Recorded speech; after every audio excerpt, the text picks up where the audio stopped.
put up with the crap that comes with it. And as I told a YT person on another panel one time, I said, if y'all really wanted racism gone, y'all would make sure it's gone, because it's not something that we created. It's not the brainchild of BLK people. We did not determine in this country the concept of looking at a person's skin and determining whether or not you treat them with a shred of dignity, respect, and honor. We didn't come up with that. So at this point, I have to treat every YT. It may not be right, and at this point, I'm far removed from the concept of ethics, but it may not be right. But I have to treat every YT person with the assumption that you might be like this until proven otherwise. And even still, there's going to be a degree of distrust, only because, like you just stated, and you made a perfect point, they're protected in spaces like this. This whole algorithm is perturbed for words to be said to make sure that they're not offended. You have to tiptoe around just to make sure that your life is successful and still, being able to be curated in the algorithm to not offend nobody.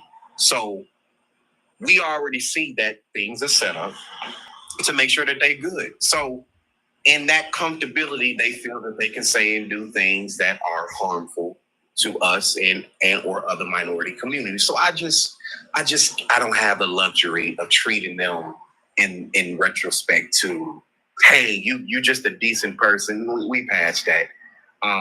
It's always going to be a level of distrust, always going to be a side eye, always going to be a raised eyebrow. And until they tear this thing down that we all call YT supremacy and racism, and mind you, they do it because we done did the work. Until they do it, hey, all of y'all lump together. And if you don't like it, hey, this your playing field. This the game. This the board in the game that you made. You made the rules in this thing.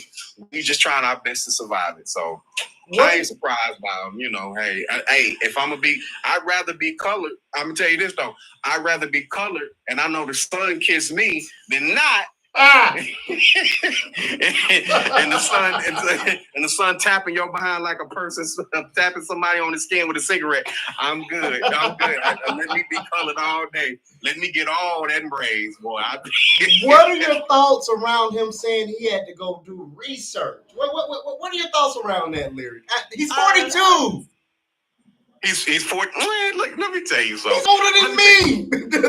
He ain't did no research. That was in his soul. That was on his heart. he just want. I'm gonna tell you what. You know what he did? He wanted to see if he could say it and not get away with it. And he really, because what they do is they'll do things to test the water. How far can I push this boundary? Okay. And it be acceptable and comfortable. It don't cause too much of an uproar. Okay, if they give me a little leeway with that, because I promise you, let that have progressed, it would have been the N-word all day. It was. You're right there with it. It is N-word adjacent. It really is. N-word adjacent. It is. And Essence made a great point. In the same sentence, that man used the word colored and black. So why was colored? Why did you lead with colored? It made no sense. It made no sense. I don't see what was so hard to just saying what black. Even if you want to, because he said, "Oh, that's all y'all good for." Cool. If that's how you feel, whatever. I don't get offended by what white people say. You can't survive in the sun. If nature got a problem with you, why am I arguing with you? But nevertheless. Neither here nor there. Neither here nor there. It was so easy for him just to say black people. Even if that's all you black people was good so for. Many words. There would have been so much other stuff. He wanted to say color. That was on his. He wanted to test it. Let me stick my pinky toe and how far I can get away with this. Yeah. Terrible. Come on up, Biz. Oh, Essence is in the building. She's a long-term subscriber of Mr. Joey Swoll. I'm just kidding. You better take that back. Hey, I gotta start the controversy. We gotta get the controversy going. Essence, please give me your take on Mr. Joey Swoll. I see you in the comments. I just want to see if you're looking a little on the light skin side. You might be one of them undercover defenders. I don't know.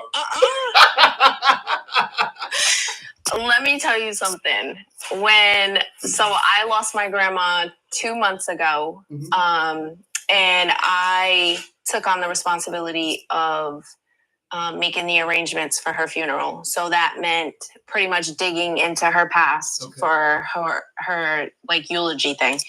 And I found out that not only her birth certificate, one of her oldest daughter's birth certificate, as well as my great grandmother's birth certificate, instead of race, it says colored.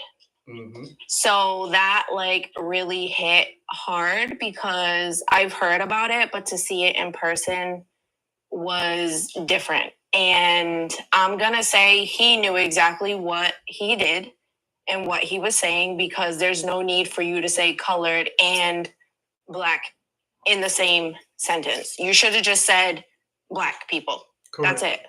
Plain and simple. And then to say you had to get educated. Educated. That was the word. Yeah, no, that was, no. He knew what he was doing. You know, you can the backlash he's getting, he deserves it. I support a full cancellation. Just get him out of here. Get him on out of here. Exactly. And now he's pretty much using, I help so many people in the gym and blah, blah, blah, blah, blah. You can't cancel me and yada, yada, yada. Right. So just because you do things for people, nice things for people, doesn't mean that you can say whatever you want and don't get the consequences for it. Correct. Good deeds do not excuse bad behavior. Exactly. That's just not the way it works. Yeah. This was simply unacceptable. You're 42. You're too exactly. old. You're too old. You went to school just like everybody else did, and you were taught the history classes just like everybody else was. Correct. So there's no way that you can say that you didn't know what you were saying. Correct.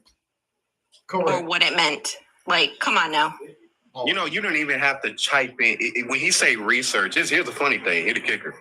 You don't even have to do research. We got a thing called Chat GPT. You could literally ask Chat GPT, hey, Chat, would this be politically or would this be insensitive to say? And Chat GPT will most likely tell you with all its algorithmic knowledge, hey, you might not want to say that because it might offend some.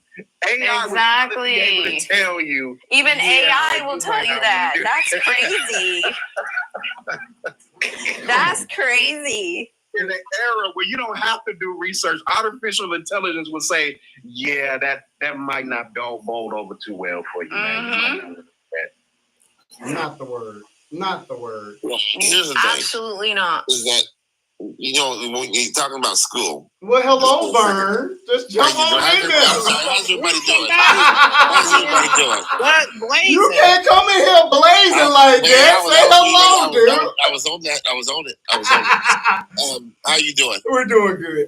Listen, El Haitiano, you have to be one of my friends to join the conversation. So hit the button up there, then you come into the chat. Go ahead, Brother Vern. We're ready for you. What I was just kind of off what you were saying about textbooks, stuff like that, just making real quick reference.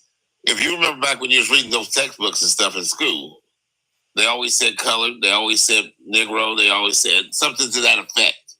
So that's what we all grew up on. You know, they grew up on that stuff. We had to learn it because that's what's in the textbook, right? Mm. Did anybody ever take Black history?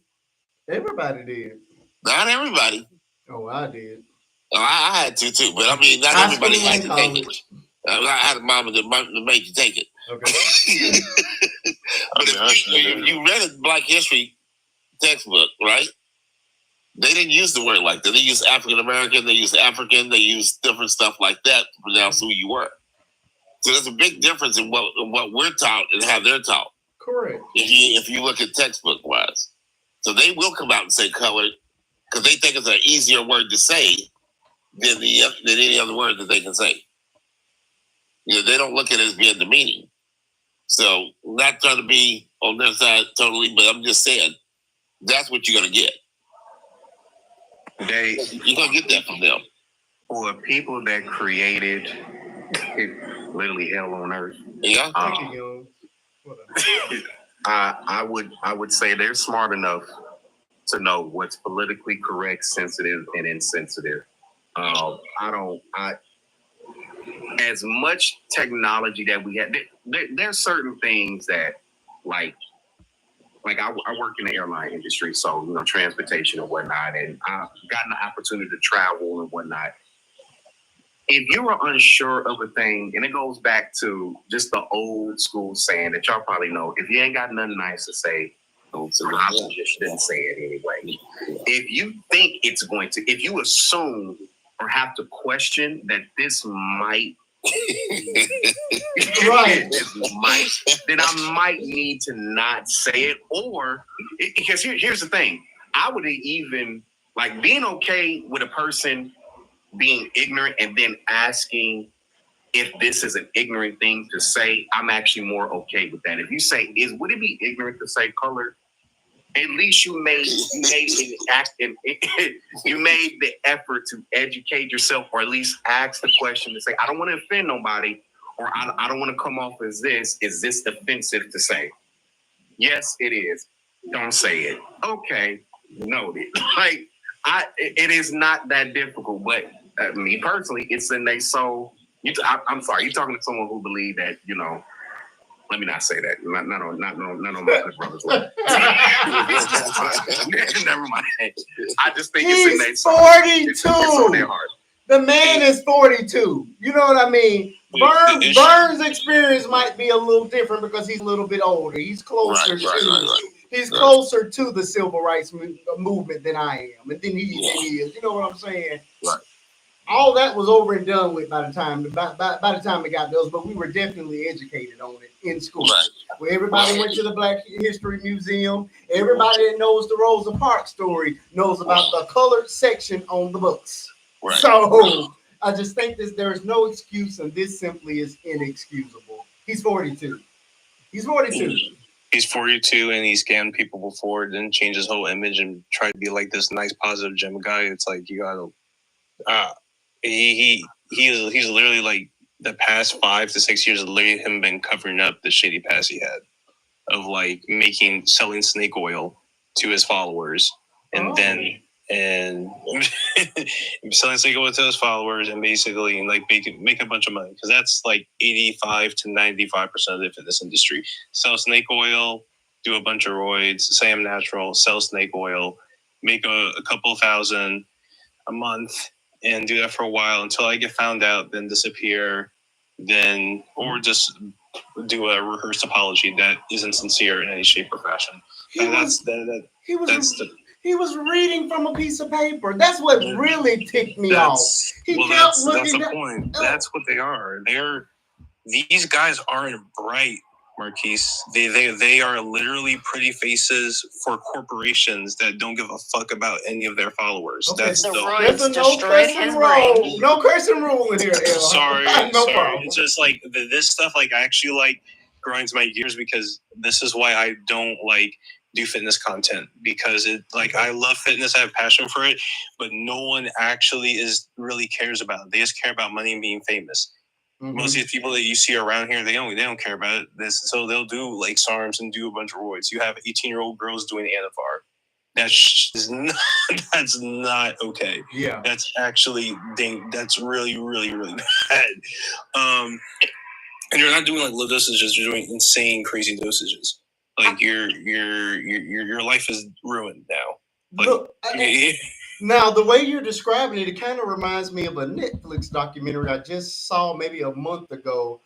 Liver is King. Are you familiar with that? No, not that one. I just know I've just seen side effects firsthand, and people like tapping out bodybuilding because it literally has to be.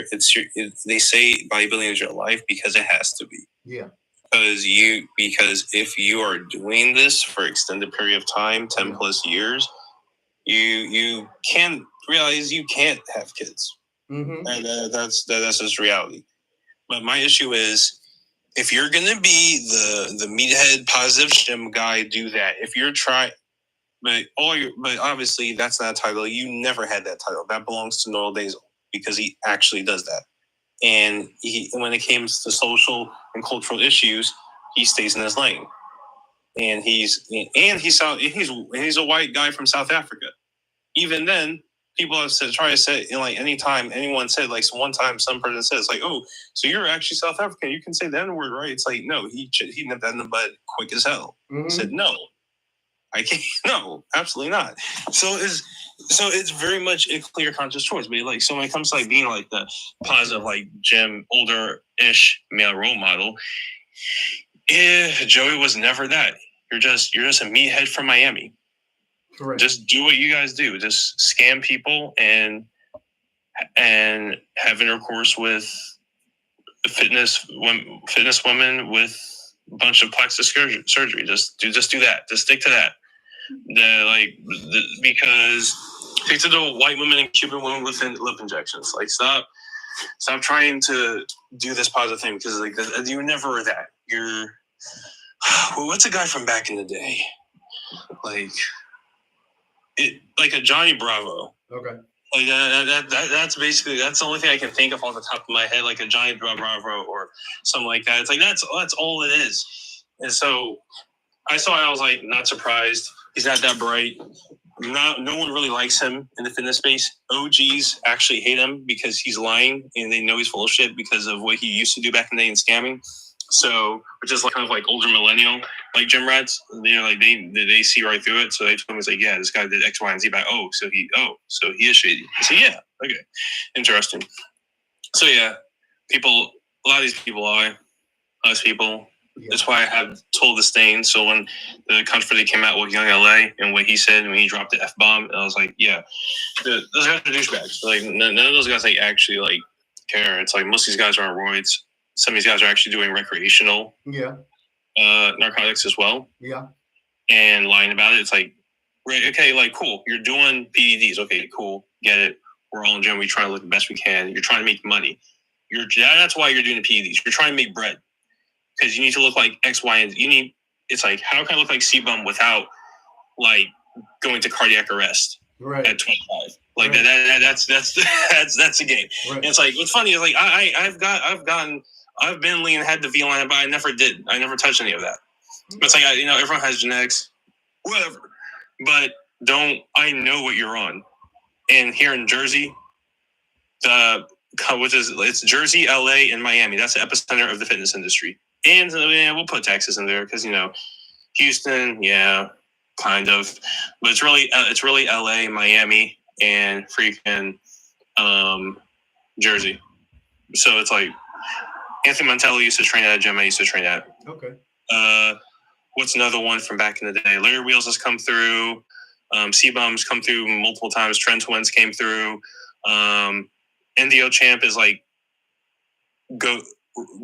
primarily goes to the gym that I used to go to when I moved into that area out there in North Brunswick. So it's like the thing is with NDO's generation, it's like we knew they were on sauce. It's not even, they didn't like make it a lie and stuff like it's like, but this generation is a lot different. They're like because it's like they have to, because it's all about illusion. If I have the illusion, and it's just enough, right? I'm not going to get super crazy. So I'm super crazy with physique, so I can have the illusion. Yeah, you could probably get this if you do X, Y, and Z and use my supplements.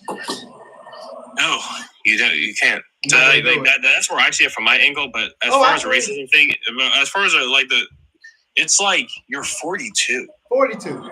You like. You should have come on, man. 42. Like if you were in your 60s, I've been like,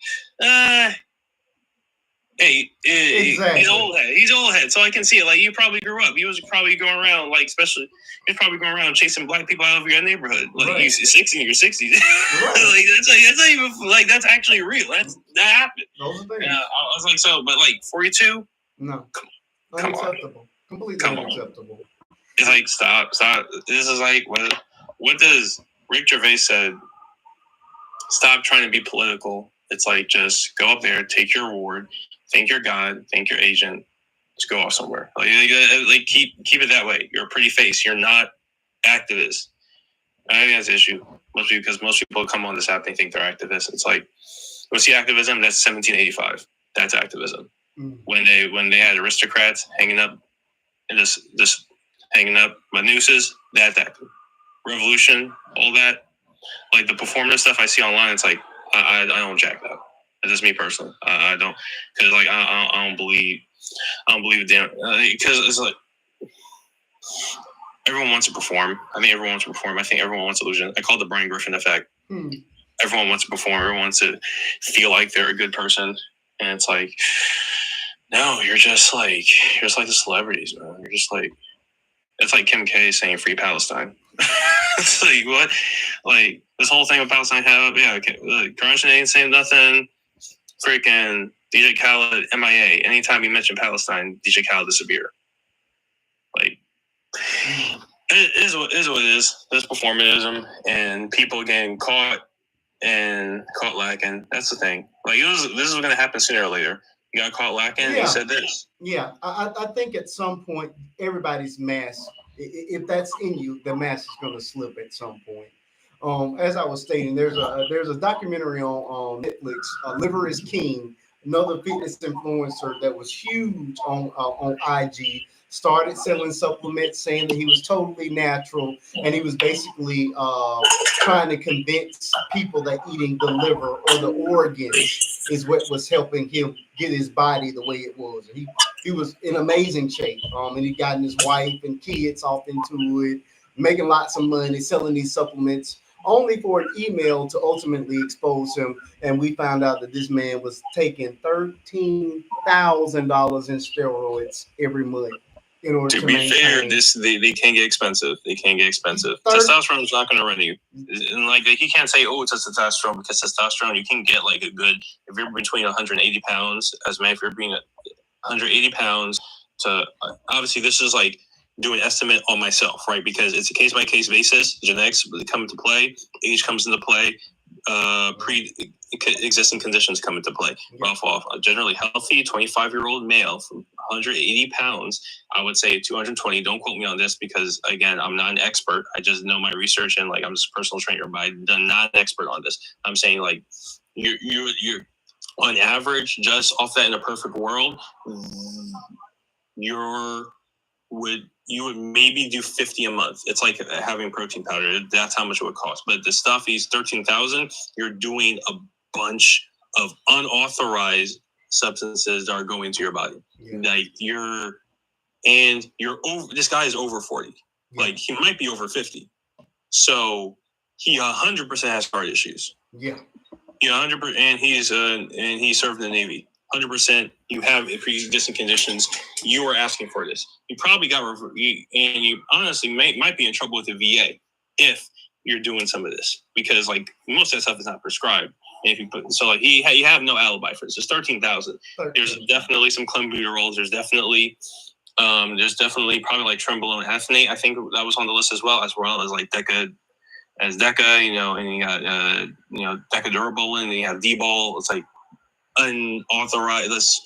Also, by the way, eating raw meat is not good for you. That's cholera. Yeah. that is exactly that was the basis of a lot of his stuff, and he sold it to everybody. He really it was like I remember stuff coming out. I was like, this doesn't even make sense. Yeah. But you know what? Hey, anything for fame, right? Like, absolutely. Hey, you can do some stuff, man. Yeah, he got paid, and then, like I say, the entire empire crumbled at one lie. When that lie came out, and he thought, people were gonna let it pass. As much hate as Cali Muscle gets, he wasn't telling nobody eat no raw meat. Yeah. It was probably tell you do some crazy. He probably do some crazy stuff, like do some crazy like pre-workout or something like that. Like some of his methods actually work, like the tuna cans, straight tuna cans with the rice. I'm gonna tell you right now how I got my abs. That's a method. I'm gonna tell you like that stuff actually works. It's nasty, but it works. Nasty as hell. make a face. I'm Tuna way. can. You eat like tuna can straight out the can. You make a face. You're like, I am way too lazy. I leave it to the youngest. Y'all have fun with it. yeah. I'm married and happy, and I ain't trying to. I look decent. That's about as good as it's gonna get. Yeah, you eat happy having that jambalaya. Yeah, I'm good. All right, y'all go out there and enjoy y'all beach bodies. I'm all right. I'll just keep my shirt on. That's too funny. Now, in reverse, he got that trap card in his neck. He'd be like, yeah, you can get back in shut. No, I'm good. I'm married. Every time, this is your response. With every argument, with any of your boys, like, especially any of your single boys, you'd be like, hey, I'm good. I'm married. Every time. Correct. Y'all looking. I'm good. Well, that's awesome. I think that's a good place. Oh, Fat, how you doing tonight? Welcome to the conversation. Hey y'all. We got a long way to go. We're starting with Mr. Joey Swoll tonight and him calling us colored. What are your thoughts? Colors. I saw that. What are your thoughts on a 42-year-old man needing to be educated on the word colored and the racial context from which it came? I just feel like I need everybody to stop acting like he's naive about it for using that. I saw in the comments, they was like, well, some people don't know that's offensive. So if I say you a cracker. I said, I was thinking the same thing. If I get up here and start screaming Ritz right or Keebler, okay. instant We'd be wrong. Correct. We'd be wrong. So it's just the fact that they are trying to give him like y'all just being sensitive and da. Yep. And I saw one comment that said, "Well, y'all is colored." I never. Oh yeah, it's in the comments on my video. I'm like, technically everybody is because everybody is. Correct. I'm sorry that. Have you seen a white crayon? No type of colors in this man. Damn, I didn't know they had TikTok in West Virginia. Huh? Oh. Hey, you don't know what part of Florida he actually from. He might be from up north. From there, the way how you talking. Hey, Miss B, good to see you. Yeah, the way he's talking, he sounds like he racist, and everybody say that he's not, and I'm confused. And it'd be the ones that look like him saying that he's not racist. But yeah, he's ignorant, very ignorant, and I'm not gonna say that he didn't know what he was saying. I'm not gonna agree. I'm with you 100% on that. It was intentional. He chose the word, and again, it was in defense of a known racist, a proud racist. So you fit right. You fit right in line with your hero. Right. That's true. We're not surprised. Not surprised at all. Never. It was. Brother, I ain't gonna lie. I was surprised, but look, I'm reading your comment, Lyric. I need y'all to. You gonna have to explain that one to me. Pound for pound. If we gonna be colored, we gonna be Peckerwoods. How about you y'all explain that because I know what a woodpecker. I know what a woodpecker I never is. heard that. What is a peckerwood? That's how young I am. I never heard that. Could you explain to me what is a peckerwood? I know what a woodpecker is. What is a peckerwood? Okay, one piece. Hold on. Let me explain to you what a peckerwood is. Please, I don't know that one. A peckerwood is the same thing as a Keebler. That's just what the old people used to call them. My grandmother called them. Is that a brand? Same. My grandma, same. Is that a brand? That's just a name, a peckerwood. Because Ritz is a brand. I always thought it was so a bird. Is Peckerwood a brand? No, Peckerwood is the same as. I understand. No, I guess I'm not answering the question correctly. No, Marquise. Maybe you're not. Is not a cracker brand. Thank you, Essence. Somebody understand where I'm coming from. Oh, that's what you were at. Right. So what is it then? But it's the same terminology. I understand that it's offensive in that way, but I need to understand what exactly is it. I always thought it was a bird, but my grandmother said what it was, and old folks ain't never explained it. And there was no other. She said it was no other way to explain it. It's them people. I never heard it explained. So Lyric just reintroduced the term, so I feel like he should be able to explain to us what it is. Hello, Hey, Crystal. Hi. Hey. Hello, Miss T. Hi.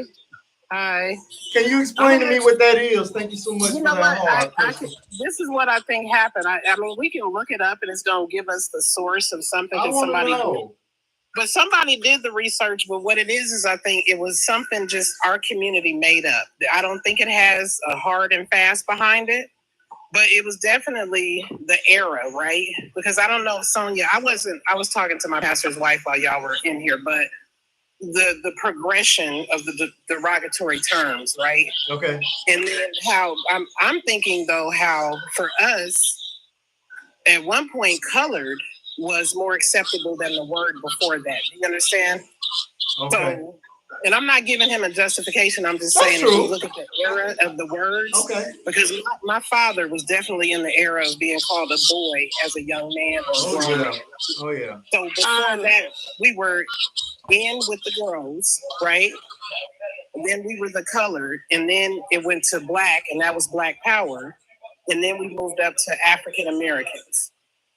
But they were embracing the color back then because it was better than the previous. Right. Right. But still, he knew that era is long gone. His granddaddy probably called people that. So he's way out of the thing. But I think his circle also still calls people that, along with the N-word. It's common for him and his people to say it about us derogatorily in their circle, in the demographics that they're in. So for him, it wasn't a slip of the tongue. No. It was you're in the wrong. You said it in the wrong space, dummy.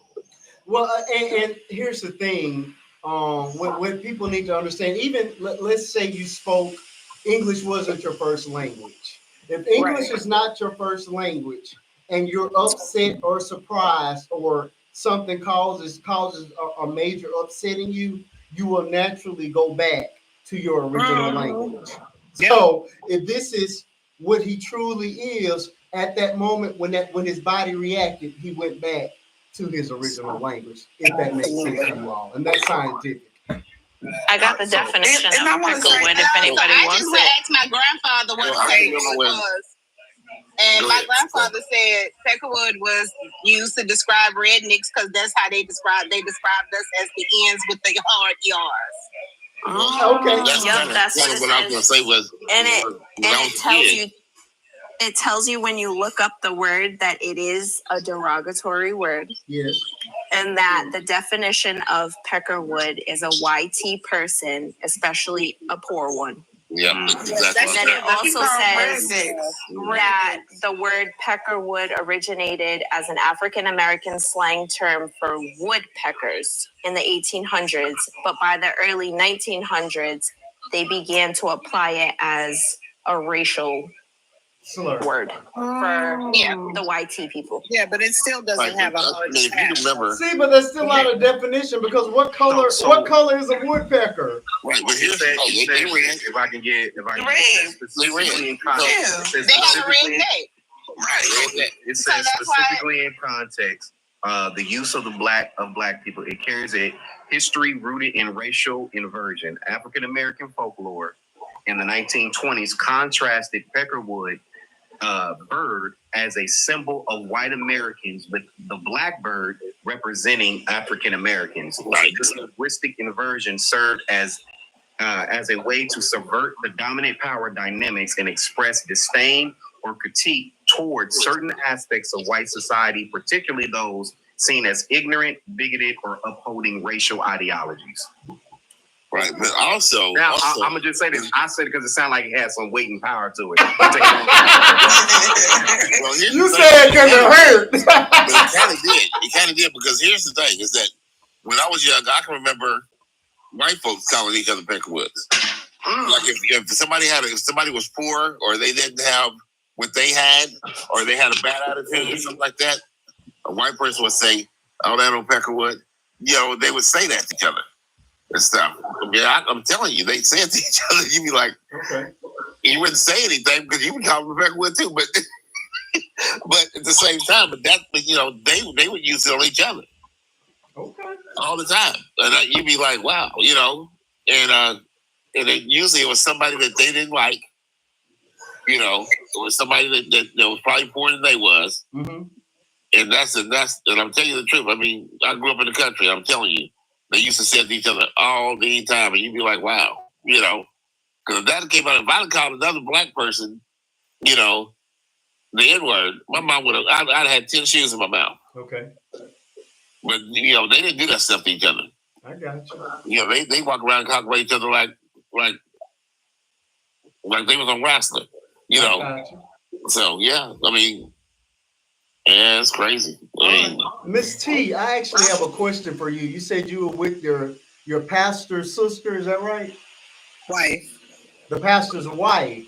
Oh, were you praying for praying about sinning and fornicating on last weekend? Would you like to be the first host that gets dropped out of his own doggone live? Were you praying about getting hit last week? Because we know all about it during my 15-hour live. A name that will remain nameless, that may or may not be in the box, said he had to get out the line because he had to hit it on Saturday. Do you see what he's doing? It ain't me because my wife upstairs, and it ain't lyrics, so y'all can, narrow it down. If y'all want to. That's cold-blooded. That is cold-blooded. This is the thing. So you really stole my sister tonight? No, Africa, this is the thing. He doesn't know if there's been nuptials or not. Maybe we haven't announced. Oh! I mean, he don't know. He doesn't know. Am I gonna get the exclusive on that? No. We'll do it like this. I'm gonna do it like this. Okay. I'm gonna do it like this. That's what I'm gonna do. Uh-huh. That's what I'm gonna do. He came into the camera. Hold on. You just keep your eye on the camera. Show no pictures now. Oh! We got a TikTok engagement. If you like it, put a TikTok ring on it. What color dress I need to buy? Right. It's red, black, and green. Oh, okay. So what is bridesmaids wearing? Lord connection. Because ain't none of y'all need to wear white. You know what? We got a TikTok engagement. Congratulations. If you like it, put a TikTok ring on it. Now, how many TikTok terrorists is that? Well, we got some topics to talk about. Cut it out. It is 1.10 carats. That's a carrot. That's a carrot. You only got 1 carrot after all this. Only 1 carrot. TikTok get big, does that mean y'all divorced?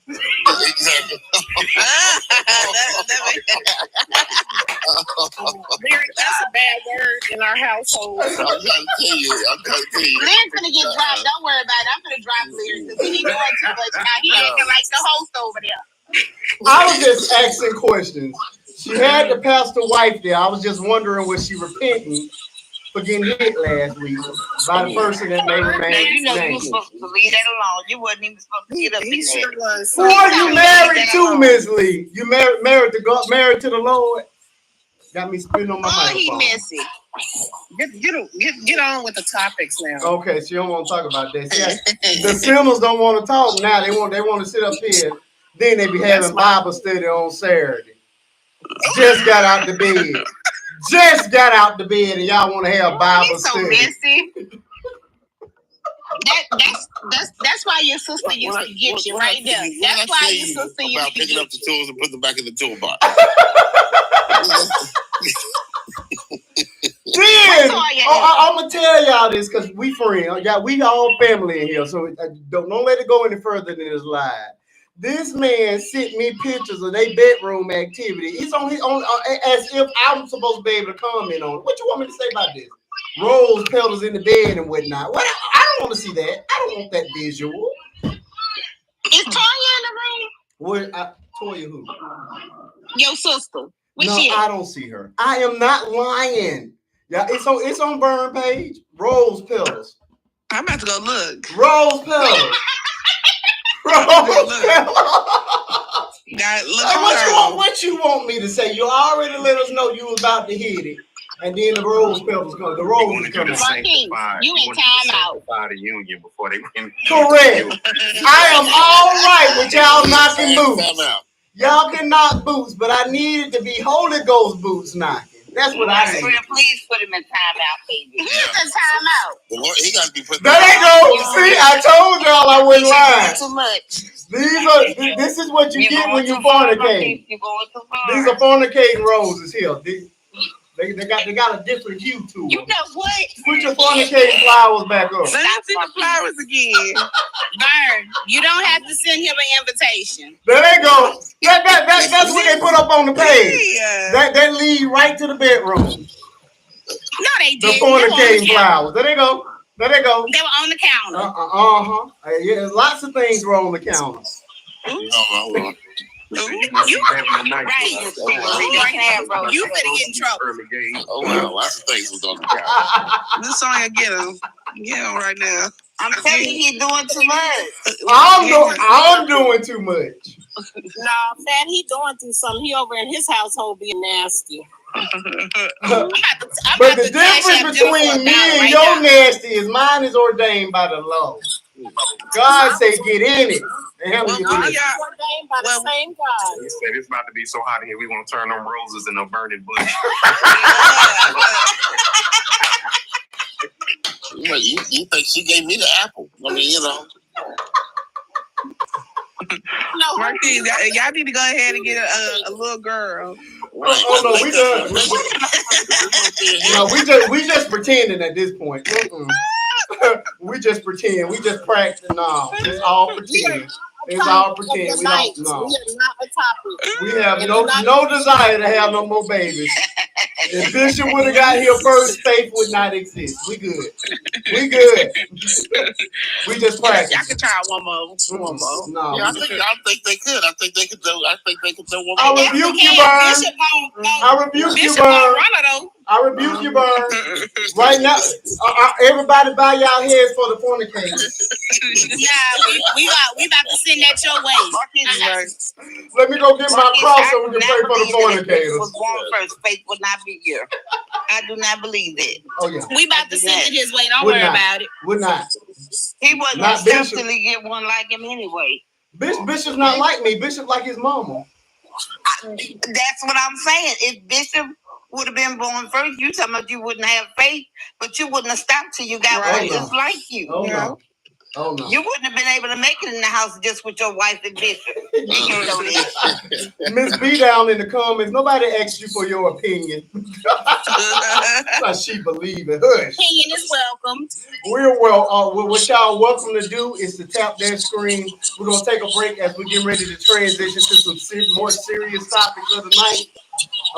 Yes, because we'll be off here by 1 o'clock. All right, we do. Okay, I'm gonna leave it up to you all. We have two majors. Mr. Larry Lowe and UPS Mom. Where y'all want to go? UPS Mom. USPS Mom. Okay, we'll go there. USPS Mom. Okay, we're gonna go there. This is a very layered discussion, so we're gonna take a pause. We had 35,000 taps. Let's tap it on up to the 50K mark, and then we're gonna open it up with the USPS Mom, the woman with the truck, the kids. And the baby daddy drama fit for a Tyler Perry movie. All right.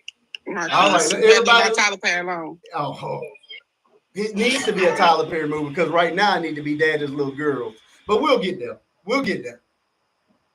All right, everybody, go ahead and mute your mics. Let's tap that screen on up as we're taking this brief intermission. When we come back, please continue to tap your screens, folks, so that we won't have to continue to take these breaks. Our minimal for the night needs to be at least 100,000 taps by the end of the show.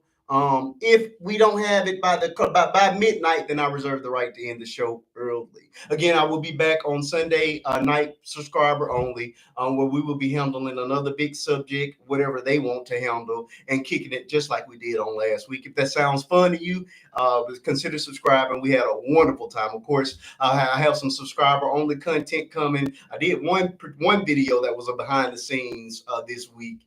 I hope you guys have watched it and enjoyed it. You guys, I see see that you guys are watching it, but no, I didn't get any real comments. So I need you guys to comment to let me know, do y'all want to see more of this, or do you want me to pivot somewhere else? I did attempt to pull from the 15-hour live some of the highlights, but the live was simply too long, and I just did not have another 15 hours to sit there to try to find the high points or the most exciting parts. So if you missed it, you just missed it. I just can't do it. So somebody was gracious enough to send me the my original interview with Resilient Jenkins that I did last year, right as they were beginning to blow up on this app. And you guys know it was one of the best interviews I've done. I interviewed the wife, the baby daddy, and the first baby mama, and somebody that wasn't supposed to record it all, but she was gracious enough to send it back to me. So I will likely be posting that in the sub only content for those of you who weren't with me on last year when I did that particular set of interviews. I am getting a lot of slack for the original video that I put up. It was called Help or Hush. For the Jenkins, but what people don't understand is that particular TikTok is what drew her to me and what caused her to come on my live for the interview, which did not go so well. She was exposed as she was exposed as you remember she ended up cutting the live when the person came up here with that receipt proving that she'd been using that N-word with her man right next to her. And of course the questions I asked her were the same questions that you all have right now and the same criticisms that you guys have for her a year later. So I will be posting parts of it for my sub only, so you guys will get to see it, and so you guys will know that I actually had those interviews already. So that'll be coming up again. There's a lot of other sub only content that me and Faith and the family will be putting out. Again, just consider subscribing if you like. If that's something you're interested in. I'm only live on Friday nights, 8:30 Central Standard Time until midnight. I also have a Tube of You page, same username, Faith and Bishop 2. Consider subscribing over there because we don't know how much longer this place is going to be. And that's going to end Miss T's TikTok marriage, but that's neither here nor there. So hopefully the app will stay around so they can stay married on TikTok. But if it doesn't, I will be on the Tube of You. I do bring original content over there as well, and my actual documentary, Blue Blessings, the Bonner Family Story, is housed exclusively over there. D is a subscriber. Thank you so much for that new subscription. I do appreciate you. And I will see you on Sunday. It's subscribers only. And I like it. I love the big crowds. Again, last week was a huge crowd. We ended up with 8,000 people that visited over here throughout the night. At one time, we had about 500-600 people sitting. And what I love about these subscriber only lives is that it's a smaller room and it's a lot less chaotic. So I'm able to really devote the time and energy to each and every one of the people, and it becomes a more personable type situation. I know Miss Sonia loves that setup. so I like it too. I know you. We know you do, Crystal. In the meantime, between times, let's keep tapping the screen. And please congratulate Miss T on her TikTok marriage as well. He just put a TikTok ring on it. Congratulations! I already said congratulations. I thought it was nice. So you know what? He about to get muted and dropped. All these moderators want to fight with each other. So y'all got it. Look, y'all supposed to be the example. I said you about to get muted and dropped, not her. Oh my. Okay. Well, let's just tap that screen in the meantime. We're less than 9,000 away from the 50K. Oh, no, not less. Oh, Lord, I can't do math today. We're less than 4,000 away from the 50K. Again, continue to tap the screen so we won't have to take another commercial break for the duration of the show. Tap, tap, tap. It pushes us out on the algorithm. It brings more people to the room so that more people can discover what we do each and every week. We talk about any and everything. There's no subject that is off limits. Again, only 2 rules: no cussing in the comments or in the panel, and do not attack a person personally. You can attack their ideology, you can attack their points of view, you can attack their way of thinking, but do not attack them as a person. Those are the only 2 rules. You can do that, you'll be great inside this room. And if not, then my moderators will be glad to throw you up out of here. That's the way these things go. All right. And we have 39 people in the room. Marquise needs 10 heads. Please gift. Thank you. Oh. Well, you won't get me to beg for that, but you will get me to beg for the taps. So please tap, and please, if you're liking the commentary from myself or any of those panelists, reward them. If they're saying the same stupidity that you say, please reward them for it. Thank you so much for that. I appreciate it. That's what this thing is about. Show appreciation for these panelists. It's not easy to get up here and expose yourself in the way that these people do, but they do a great job at it. So please, I don't mind. Send it right on over there to them. Miss T just got her TikTok ring. It was a whole carrot. I mean, she worked really hard for it last week, but she got it. I sure did. Okay. I'm gonna get. Don't congratulate. Don't hate. Congratulate. He wasn't ready for that one, sis. He wasn't ready. Marquise done fell on the floor. Oh my God. Yeah, being in grown folks' business. Oh my God. I wasn't ready. Stay out of grown folks' bedroom. You went out of problems. I rebuke you both in the name of Jesus.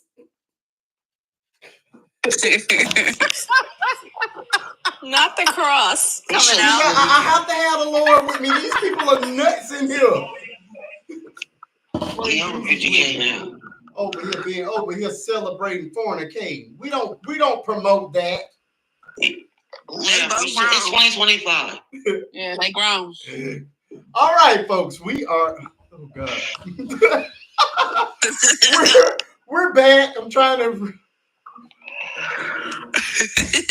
gonna get it together. All right, we're back, folks. Also, I will be rotating my boxes throughout the night. So if at any point I drop one of you all, it's only because I'm just allowing people to come up and express themselves. Of course, you're more than welcome to come back as soon as there is an empty box. All of my boxes are loaded right now as we're beginning this new subject, and we're gonna just jump right into it. This is I keep saying it wrong. USPS, the United States Postal Service mom, who went viral a few days ago.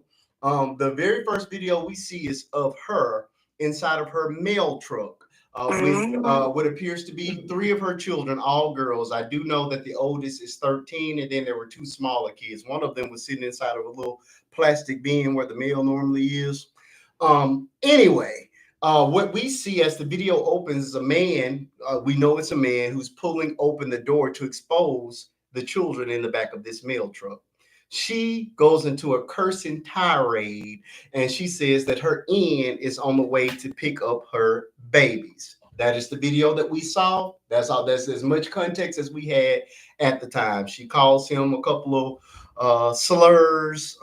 It was pretty bad. Pretty bad exchange. That was the video we saw. My first video comes up immediately after that.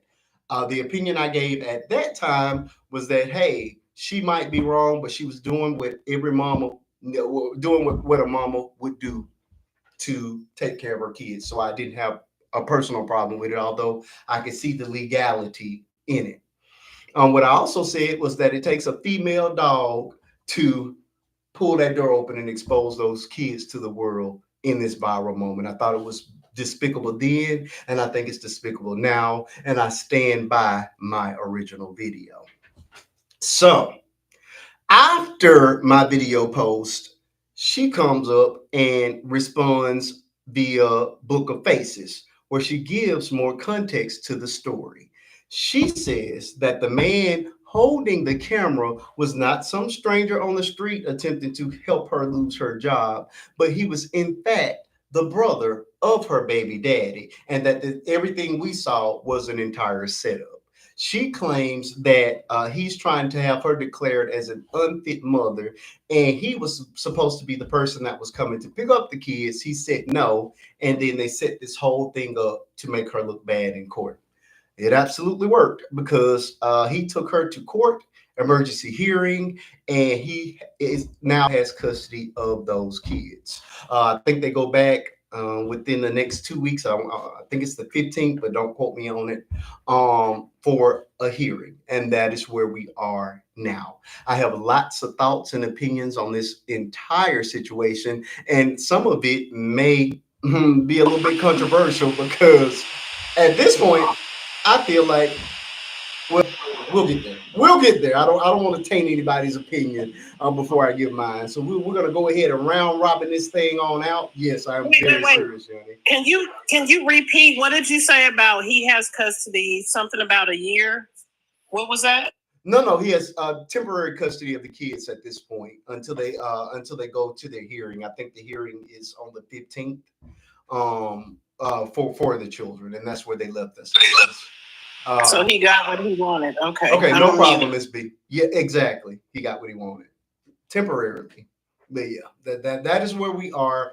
We do know that she did not lose her job from this incident, but again, I do have some questions on her side and his side. I did actually defend her 98% of the way, but the 2% of questions that I have for her were enough for people to start having major backlashes if they didn't hear the 98% of me being on her side. But we'll get there. We'll start with you at the top, Miss Africa, and work our way around. Miss Africa, what are your thoughts on United States Postal Service mom and the Tyler Perry drama that's unfolding?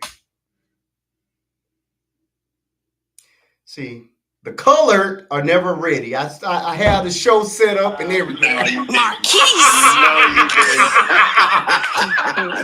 I am of the community. I can't say it. But not none of you non-melanated people repeat after me. He said she was on a phone call if you was reading the comments, host. Oh, okay. Well, I'm sorry. I'm busy doing the hosting thing, so that's probably why I didn't see the comment. All right, Mr. Seventh Lyric, have you been following this story as it unfolded? If not, I've given you a brief synopsis. That's enough for you to go on. Well, actually, your synopsis is actually because I saw the initial video, and my opinion was pretty much mirrored to yours. So now hearing the part, I didn't know, the part 2 of that. Yeah. Now, I guess, okay, so I'm gonna say this because then I do have to go here. No problem. I'm gonna say initially, I give grace. I give a lot of grace to sisters. Absolutely. And I say that to say because I, of course, was raised by a single parent. My mother did her absolute damnedest, excuse my French. I had to put it that way. No problem. Because to watch having my mother made the sacrifices she did for me to have the life that I have, I give a lot of grace to sisters in that regard. So when I look at the video, and she's a federal worker, right? I work for the airline, so I'm right. So we're both considered federal employees. So having to be a federal employee, going through the application process, background check, what that means, having security, that's a lot. So I did not appreciate in how you stated him opening up that door, correct, and exposing those children, because one, you put those children identities out to the world, which in and itself is a egregious offense and violation. Come on. But two, you put her job at risk for providing for those kids. Come on. Whether you felt what she was doing is right or wrong, it's something you discuss off camera and in another manner, in another setting. Come on. Now, I do have the question. If your 2% is like me and my gears are spinning, yes, sir. My question would be, if the baby dad's in the picture and he wants the kids in custody, why is co-parenting such a hard thing? And I'm not saying that there isn't a reason. All I'm gonna say is I don't feel both parties are 100% right. I'm going to kick you out of the box, Larry. You in my head. Our minds are too much alike. You ain't. Go ahead. Yeah, because I'm just like, he won't custody, but he couldn't, And she has not accused him of being abusive towards her or those kids. Yeah, so it's just kind of like. Correct. Come on, says you. We have to have a sit down. Like, come on now, you got be real with me. Come on now. I'm giving you grace, but we gotta have that conversation because something ain't adding up in the whole story. So, but I would land with this. given all of that, I will always commend her still. Absolutely. And doing her best to provide for her children. Absolutely. I just, if it could, if there is a better way, I wish they would take it. And I wish all parties who are adults that are involved get over themselves. Come on. And do it for the sake of the babies. If it's about the babies, if the dad has, if he wants full custody, which is great. If that's such a big thing, I don't see why it would be so hard. Hey, I know you working these hours, this, that, and the other. Let's work out a schedule. I had the kids, this, that, and the other. Hold on, there's more to that story. I forgot one detail that they just put in. They claim he's doing all of this because he doesn't want to pay child support. That doesn't make sense, though. The cost of keeping those children in that daycare that they already in, plus feeding, clothing, housing, is going to be far more than that little bit of child support he paid. To me, that just doesn't sound like motive enough. No, because he don't want to give the money to her. That doesn't make sense. They don't want to give the money to the woman. It don't matter how much it is. It don't make sense. That doesn't make sense. I feel like you should let them. I'm gonna say this. Go ahead, Larry. And who's to say he wants full custody to put her on child support? Because she's working a good. Let him have them kids. Let him have them. I guarantee you, within 3 months, he would send them back. No, 3 months. 3 months, they'll be back. They'll be back. That man is out in these streets. They'll be back. No, you won't get child support. See, he'll find a babysitter. I'm laying my shit. Go ahead, Larry. So now, I'm gonna say with that tidbit of information, I can't justify his actions at all because I'm gonna say this by watching my sister having my nephews full time. Yeah. And me assisting where I can. I don't have any. Me and my wife don't have any children yet. Mm-hmm. I'm literally daddy in training, right? Having kids, when I have my nephews over a weekend, I'll be like, good. Lord, let me tell you something. It's beautiful because of my relationship with my nephews, but having children 24/7, what that looks like, the involvement, I just can't. If his issue is paying child support, one, I feel like all things can be circumvented by way of a conversation. I don't feel like no woman should put the man on child support if he's active, present, and doing his best. But also, even still, if he didn't want to be on child support, like, listen, I want to be there with my kids. I have no problem giving you the money, but we have to work something out, this, that, and the other. But obviously, she got a good job. He does too. He works. They both work for the Postal Service, and she was the one that got him the job.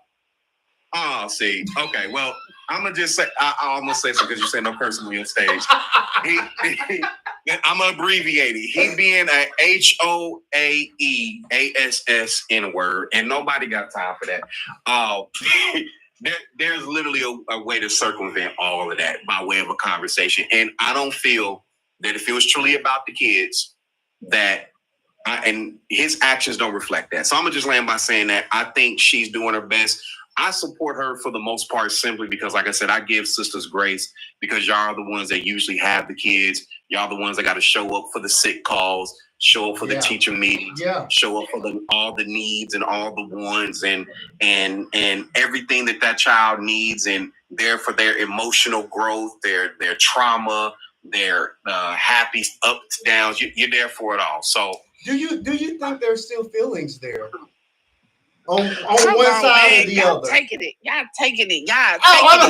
told you I gotta kick Larry out of here. Me and him have the same brain. Me and Larry got the same brain. I told y'all shouldn't have let me talk. They say it's wrong. You're right. You don't want to have this conversation no more. Let me say this, sis. Let me say this, and I'm gonna shut up. I'm gonna drive down. No, when did fine. And hold on, you're breaking up. You're breaking up. Look at God. I'm not you thinking God and Lyric can't come through. That's so rude. Because he said everything that I'm thinking of. It is like me and Lyric have the same brain. Yeah, at this point, I don't even know if I have anything else to say. Right. You don't sound like parents. Go ahead, Lyric, and finish up talking. They mad at us for being intelligent, Lyric. Now. I rebuke all y'all. Y'all mad at me and Lyric for having brains. I'm just messed up. Y'all was having a good brain right now. Like I'm looking at we on one accord. They want you out of here. You got you right, though. I'ma just No, go ahead. I when Poom Poom is involved,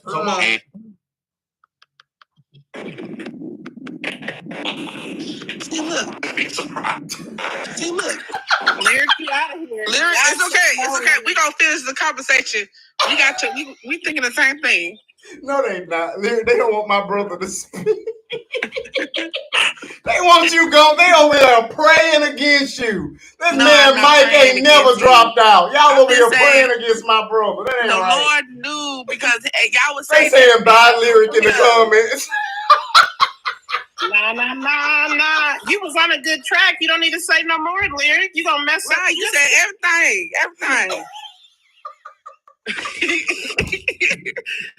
Y'all so dirty in here. Look at God. Drop.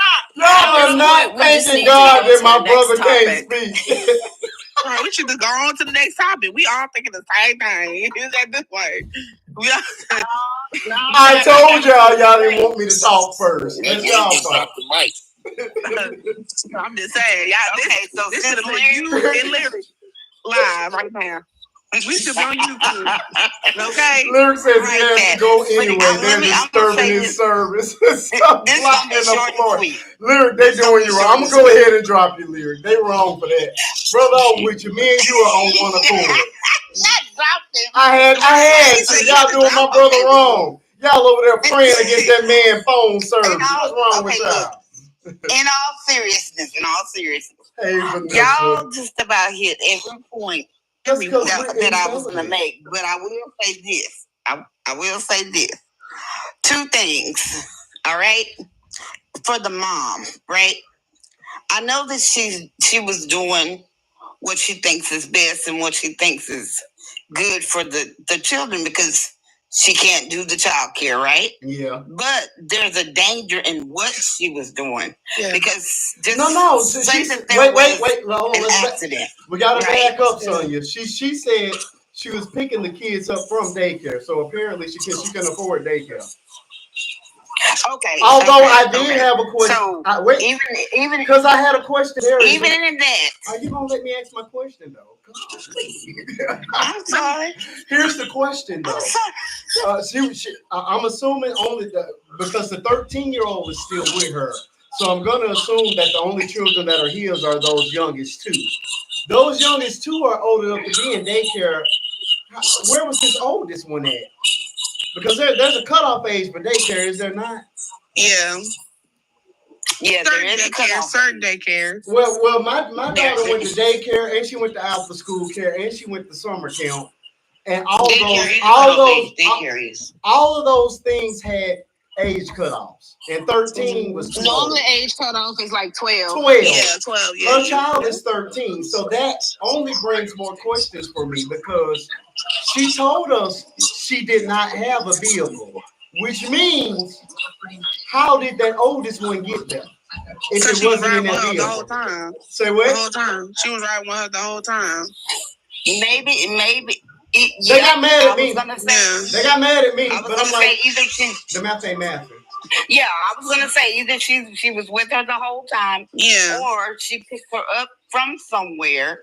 Yeah. Or she went and got the other two. Yeah. She may have. I don't know. She may have had someone watching her until she could get to her. But that's still. Get the other two. But that still would be wrong because you got this baby, any of those babies, inside of your work truck, and you're using your work truck. You're using your work truck for personal business because you admitted that you don't have a car.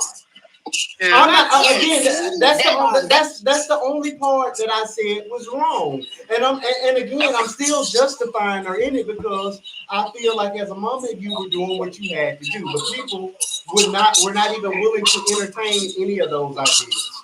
Because you're a man, that's why. Because you're a man. Exactly. I agree. I agree. And I had a problem with them being with her because me too. Let's just say something happened. There was an accident. There was something that happened, and then something happened to the children. Mm-hmm. Then, I mean, even her trying to be careful and safe with them, then what? Because it only takes a split second for an accident to happen. So that's why I felt like my strongest in not agreeing with her, because I've had to take my children to work with me. You know, when I didn't have anybody to watch them, I had to take them to work with me. They had to be with me. So that's understandable.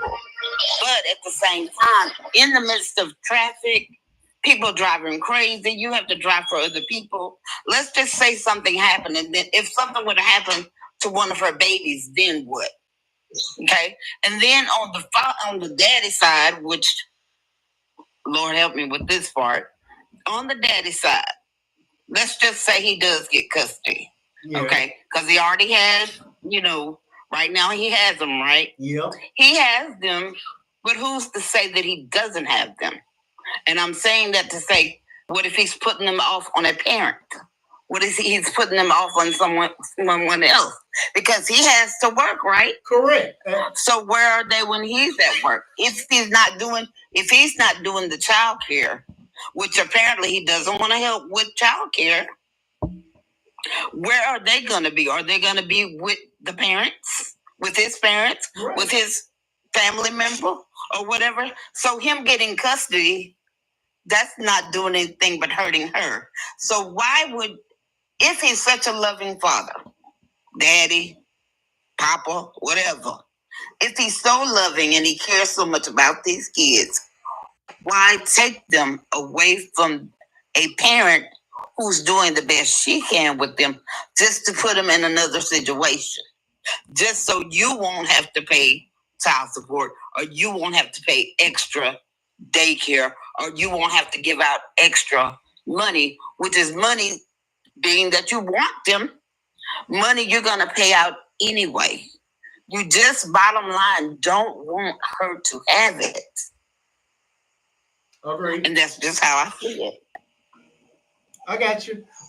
Miss T, yes, we're that her claim was that she was there to pick up the kids. Again, I still had several questions. If you were there to pick up the kids, why were you a block away when the uncle opened up the trunk? Why weren't you already in the truck? Right. The children were already in the truck, so why were you a whole block away? Okay. That was my first question. And the second question is, your daughter, that oldest one, looks to be too old to be in daycare. She didn't say summer camp. She said daycare. Mm-hmm. That child's too old for daycare. I mean, I don't know any. I don't know any of them that take them at 13. I don't. Wait a minute. Wait. So she said that she was on the way to the daycare. She was found a block away with the children in the truck. In the video, she says, where in her follow-up, she says, I was there to pick up the kids and I was waiting on my end to come get them. Okay. She claims that she was not on the clock at the time and she was waiting on her end to come get them because she called their daddy. The daddy says, I can't get to them right now. But then, of course, she also claims that they then set her up with this camera. So to me, for Uncle to be there with the camera, this could not have been your first time with them kids on that truck. Right. Because I think everybody missing a bigger point. How did he know where y'all was at? That's where I'm confused. How did the uncle? Oh, she was about she was far enough away from that truck for the argument to be made that she was delivering mail. Right, but I'm just saying. No, I'm in the comment section right now. She's talking about she wasn't a block away. There was no need for her not to be in the truck with the kids. I guess that's the point I'm trying to make here. why was she that far away from the truck if I was there to pick up the kids and I was waiting for my man to come get the babies? That's how he got them kids, because it looked like you were delivering mail. It looked like them kids had been on that truck for a minute. And it looked like this wasn't the first time them kids were riding around in that truck. It may have not been this time, but based on that video was a very easy argument to make. Because how would he have known? Yeah, you might be right. Go ahead. Okay, I'm sorry, Miss Fetish. No, you good. You good. Okay, so how I feel about this whole situation. She wasn't outside the car. If I got my little bitty babies in the car, I'm not going to be more than an arm's distance away. That she was far enough away for that man to have pulled those kids out of the car, put them in another car, and drove off. That's how far away she was. Do you not realize she had to run to get back to her babies? That is not standing outside talking. I'm not beating up on her. I just need you guys to understand. There's her side, there's his side, and there's the truth somewhere in the middle. All we got is a video and her side. We've never heard from the baby daddy. And what, God forbid, if there is some truth to negligence on her part? He's saying if. Yeah. He's not saying he did. He did. He's saying if. What happened if he snatched them kids out the car and put them in his car? Right. I'm just going back there. Yeah. But okay. Okay. Because she about to make me change my thoughts. But anyways, how I feel about it is I'm 50-50. I understand that, you didn't have nobody to watch the kids, but I feel like the 13-year-old, she's old enough to watch the kids myself. I don't know. That's what my next question was, like, why did the 13-year-old can't watch what? That's a no? Well, I mean, it really depends. And I think you can only say that from child to child. Parents know their children. Now, my daughter, the one I got, is responsible enough to, we've done it several times where we've left her for while we go shopping, or even when we went to the Mary J. Blige concert, and she's able to keep Bishop because she's super responsible. But all children aren't that way. So maybe she has one of those preteen or teenagers that's just not responsible enough to see out their two small kids. Well, we can't say that because she left the 13-year-old in the car. In the car, and she was a block away. So she still was watching them. So we can't say that. That's what I'm saying. So what I'm thinking is you're putting you're putting your 3 kids in danger. And I feel like if you was going to do that, you should have took them home and let the 13-year-old watching those 2 younger kids. And also I was going to say about the baby daddy, I feel like he still loves her. I feel like he wants to hurt her. So that's why I was saying y'all just talking because I was thinking the same thing too. But I think he really, really loved her, and I guess she don't want to be with him. Okay. I don't know. I might be wrong, but like you said, you're a good father. You would not be doing all this. Yeah. You know what I'm saying? You went to go get your kids, and it's now it got me thinking about the father. Now you she's gonna take those kids on her route. So it got me thinking. So if something happened to those kids, we should blame you too, because you saying all this up. You saying all this up to be petty, because she doesn't want to be with you or something like that. I just feel like that was very, very childish. Here's another thing, Fat. Now that I'm thinking about it, they both work for the post office, which he could very well know her schedule. That's what I said. Because at first I was like, how did the brother know? Yeah, what she did? But the girl in the comments said. Yeah, her and the baby daddy both work at the post office. But the point is, if he knows her schedule, he's trying to declare her an unfit parent. If she leaves those kids at home by themselves, then he could do the same video type deal at the house and say, look, court, he left my children there. She left my children there unattended. This is dangerous. This is why she shouldn't have them. So, and so that to me only feeds into the need for her to either take them with her or to make sure that there's somebody else in place. That makes sense. But I'm with Sonya. I'm thinking about the babies because how they were playing in those boxes and stuff. And back they then, look very comfortable. Nothing. Yeah. You know what I'm saying? Even though you are driving slow, something can happen. Something can happen out of your control. Yeah. knock on wood, them people will pass Or away. that could happen. That could happen in a minivan when you're driving down the street. Right. Okay. Miss T ready to swing. Okay, hold Calm on. down. You got a few people ahead of you. Just wait. No, come on, Miss T. Come on, wait. No, wait, fat. No comment. Cicely, thank you so much for becoming a subscriber. Let me clap you up. Hold on, folks. We gotta pause. We got a new subscriber. Thank you so much. Oh Lord, here we go. Let me tell you about the subscription. I thought. Wait, hold on. I'm gonna change the subject for just a little bit, and I'm done talking. Okay. I think it was a day ago or 2 days. I don't know. But I was trying to join your live, and I was trying to join. It's talking about you can't join if you subscribe. I said, "What? I am subscribed. I follow him. What's going on?"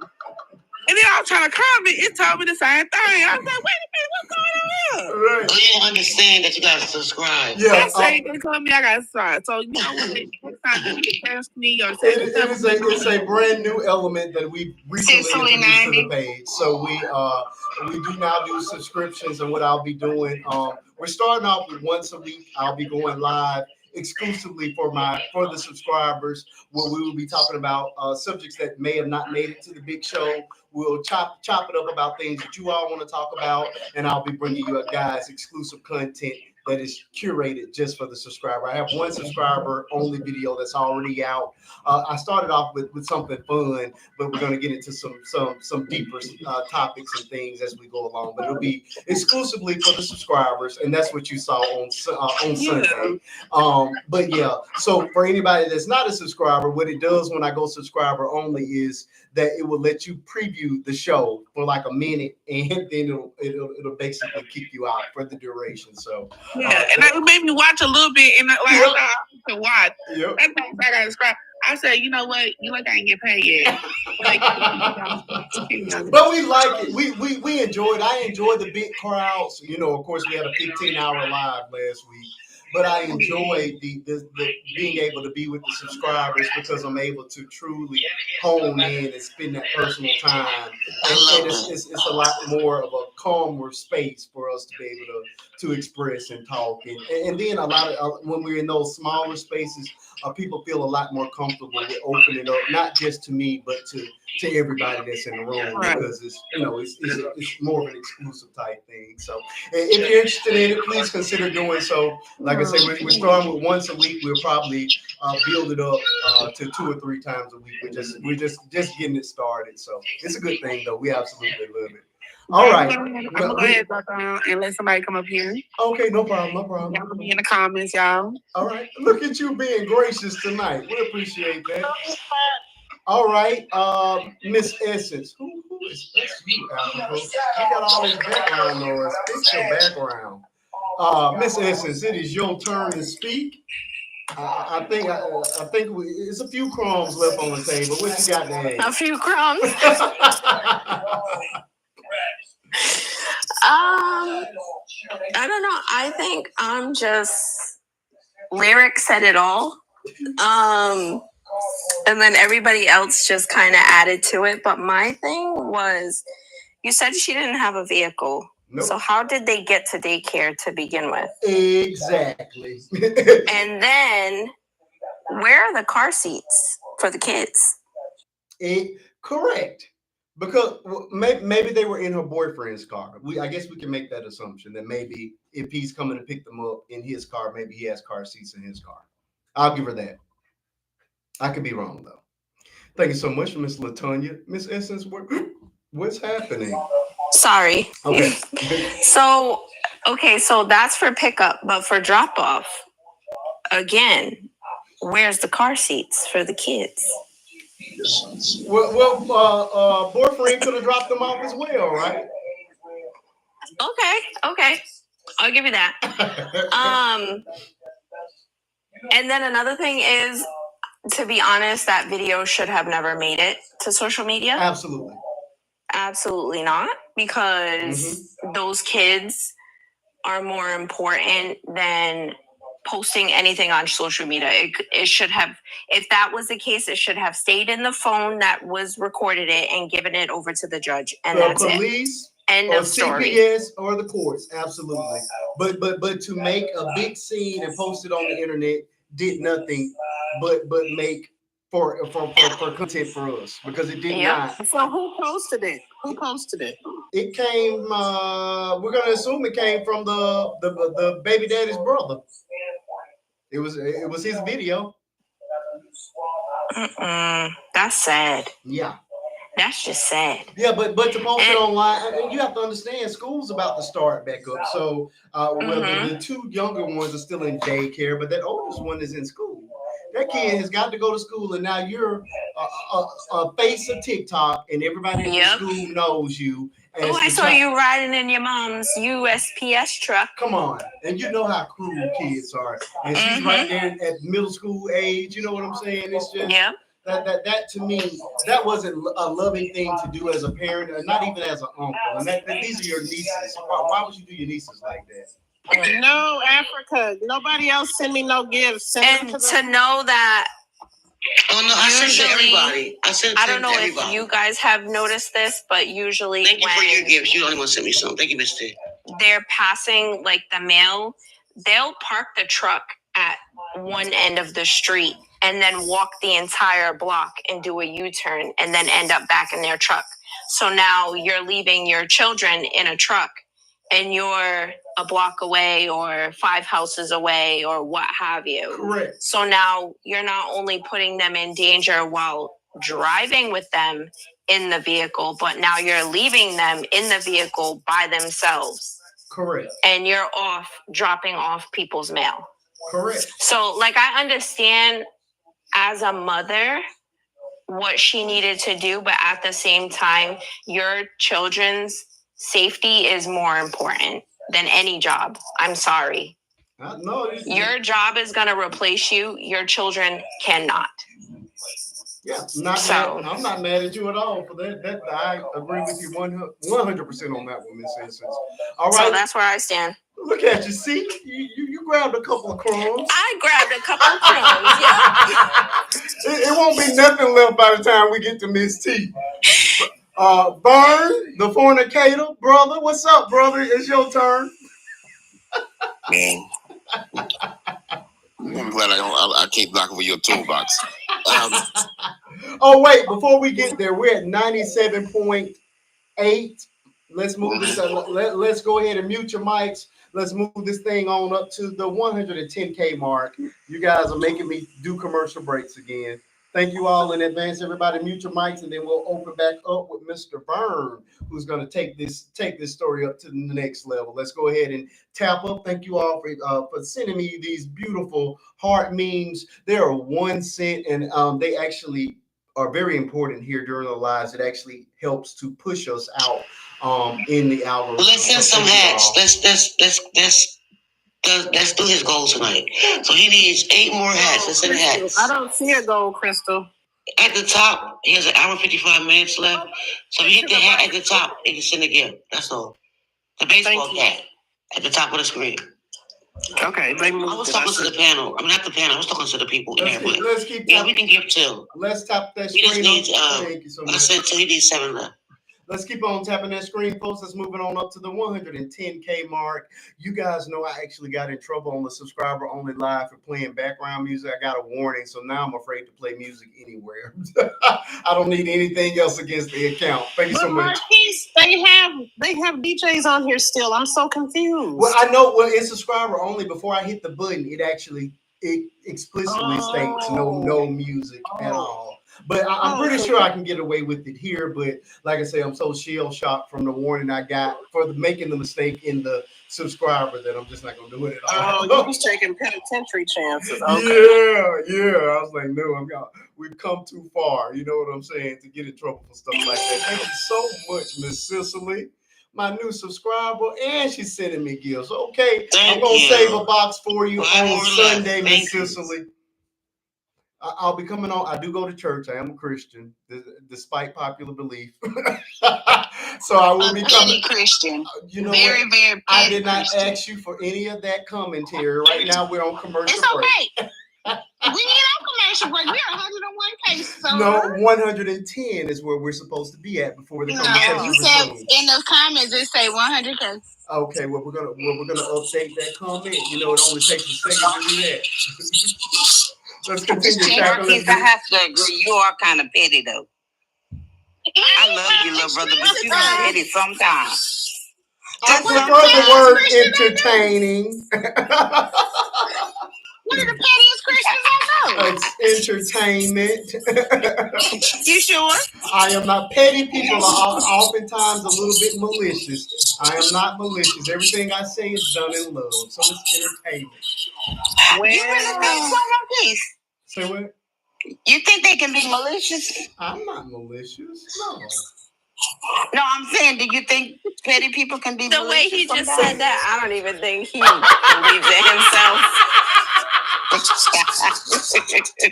Yeah, because some people, when they're petty, it has a little bit of venom behind it. Mine has no venom in it, none at all. I want you to laugh. Okay, because I was for the sake of, I'm a disciple and I'm kind of petty too now. See, now what that's called is projecting, and that's what you're doing right now. You're projecting. I can't be petty though. What is The Chosen? Is that a movie? I don't know anything about that. I don't know that one, Yanni. 35 people in the room. Movie it's on Amazon Prime. I think I've heard it before. Is it new? I watched it. It's not like a movie. It's a miniseries. Oh, it's about Jesus. Yeah. Okay. Is it? It's good. It's good. Is it good? Is it period accurate, or they tried to update it?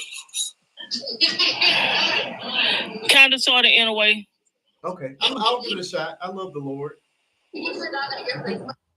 Okay, we'll give it a shot. All right, people, let's continue tapping. We're a little bit over 4K away from the 110. I do not like stopping the show, but I will until we get to the goal. We're at 1050. We want to try to finish strong. We want 200K tonight. We can do it, people. Just continue tapping the screen. Use your spirit fingers. I heard if you do it this way, you can get a lot more taps in. So spirit fingers, people, let's use them. Keep on tapping after we continue, after the conversation resumes, okay? We have one other major topic to handle tonight before we close out. So we're going to spend a little bit more time on this, and then we're going to pivot to Mr. Larry Lowe. And that's where we'll finish up tonight. The rest of the subject matter will be saved for Sunday's subscriber only. And I hope to see you all there as well. It'll be Sunday evening as soon as I get home from church and have eaten and got myself prepared to come on. And we try to stay up a few hours, but I don't want to hold you all too long on a Sunday. And again, I hope you all enjoyed that 15-hour live on Sunday last week, because it will not be happening again for a very long time. I am exhausted. You say that now. Well, I can't. Baby, that's not happening again. I promise that's not happening again. Africa was it hard for you to recover? Wherever it leads you, how long it takes, it's your life. What you say, Marquise? I'm here for it. Did it take you a long time to recover physically? Because I'm still in recovery. It's really bad. Yeah, because I've been getting all my naps in this week since I've been off. Look, and I'm going to tell you what's so bad about it. I can tell when I'm sleep deprived, I just start singing. And I have been singing all week. I've been getting on everybody's nerves. I don't know what it is about. The sleepier I get, the more I sing. And it was, I've been singing an entire week. I'm like, I cannot. This. I loved it. I love y'all, but that was physically draining. Nah, because I just been replaying that line in my brain over and over. Some things that them two dodo birds was saying, it been replayed in my brain cells. And I tried. And it ain't none of the good stuff. It's all the bad stuff. And none of the good stuff stuck. Yep, and that's true. I can give you verbatim all the bad stuff. Yeah, it's true. So true. Okay, people, we have made it. We're at 111 taps. Let's continue tapping the screen. The goal of the night is 200K. Share me out to a few of your friends and continue tapping that screen. Let's resume with my brother Vern. We're ready for you, brother. Well, I mean, I got a question. I mean, my understanding is that when the post people come to, they're on the block or whatever, they got to lock their truck up. They can't leave that truck unlocked. Oh. So So if she's got kids in there and she locks that truck, then she's going to jail because the heat, the whatever, you know. Well, she said that there was air conditioning on her truck, and that was air conditioning. Yeah, so she left the truck running. That's what she claimed. And she locked it up. So how did the uncle open the door? It wasn't locked. It obviously wasn't locked. If he was able to just open that's what I'm saying. So if she gets fired, that's why she got fired. Oh, well, she claimed that she didn't get fired either. Well, she told us that she showed us that she was still on. My understanding is that, and I know a lot of post people. Sure. You leave that door unlocked. That's automatic. Well, she claimed that she wasn't yet on the clock. Would that make a difference? It still makes a difference if you got mail in there. Did we see any mail people? I don't know. I can't remember, but I do know that those trucks stay locked all the time. Mail, no mail, whatever. They cannot just walk away from the truck and leave it unlocked. That makes sense. You know, so I mean, I just sent it to my cousin. He works for the post office, so I just sent it to him. I shared it with him. Let's see if he comes up. Yeah, I remember the kids being in the buggies. I remember that much, honey. But, well, and the thing is that the other girl could have came with the uncle. He could have dropped her off. Now, the reason I say that is because the reason I say that. But she was already on the truck, Vern. But it was all a setup. This whole thing is a setup. I get that, but when he opened up that door. He could have opened the door up. The door was already unlocked. He ain't filming yet. The little girl could have jumped in there, jumped in a crate, whatever she wanted to do, and then he could open up the door and acted like that. Now you said she's running from 3 houses down. Yeah, she was right. Right.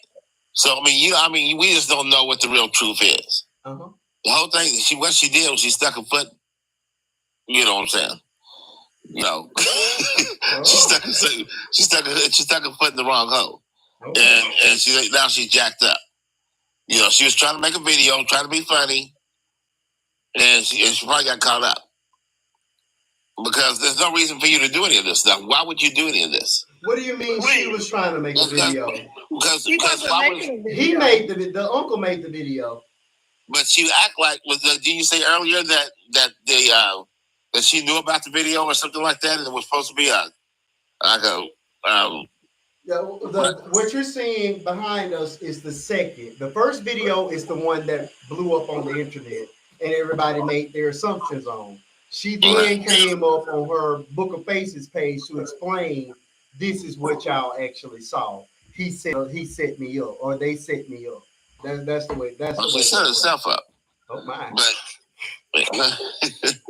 because I'm just being for real. I mean that the whole thing. Vern is stating facts out here. This don't make no sense. How did she set herself up? Explain that. Look like we finna get a TikTok divorce. Think about it. How do you say so much? Either she done called somebody and said, "Hey, come pick the kids up." You know, if she told them to come pick the kids up and she left that unlocked, okay, and they already on bad blood, but she called the brother or the uncle or whatever. She called the daddy, and the daddy said, the daddy said, I can't come get him right now. Right, but the uncle got involved. But the uncle got involved, though, right? Say what? But how is that? Somebody called the uncle. The daddy had to call the uncle. That's true. Right. So that's what I'm saying is, so you set yourself up. If y'all already on bad blood. But if she's in dire straits and that's the daddy and she can't reach out and ask him to come do his due diligence. No, I'm not saying that. I'm not saying she's wrong. I never said she was wrong. Did I? I never said that. I never said that. What I said is that if you're on bad blood with somebody, you're the last person I'm calling. Husband, wife, divorce, whatever. I'm not going to call you and then have you set me up because you want my kids. Because you want my kids. Okay. No. Okay, go ahead.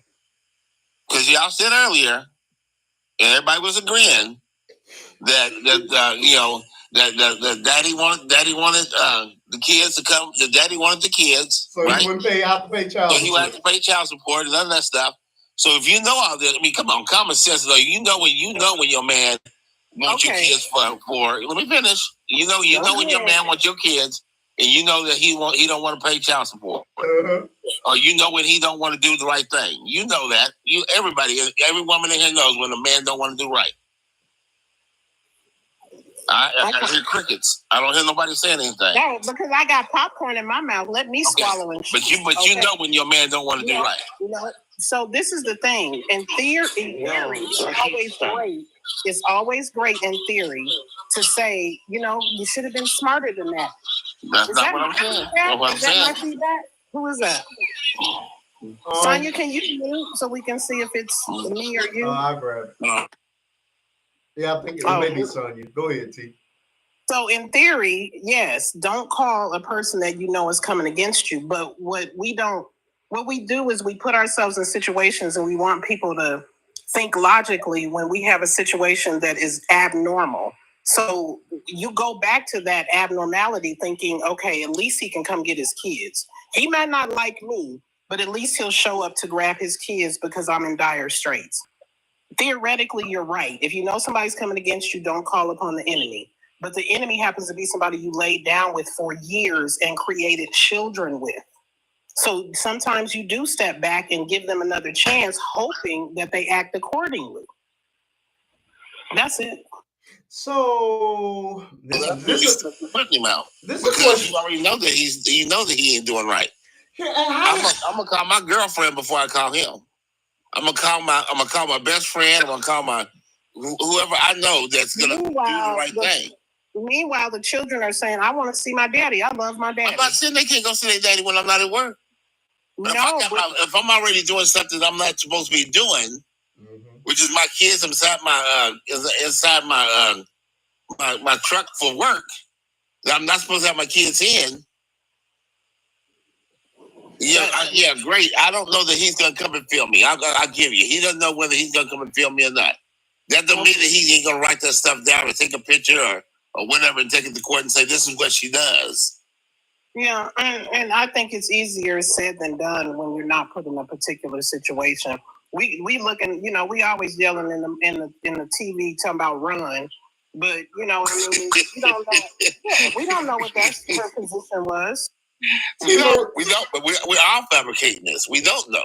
T. Marie says that a bad partner does not mean a bad father. Well, I mean, obviously he got them kids. What did I tell you earlier? So how do you feel about him taking them kids? Answer this. Yeah. Y'all was hounding about the kid, about the daddy taking the kids in court. So how you feel about that then? What makes you think that was the dad wrong for that?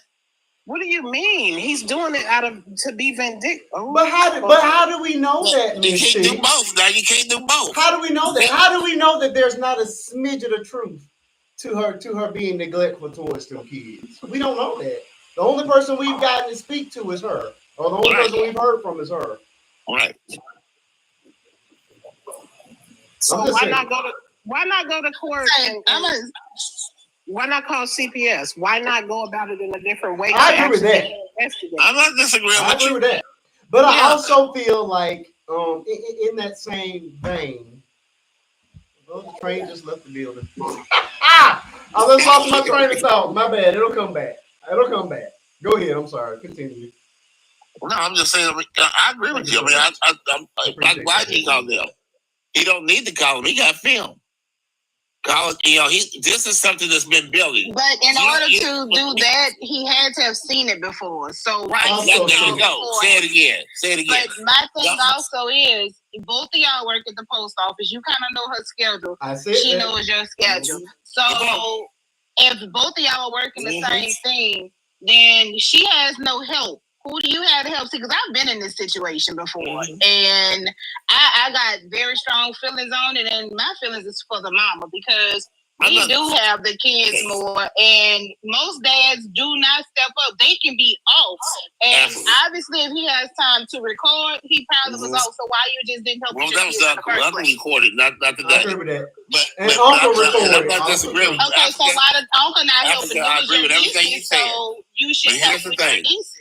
But here's the thing, okay? I agree with everything you said. I'm not taking up for the dad. I think the dad's a creep. But that's the truth. Okay? My kids come first. No matter if I'm upset with my wife or my ex-wife or whatever it is, that has nothing to do with my kids. My kids come first. And I'm not putting my kids in any kind of crazy situation. I heard that. But the man was a creep enough to know that he was going to do what he did. He called his brother-in-law. He said, they over there. They over there. They knew they was going to film that before, but when he opened up the door, he was already filming. So with that being said, as an uncle, why aren't you you might not like your children, your niece's mama, but why don't you, if you see your brother and the baby mama working certain schedules, she might not get to daycare in time. He might not get to daycare. Why is there no support system? But children is what matters, what we're saying right here. So if the children is what matter, then other family members can step in and help with these babies. But no, y'all stepping in. I've already said that. At this point in time? I already said that, Africa. I said, why didn't you call somebody else? You got. Why did he have to call somebody else? You could have called somebody else. But that's what I'm saying. She may not have the support system. I didn't have a support system. So I did some things that today when I look back that probably could have put me in the same situation she's in. So when you don't have a support system, sometimes the baby's fathers, those family members could step in and be like, okay, she is working, she is doing this. We can at least get the kids till she get out, but when she get out, she need to come get her children. That thing can work that way, but you have I believe what she's saying is it's a tad bit of vindictiveness in there. We're gonna do whatever we can to hurt you so we can help him, but in the end, we're not going to do anything that's going to help you long as we can get this done over here. But ultimately, the people that are hurt are the children. My ex-husband did everything he could. His mom and them did everything they could to try to get my kids from me. And in this situation, so he would not have to pay child support. The only difference was the judge never fell for it. Sir, your child support going up by another $100, $200. That's what they did for him. Yeah. Being vindictive. To not help, you can't come it's your weekend. Why you can't come pick them up from daycare? I'm at work. So now I gotta leave work to go pick up our kids from daycare to come meet you an hour away with them when you very well could have went to the daycare and got them kids yourself. I'm sorry. I'm just with her. If y'all got enough time to set up to record me and know why I'm at delivering mail, whether she was or she wasn't, I don't know if she's telling the whole truth about what she was doing. Mm-hmm. But if you got enough time to come record me, you got enough time to go to that daycare and pick these kids up. I disagree. I do not disagree. Okay, and here's my question. Well, amen, Africa. I like that. Here's the question I have, though. Surely this man didn't just get like this. How do y'all get to baby number 2 with men that behave this way? I understand the first baby, but unfortunately, I said I do. That's how I got to. If I knew what I knew, now my second one would be for somebody else. Okay, but she wasn't married to this man. So how do y'all get the baby number 2 with a man that's this much of a female dog? That's kind of outside the scope. People lay down. People aren't perfect, Marquise. That's the answer. I'm not asking for people to being perfect. I'm asking for people to notice a pattern of behavior. This man is not. Those babies look close in age, so it looked like she, as soon as her 6 weeks was, or even before her 6 weeks was up, they was back doing something. Come on, man. Them babies look close in age. So, I'm just saying they look like they steppers, literally. Correct. That's all I'm saying. He's saying what I'm saying, though, Africa. If you know the man's a female dog. Y'all saying representative. If you know how he is, why are you gonna make? I'm not calling. If me and you would get divorced, and I know that you ain't gonna do me right, I'm gonna call you. Thank you, Chris. I just say y'all saying y'all representatives up front sometimes. I'm not calling you. I'm gonna call somebody that I trust. Let me just hit y'all with a dose of reality, okay? Okay. You say that if you see the signs, why would you do it again, right? Yeah. Let's deal with reality. The reality of it is this, and I'm gonna go hard as I can without being disrespectful. Okay. Here's the reality. When you in it, it's different. You can see all the signs you want to see, but not everybody comes to the same level and place as other people. Where it's some people are quick to see it and be like, "No, dog, I ain't going there no more." Right? Mm-hmm. But some people aren't quick to see it because of how they're deep in it. Now, you say, how could you have another child? That's easy. Let's just say you do see the signs, right? Let's just say you do see certain things, but it's not to the level of where it is right now, right? But you've seen some signs, right? That does not negate what's going on with the person. You can see it and ignore it, just like other things that we see and we ignore. That's how it is with some couples and some people. You know what I'm saying? Because look, it depending on how long you've been in it, if you in it deep enough, you can see the signs, dismiss the signs, and allow your heart or your mind to see something that's not there or ignore something that's there. So that's why I can say you can go back to it and still be in it. Because I saw some signs with my son's dad. But because where I was with him. So you were just being fast, though. That's different. Where I was with him. You was just being fast, though, Sonia. That's different. No. You was just being hot. Cut that out. No. If you see my, I'm just playing. You know I'm just playing. Sometimes cut that out. They come in different. You know I'm playing, Sonia. A lot of times they come. I know you are. That's why They do. They show you get to see somebody different each time you with somebody. You don't get that level. You don't get that level until. Look, I'm gonna put it as simple as I can. I didn't see the level that I see now until I said, "Look, ain't no more."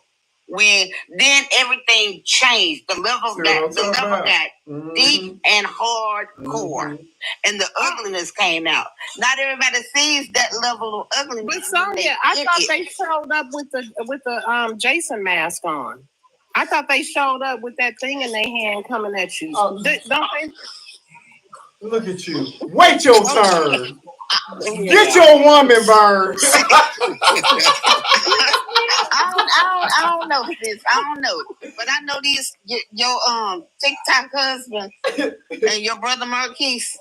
We gonna have to get on them because they both. You can't get on them because they missed the point. They know. I don't have any understanding for y'all keep on making these babies. No, they know for a fact that some of their boys don't show the whole picture of who they are.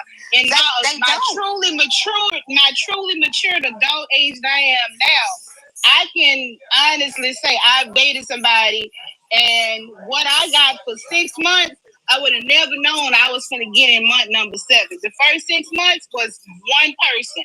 When month number 7 showed up, that thing became a totally different creature. And I'm like, wait a minute, who is you? Where you from? She said a totally different creature. Yeah, and sometimes it takes years for that person to come out. And I'm not just saying men are the only one that do it, because we as women probably show up as one thing and we be somebody else. But I mean, go ahead. Oh, go ahead. But my thing is, this is the thing. This is the only time, one of the only times I can agree when they say women are emotional and men are logical. These two are trying to put 1 + 1. They're not thinking about our feelings that we have involved, that we naturally, that God gave us, okay? To be the nurturer, to fall in love, to be in love, right? They're not thinking about that because they don't operate in that. Because men don't do their emotions. We're emotional and they are just who they are. I'm about to have some emotions on you right now. I'm about to show you some emotions, Africa. Sonia, don't let Marquise get you in the habit of calling this my TikTok husband. This is my man. Oh, Marquise. You want to turn your camera on? Exactly. Tell me something. Please. I'm sorry, sis. We about to box. I know that's right. Thank you, I know Sonia. that's That right. Marquise started that mess. And you know what? I hate to say it, but I say this because I've had a friend tell me this. They have multiple children with the same ridiculous men because they don't want the stigma of having multiple baby daddies. So I'd rather have an extra child with someone who obviously can't take care of the first one that I have, but I'm going to have a second one because I don't want people to say, oh, she's got XYZ amount of baby daddies. And like I said, I say that because I had a friend actually literally tell me that because I asked her. Yeah. She's like, I want another child. I'm like, okay, but you don't even have a boyfriend. Oh, but I'm not going to have a child with somebody else. I'm going to have a child with my daughter's father. That's and I'm like, some of us in the box have lived that. That's the thing. Yeah. Thing. Mm-hmm. Yeah, I can give a testimony, but I can't give it because of where I'm at. But it's definitely a part of the puzzle. It can be. That is stupid. That's true. Well, Marquise, I can't do it. See? Okay. But I'm not judging women that do it. I'm judging because that's stupid. Because like my brother's baby mama, she didn't want. Oh, you don't say nothing, bro. I want you, baby, to hit it tomorrow. I don't have nothing to lose. And I get the mentality because my nephew's mom would, in the beginning, would not allow my nephew to have my brother's last name because her oldest child is in her last name, and she didn't want her oldest son to feel a kind of way about not having his dad's name and having her name. Lord. And it's like okay, they do have different dads, and you have one who is in the picture. Unfortunately, you have one that's not. So you punish my nephew to not have his father's name because your oldest son doesn't have his dad's name. What's funny to me is somebody can be in a tumultuous marriage and people don't know it. Behind closed doors is horrific. But as long as they're married, right? And she has another child for him because she wants another baby. But she puts up with a marriage that people think is perfect and she continues to have another child, right? Because she wants children and she's hoping that the marriage gets better. But see, they got the picket fence, the 2 cars, and the good careers. Yeah. So people don't question that type of situation because they're married. How many women have laid up there not feeling that man? The relationship is not functional, and she continues to have children with him because she wants babies. She wants some type of unconditional love. He's not providing it, but that's her husband. So let me have another child by him because I want children. But they're happily married, so we don't look at them with that kind of same spotlight. No, because my husband couldn't get that third baby out of me. He tried. That wasn't working. That was not working. Y'all had more than one, right? Yeah, we had the 2, but we had when I got to the second one, that's when like things started getting tumultuous in our marriage. And that's what Sonia was talking about. Sometimes you don't know until you know. Okay. Let me bounce up to Miss Vanessa since my last 2 panelists they're pretty safe in their boxes. Miss Vanessa, welcome back. It's always good to have you on the panel. I am eagerly awaiting your thoughts on this situation with the USPS worker. What do you got, Miss Vanessa? Oh Lord, here go the color. The colored are not behaving correctly tonight. Vanessa. Is she asleep? I don't know, Lord. Miss Vanessa, going once, going twice. There she go. Oh, Vanessa, you almost got clicked out. Look, Marquise, don't do me like that. I was hitting the button. Welcome back. We're ready for you. I was just waiting patiently to come on and let everybody, comments and everything. But this is my thing. I think the reason why she called him because they might have been still dipping and dabbing with one another. She felt comfortable by calling him. but he couldn't come because he was at work. So he don't call the brother and told the brother she had da-da-da. And make sure you film that. Because she got the kids in the truck. And another thing, she didn't just do this one time. She done been doing this a whole bunch of other time because she got comfortable of doing this. Well, where the man at? Where the other man at that she supposed to have? And I think the dad is very petty. Because the daddy know that he can't probably get no more and she got another man. And he mad. And he trifling. Because he know ain't no more of that there. Right. But at the end of the day, you's hurting the kids. It's the kids that's gonna suffer. Exactly.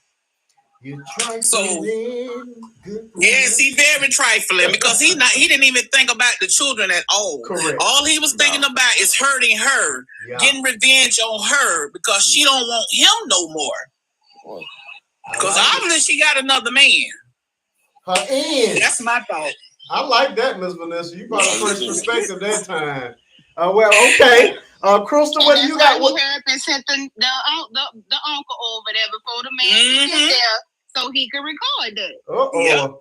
Again, vindictive. Yeah, he's very vindictive. He's very petty. He's trifling.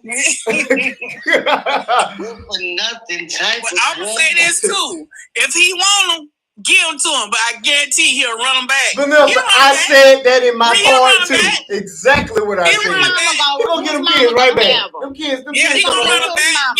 Let him have them. But especially I guarantee he out there in these streets, he gonna send them kids right back. Giving them to his mama. His mama got. I'm trying to. Mom gonna get tired. You better come get these children. Somebody else gonna have them kids if you get them all. I'm trying to tell you. All right. He's not gonna have those kids. Okay. Let's take a pause for the calls, people. We're at 136,000 taps. Everybody mute your mics. Let's move it on up to the 150K mark. Our goal for the night is 200,000 taps. So let's pause. Let's get the tapping while we do this brief intermission. We have one other subject tonight. Again, my boxes are open, so even though the boxes are full, I'll rotate the boxes for anybody that wants to come up and add their 2 cents. Everybody's a part of this show. I got Tyrone here. You are waiting, Tyrone, but you're not a friend to the show. You got to be a friend. Hit the button up at the top, become one of my friends, and then you're more than welcome to pop into the box. Okay. I'm going to go ahead and pull Miss Vanessa down. You'll be able to come back as soon as the boxes, there's an available box. And I'm going to load you up as soon as you become one of my friends, Tyrone Mosley. Hit that button and then you can come up. And again, I'll be rotating the boxes. All the people here understand that if I drop you, it's only to allow the people to come up to throw their 2 cents in. And we'll rotate for the duration of this show. We have one other major subject that we want to handle and tackle tonight. So we got 3 more perspectives and anybody else that wants to chime in. And then we're going to move on to our next subject of the night. Because I want to have my chance to speak too. I know that, LaTonya. I have not forgotten about you. We got Crystal, Miss T, and then we're going to come to you. I'm just saying. Now, see, I had to put my phone down, so I was getting Mama ready for bed. I saw it. Yeah. I saw it. All right, people, let's continue tapping that screen. Let's move it on up to the 150K mark. I guess I'll give my spiel as we're tapping. Again, if you guys do not want these intermissions, then please continue to tap. As long as the taps are going, I don't have to do this. But when they slow down significantly, then I have to pause the entire show, get the taps where they need to go, and then restart, which actually unalives the momentum, and I don't like that. So please, let's just keep tapping that screen. Spirit fingers, that's what they say to use inside of my screen. It'll move it up fairly quickly. We had 139,000. Thank you all for being here. Whether you're here 2 seconds, 2 hours of the entire show, please know that you are loved by your boy Marquise.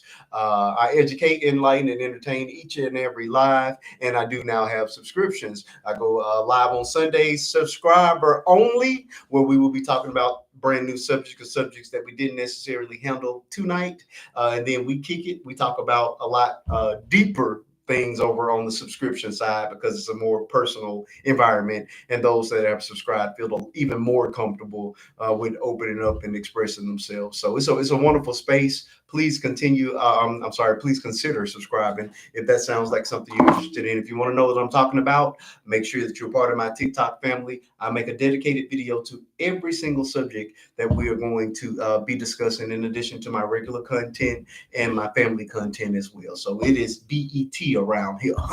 My last name starts with the B. I won't give it to you because I know some of y'all are weird, but that it stands for B Entertainment Television. And if you're seeing my documentary on YouTube, then you obviously know my last name. But speaking of that, I am on the Tube of You right now. Please consider subscribing over there. It costs you nothing. It's free.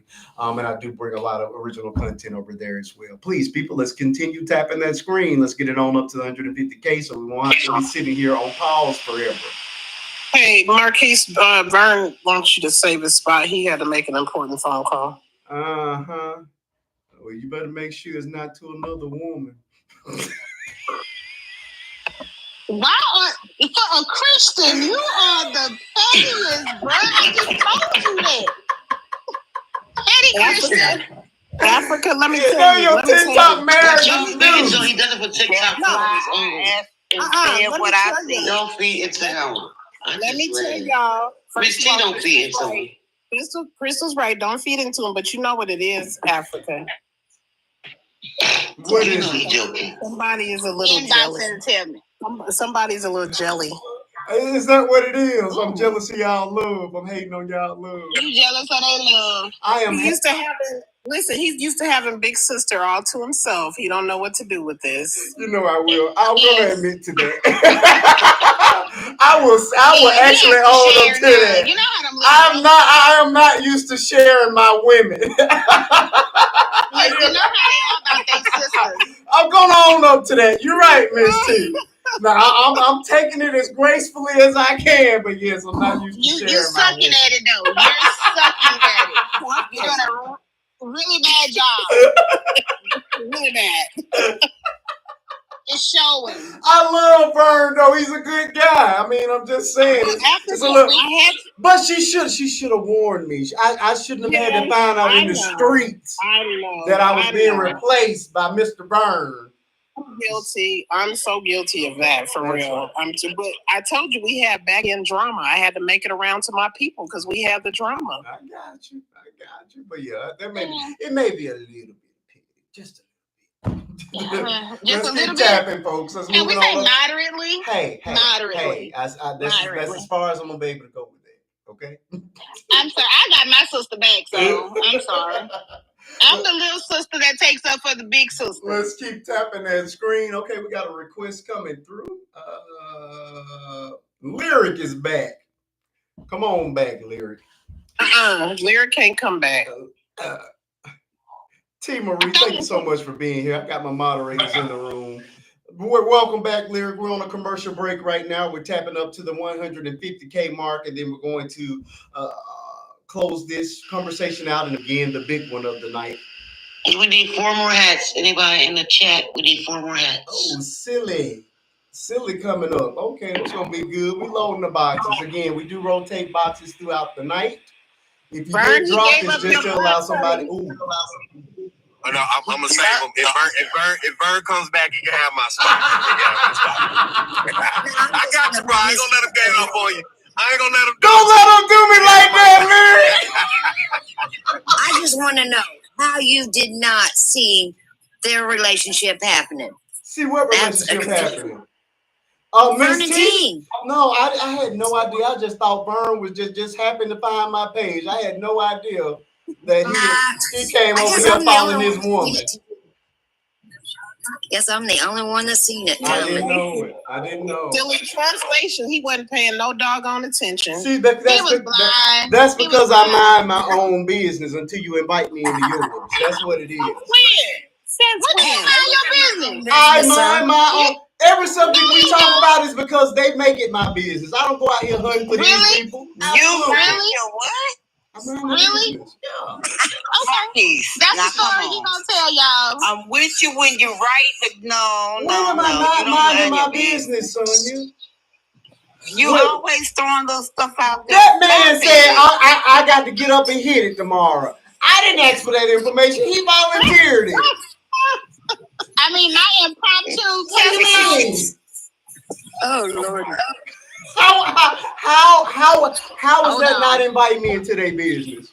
Hold on, I got something for you.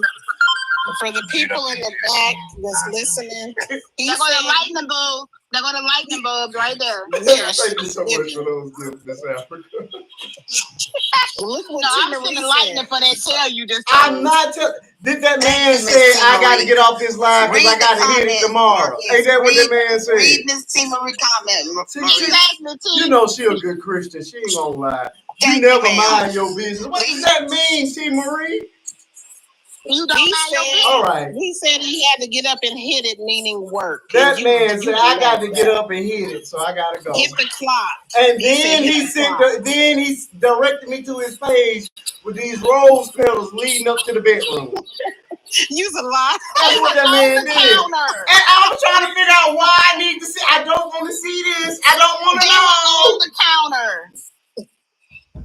And she made the V, not him. She made the V on the counter. Stop it. The V. Fix your face. Fix your face. Fix your face. I'm not even gonna take it there. You better not. I'm not even gonna take it there. But I don't disagree with you. I'm not disagreeing with you saying that the V was on the counter. I'm not disagreeing with you. I'm about to cash out V right now. I'm not in disagreement. Let me get this dollar right. Let me get this dollar on this cash app together. Hold on. All right, people. We need 3,500 taps, and then we'll be able to resume the conversation. We got 3 panelists left, and then we're going to transition over to our next subject of the night, which will be the big one of the night. It's very late in discussion, and it's going to be pretty deep. Africa that said her finger was hurting. I'm getting so tired of y'all complaining. Tap the screen. Oh, I'm sorry, sir. You don't have a bone removed from your hand and tell me how well you do on that. Look, Miss Silly, I understand you needing a break. I'm talking about these lazy people in here. It's okay. He wants you to use your toes at this point. Watch your words, sir. Watch your words. I've been tapping since I've been on here, so hush up. You know what? Lord, y'all are kind of abusive in here. I feel very much No, keep joking on the host. I feel very much it's all out of love. Marquise, are you feeling a DV situation happening? I do. This is the second time. Y'all did it to me in the subscriber live where everybody ganged up on me, and now you guys doing it in front of the I don't believe live. anybody ganged up on you the other night. T. Marie, did we gang up on him? You were there. Do you recall? When my sister was on and we were talking about me being abused, remember? The teeth mark and the iron on the back? And everybody was laughing. I was sitting here telling these people how my sister doesn't need, if she ever comes up missing, they can see the teeth mark on my shoulder to this day. And they were laughing. T. Marie doesn't recall. Okay, now y'all got selective memory. You know the saying, denial is a river in Egypt? That is correct. Talking about you. Yeah, I was sitting in the comments and I don't recall that. You don't recall us talking about the teeth mark on my shoulder and the iron? I was sitting in the comments and I don't recall them beating up on you though. But they were laughing. I was expressing myself, letting you guys know. Oh, this was Sunday. That's not beating up on you. Y'all were laughing. Y'all were not supporting. We've hit $1 million, Marquise. We didn't hit $1 million. Now, can we proceed? That is not $1 million. That's 150,000. It's supposed to be $1 million. Thank you all for tapping. Let's continue tapping. We're going to move it on up. Let's move. Next goal of the night is 200K. Please continue tapping the screen as we reopen this conversation. I do believe it is Crystal's turn. You know what you should do one day? What's that? Read everybody's taps since everybody wants to complain. Read. It is your turn. It is your turn to speak. Read them. Oh, they took everything I had to say. Because you worry about tabs. Worry about the subject, woman. Excuse me? A tap tire. Exactly. You talk before me. You said you wasn't ready to talk. And then you don't y'all get started. No, don't y'all get started. No. Oh, she better get her comments together. She wasn't getting started. She was just saying what she said. I didn't take that personal. Who said that? She said, "I'm worried about tax. Worry about the subject, woman." We had enough of y'all on that sub only. Oh yeah. At the Thanksgiving. It was like an episode of Soul Food on the subscriber side. It was yeah. And that was Terry and that was Maxine. Yeah. Yeah, we're not gonna lie. All she said was, "You worry about the tax. Worry about the subject." I didn't take that. You lost your train of thought. Come on. What's your thoughts on the start something that ain't nothing. Crystal said that she has nothing more to add to it, so we're going to move on. Miss T, I do apologize for you having to wait such a long time, but we are ready for you now. Go ahead and add whatever you'd like to add to this subject. Okay. First of all, hang on a minute, T.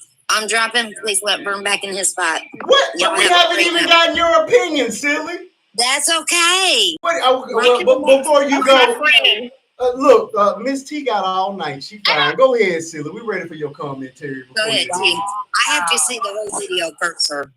Wait a minute. So you're on the panel and you didn't even see the video? I just came up to tell you why I was not tapping and hold Vern's spot. Oh, I like silly. She Silly, you're in violation. You know you're supposed to watch the videos before you get here. I put them all up. I went and seen your videos, and she did say that's why she came up though.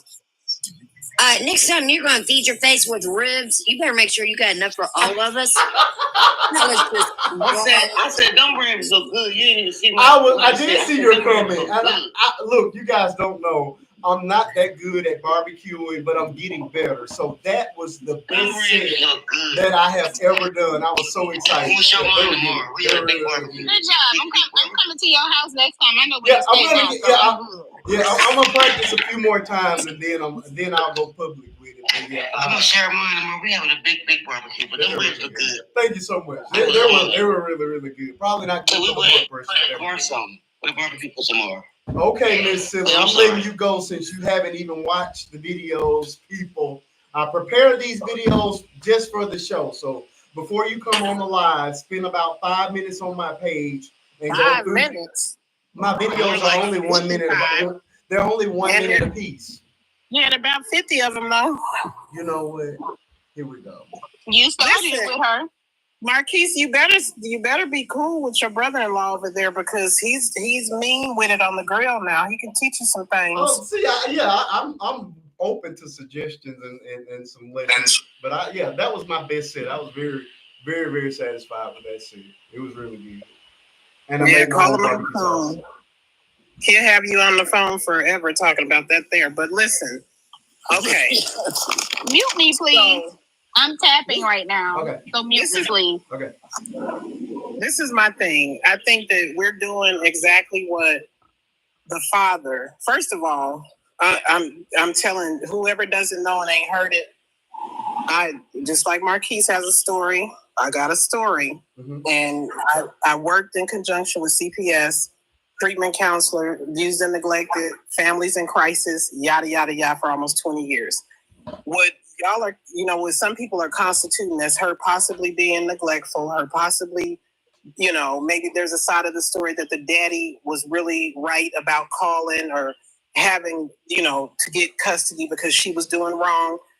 All of us in this room, if you all look up the laws in your state, we fall up under something at some point in time. We've been neglectful by the definition of law, okay? Yeah.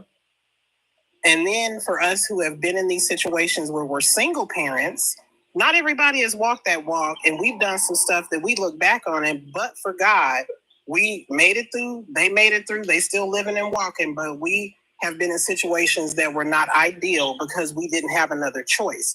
And I think for some people, Vern, Marquise, if you haven't lived it, it's kind of hard to put yourself in there and right directly in that position and say, this is what I might have to do. This is what I've been brought to do. Well, it's kind of hard for me to be a single mama, Miss T. I don't have the equipment. A single father, honey. You know what, Vern, we already got down to the basis of this.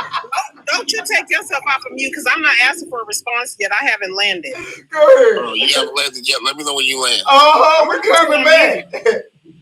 So, hey, wait, hold up, Miss T. Before you finish, you have a Tesla plane, so you don't have to land yet. Yours is electric, and you charge your plane up, so you got a minute. Thank you, honey. So, anyway, listen, we can put all that to the side of why she did this and why did she have another baby and why didn't she think ahead of time and go ahead and not call him because he's the enemy and blah, blah. Okay, what we're doing is what that daddy wants us to do. We're questioning her that was put in a position. We're looking at her like, what did she do wrong? But everybody in the room has agreed how wrong the daddy is, how petty he is, and how he's not putting the children first. Yeah. But what we tend to do is we want to find blame in the victim, or we want to find just plain blame in the woman. What did the woman do wrong? I know she had to do something to cause this, and that's the problem in our society when it comes to these things, because I'm going to tell y'all, this was triggering for some people in the box, and I don't have to say who.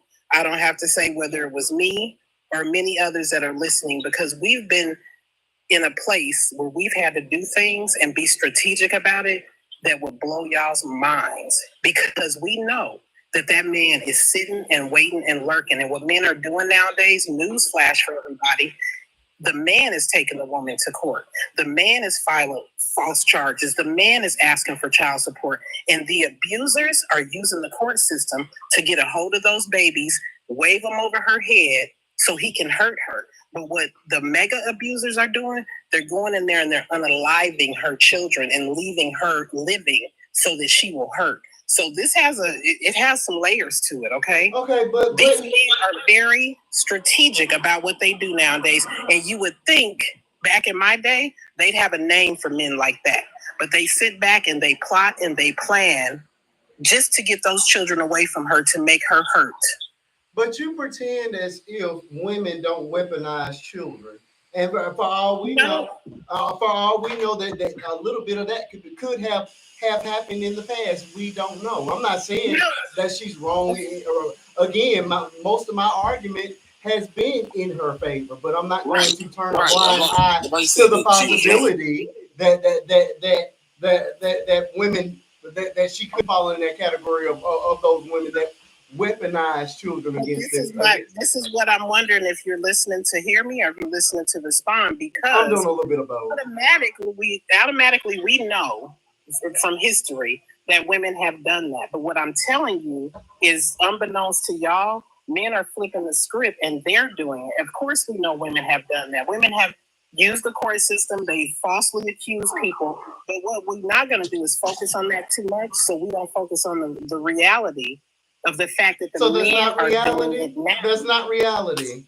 So because it's been happening, we already know that. So because it's normalized, we don't have to focus on it. It's not right. It's not right. We can talk about we can walk and chew gum. We can talk about them both. But we already know about the women doing that. Cool. So put that to the side and get a hold. Why can't we talk about it both? Because we need to realize what men are doing. Well, that's why we're here. I've been calling him a female dog for 3 days now. And that's what I'm saying. If we know that he is in the wrong, why do we always lean and have to find some? I don't know that he's 100% wrong. I don't know that.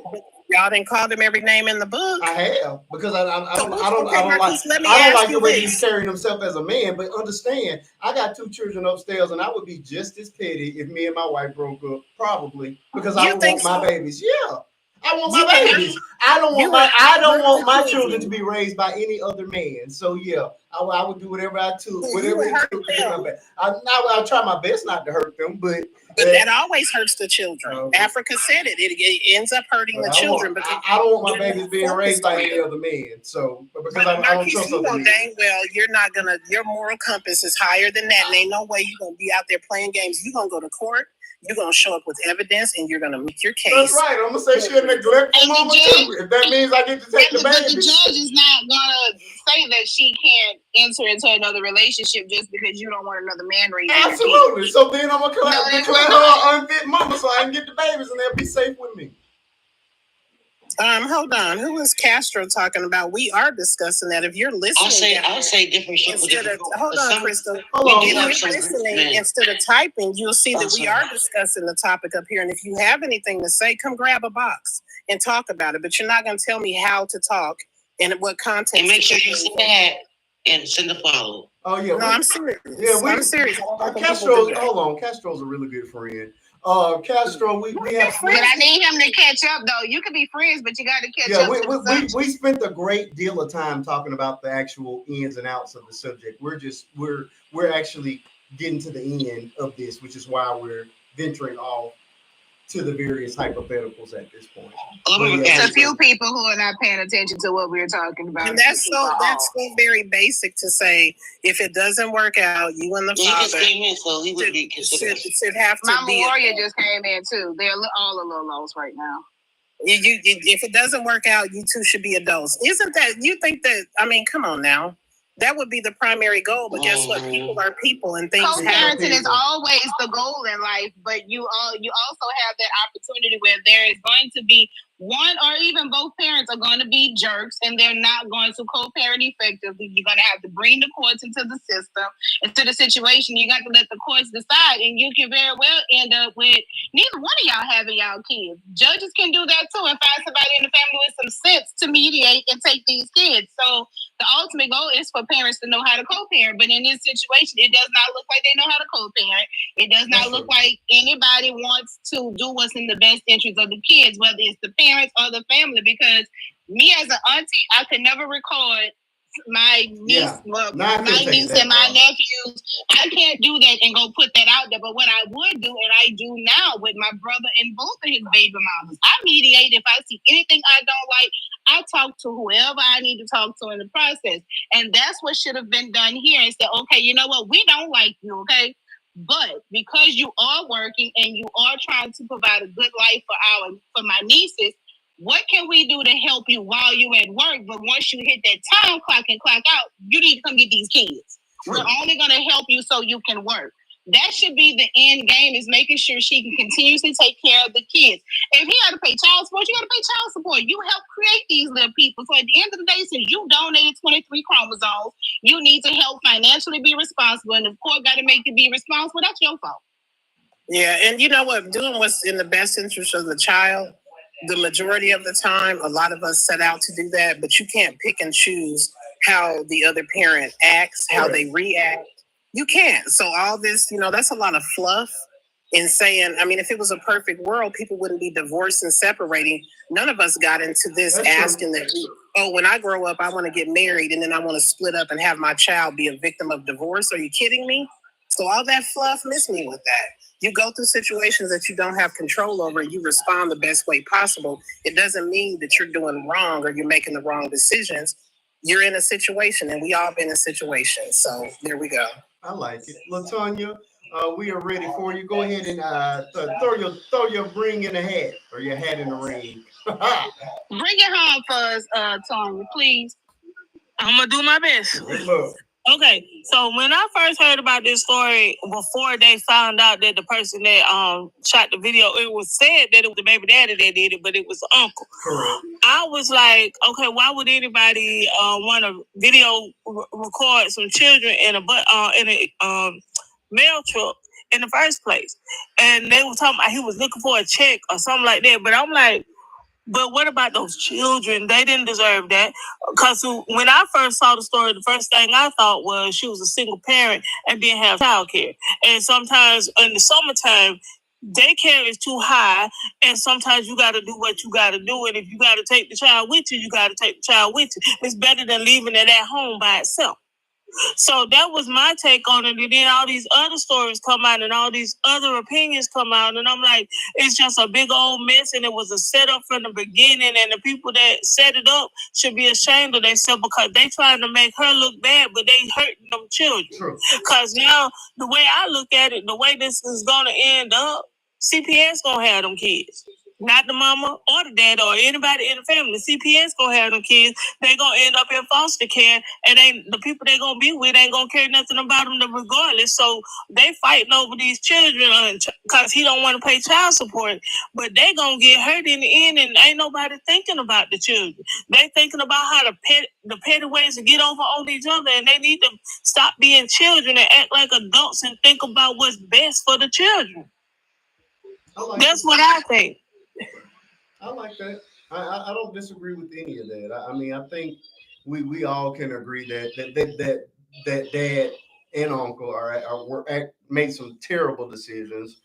They definitely embarrassed mom and definitely traumatized those kids, especially the one that has to go back to school next week and face the ridicule of being a viral sensation for something that's not so good. You know what I mean? A custody battle, being on the back of in the mama's truck, all these kind of things, you know.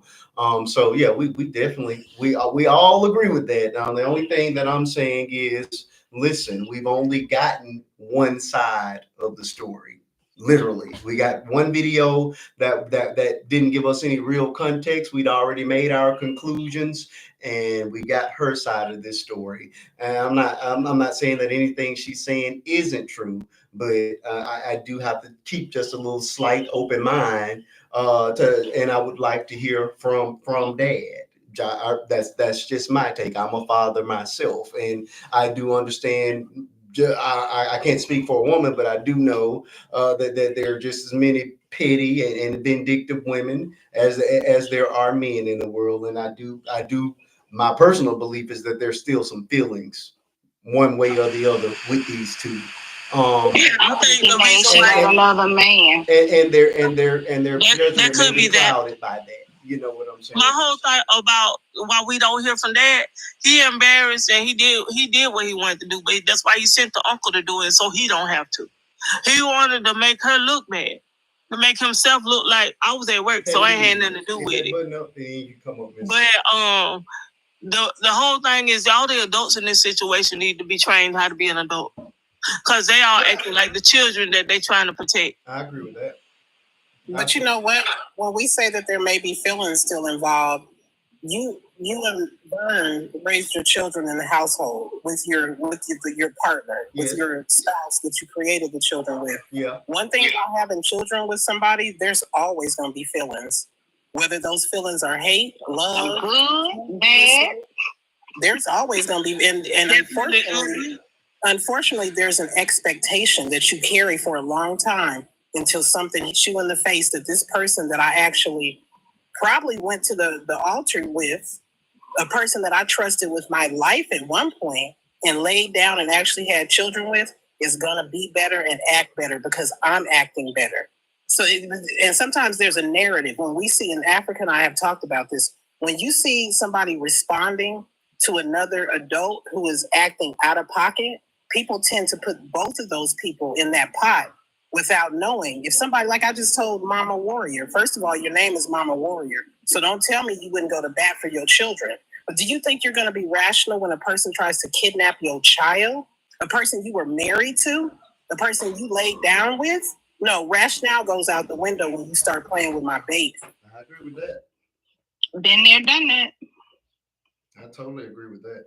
100%. I'm one of those people that is grateful that God made it to where I can't bring children into this world, because the way this world is standing, I'll be in jail, under somebody's jail or under somebody's grave over mine. And Latanya, if you heard me in Africa's story, you would go to jail for us. I like it.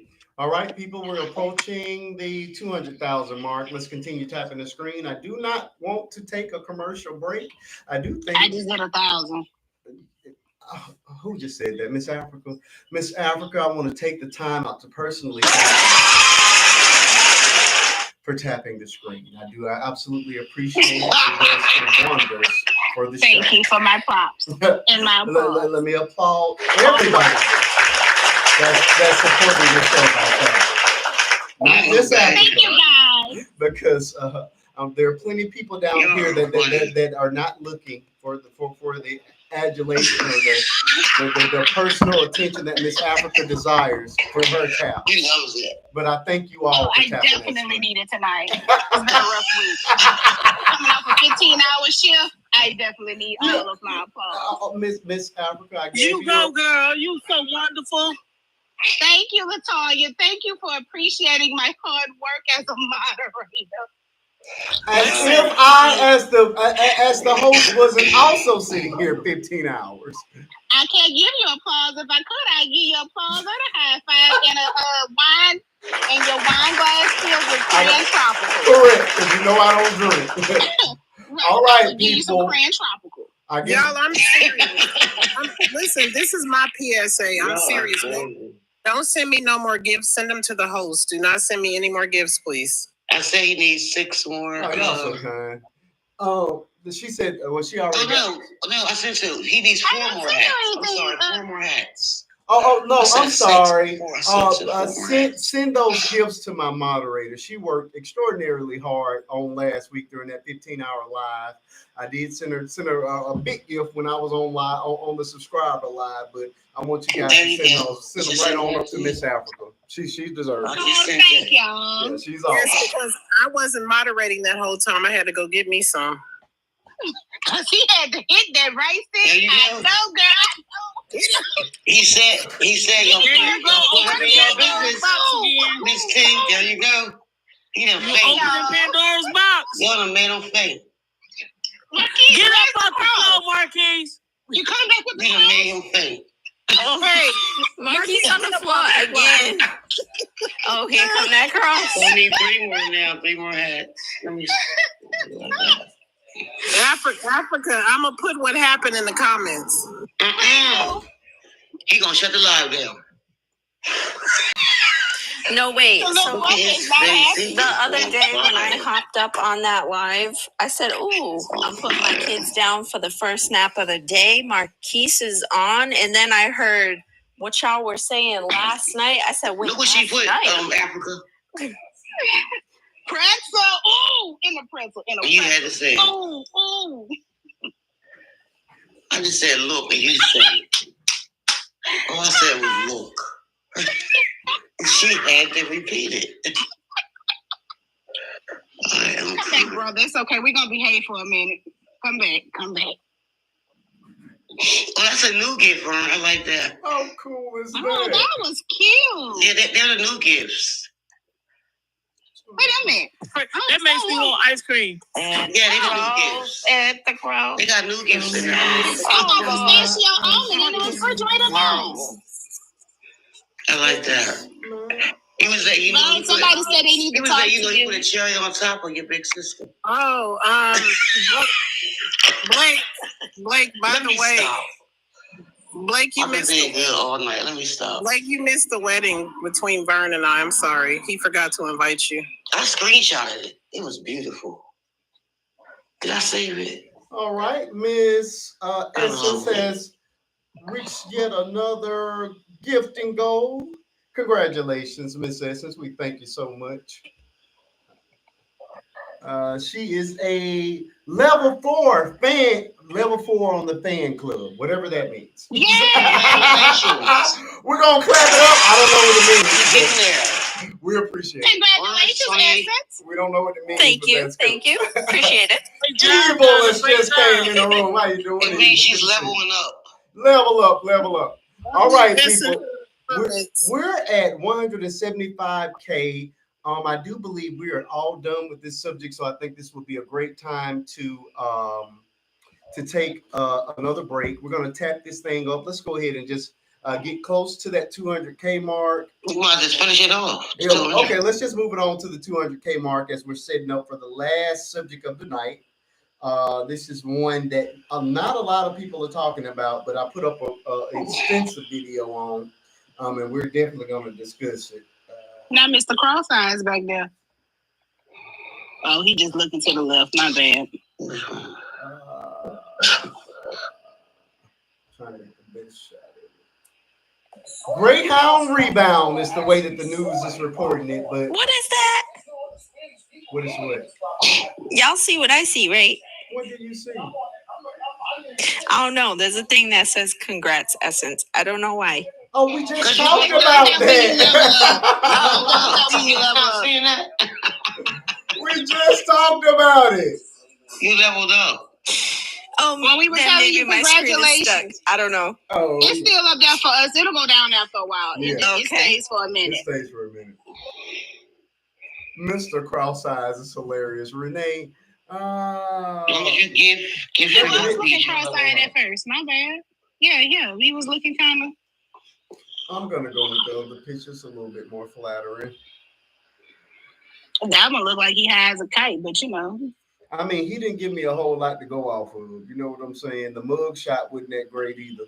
We're good. That's the big subject of the night. Let's move it on up to the 200K mark, and then we're going to get into this one. It's a very layered discussion. It's going to take us to the end of this show to unpack, but it's deep. I hope you guys have watched that video. Go out and support it if you haven't. If not, I'm going to summarize it in just a moment. In the meantime, let's go ahead and mute your mics and let's continue tapping that screen. Let's move it all the way up to the 200K mark, and then we'll jump right into the final subject of the night. This guy is from Alabama. His name is Larry Lowe. And by the end of this story, you will never forget him. Very tragic, very unsettling, but I think it's an important conversation to have because it centers around online dating, which I have never in my life done. And after this, I wouldn't advise anybody else to do it either. But yeah, we're going to talk about it. We're definitely going to talk about it, and you guys may get mad at me because I'm going. You may accuse me of victim blaming, but I don't even care in this particular situation because I feel like there's a lot of blame to go around, and I think Mama is to blame for some of this. I'm so sorry. I'm just going to apologize ahead of time. Let's go ahead and tap that screen, folks. We're at 180K, I guess. Well, right at 180K. I guess we'll do this auction style. All right, folks, we got 179.9, 179.9. Can we get 180? Can we get 180? I need you guys to do this, do this, do this, do this. Let's move. Oh, we got 180. Let's move it on up to the 181 and 181. Can I get 181? Can I get 181?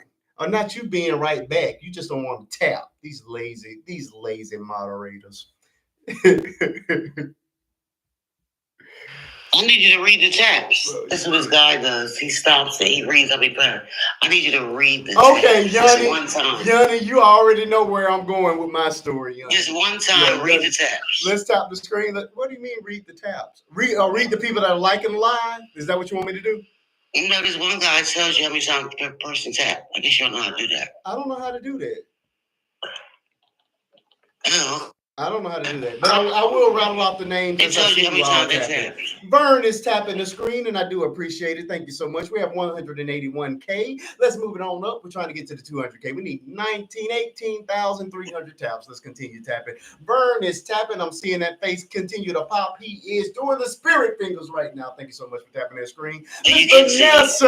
Miss Vanessa is now tapping the screen. Thank you so much. Let's race this thing on up to the 200K mark. Thank you so much for that heart meme. Those heart memes go a long way. They cost 1 cent and they actually help to push us out on the algorithm. So thank you so much for sending that, Miss Sonia. Sonia is now tapping the screen. Thank you for tapping that screen. We're at 183,000. We need 17,000 more taps. We have 40 people in the room. That'll only take about 3 to 4 minutes if everybody is using their spirit fingers. Use spirit fingers, and let's continue tapping the screen until we get to the 200K mark.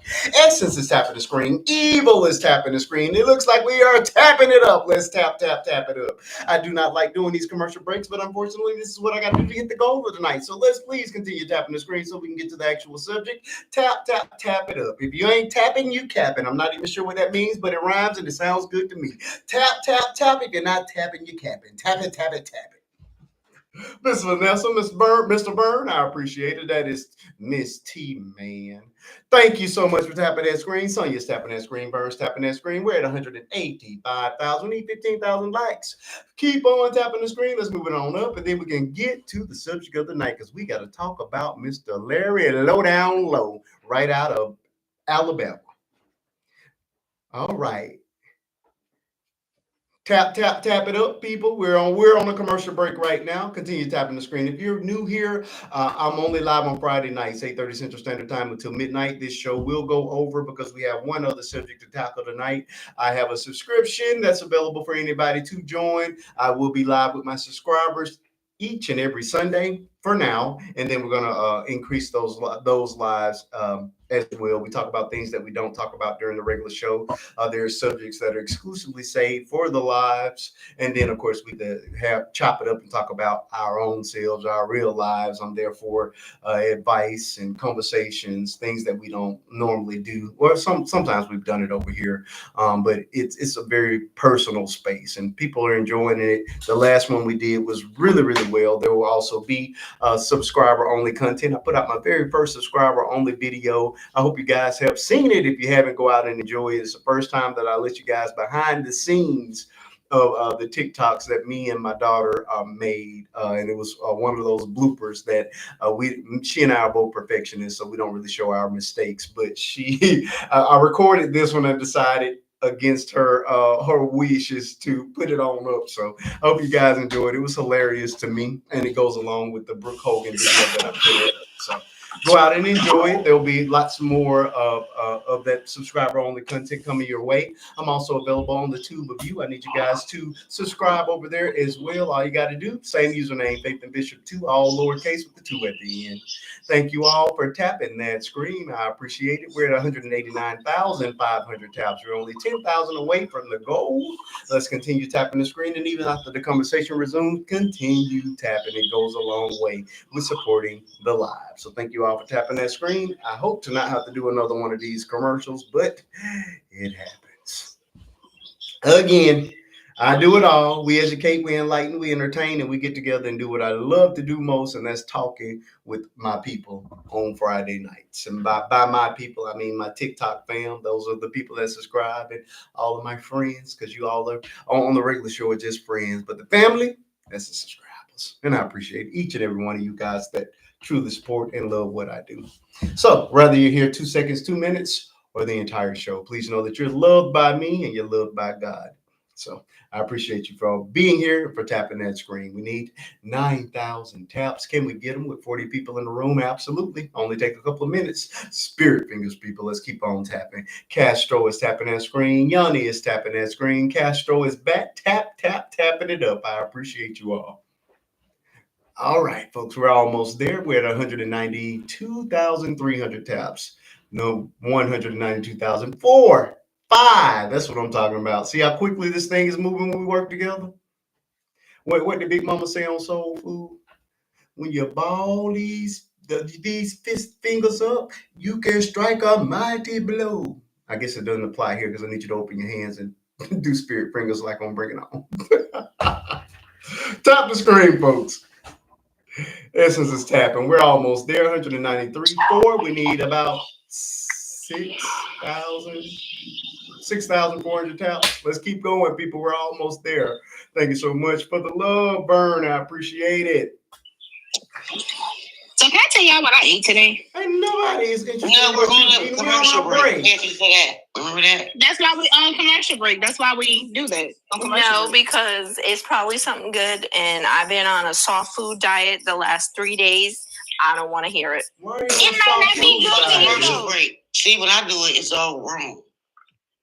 What are you talking about, Crystal? Just do like everybody else do. Unmute that mic and talk anyway.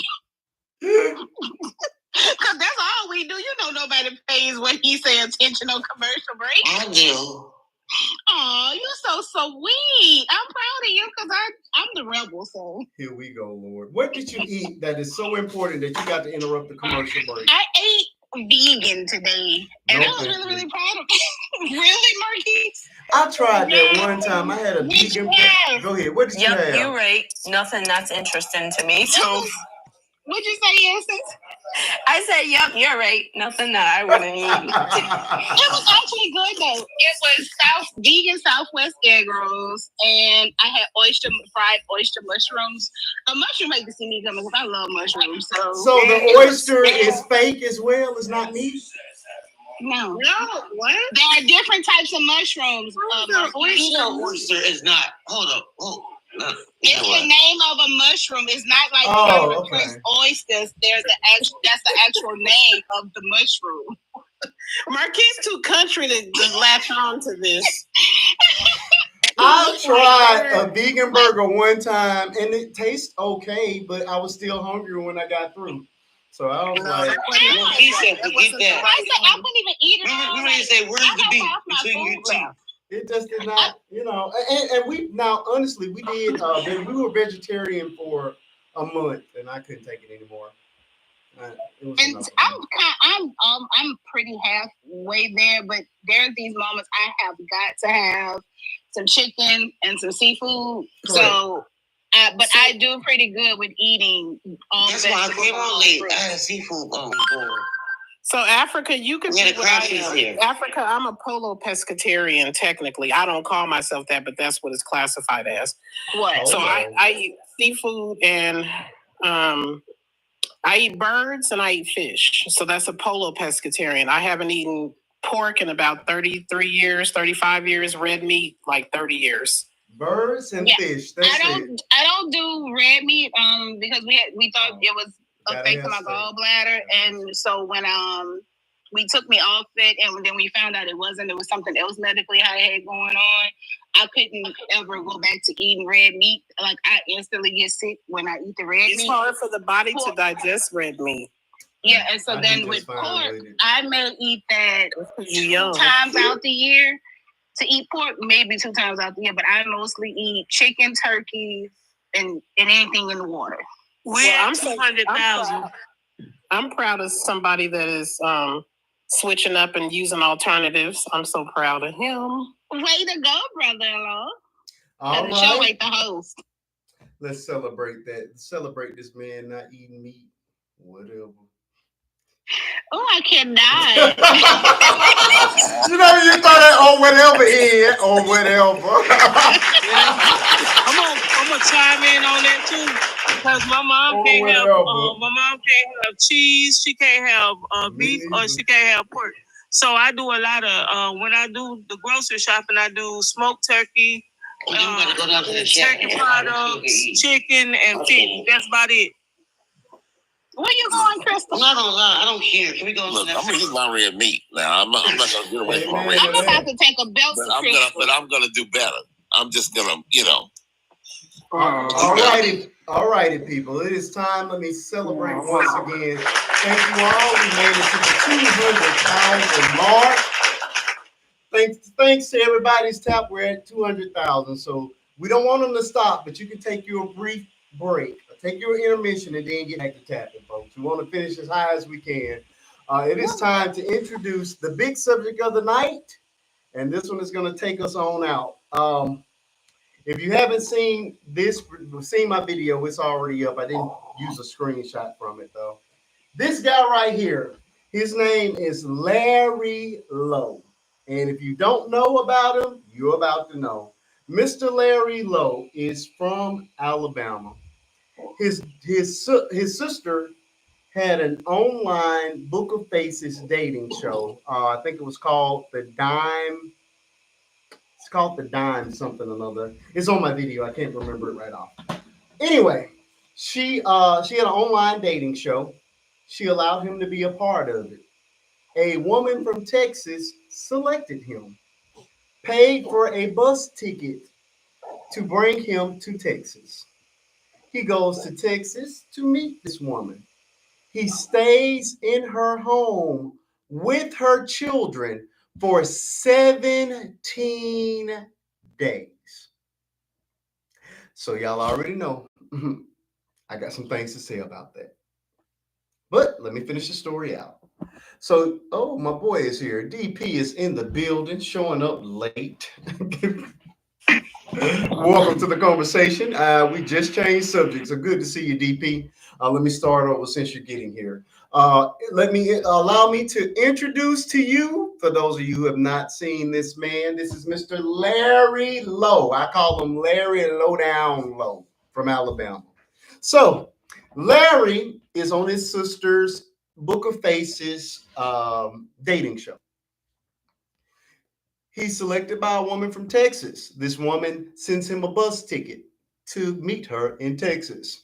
They don't meet at a hotel. They don't meet in a public space at all. She takes this man to her home, where he proceeds to spend 17 days with this woman she met on the Book of Faces on his sister's dating show. After 17 days, they get into an argument. The woman says, hey, you're going to have to leave. He said, okay, that's fine. I need you to buy me another bus ticket so I can get back to Alabama. They load in the car. Her children, her brother's in the front seat. Her children are in the back. And so is Larry Lowdown Lowe. On the way to the bus station, Larry discovers that this woman is planning on buying the bus ticket, but the bus ticket she wants to buy will not put him on the bus until the following day, which means he would have to spend the entire night at the bus station.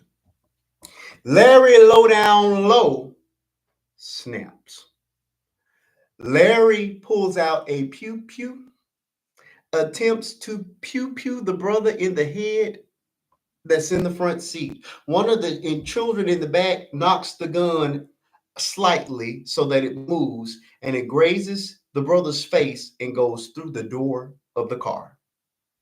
Lowdown Larry Lowe then fires off another round which goes through the windshield. That is the beginning of this harrowing ordeal. He then forced this woman to drive him all the way back to Alabama from Texas, only allowing her to stop to get gas. During this harrowing event, he pours alcohol on her hair and attempts to set her hair on fire. He burns her with cigarettes. He punches one of the kids in the face and breaks the child's nose. He even goes so far as to urinate on this woman in front of her children. They make it all the way back to Alabama, where his sister and family, the same sister that was a part that orchestrated this dating show online, has to convince him to let the people go. He also, I don't know if I haven't forgotten, I hope I haven't left this detail out, but he made her go to a bank where he robbed her for $400 as well before they made it back to the house. The family does ultimately convince him to let them go. He's then arrested. Now, mind you, this is a brand new story. This was July 14th. He got arrested on July 17th for a totally unrelated incident. What we now know is that Larry, and if you went back far enough on the Book of Faces, you would have known that Larry had been in prison since the time he was 18. He's 45 years old now for murder. Now, obviously, this is a terrible situation all the way around. I want to have the conversation around online dating.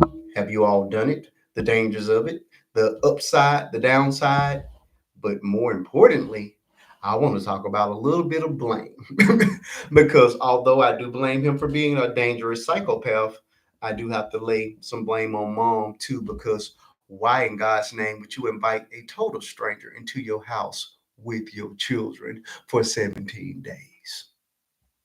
That is the subject of the night.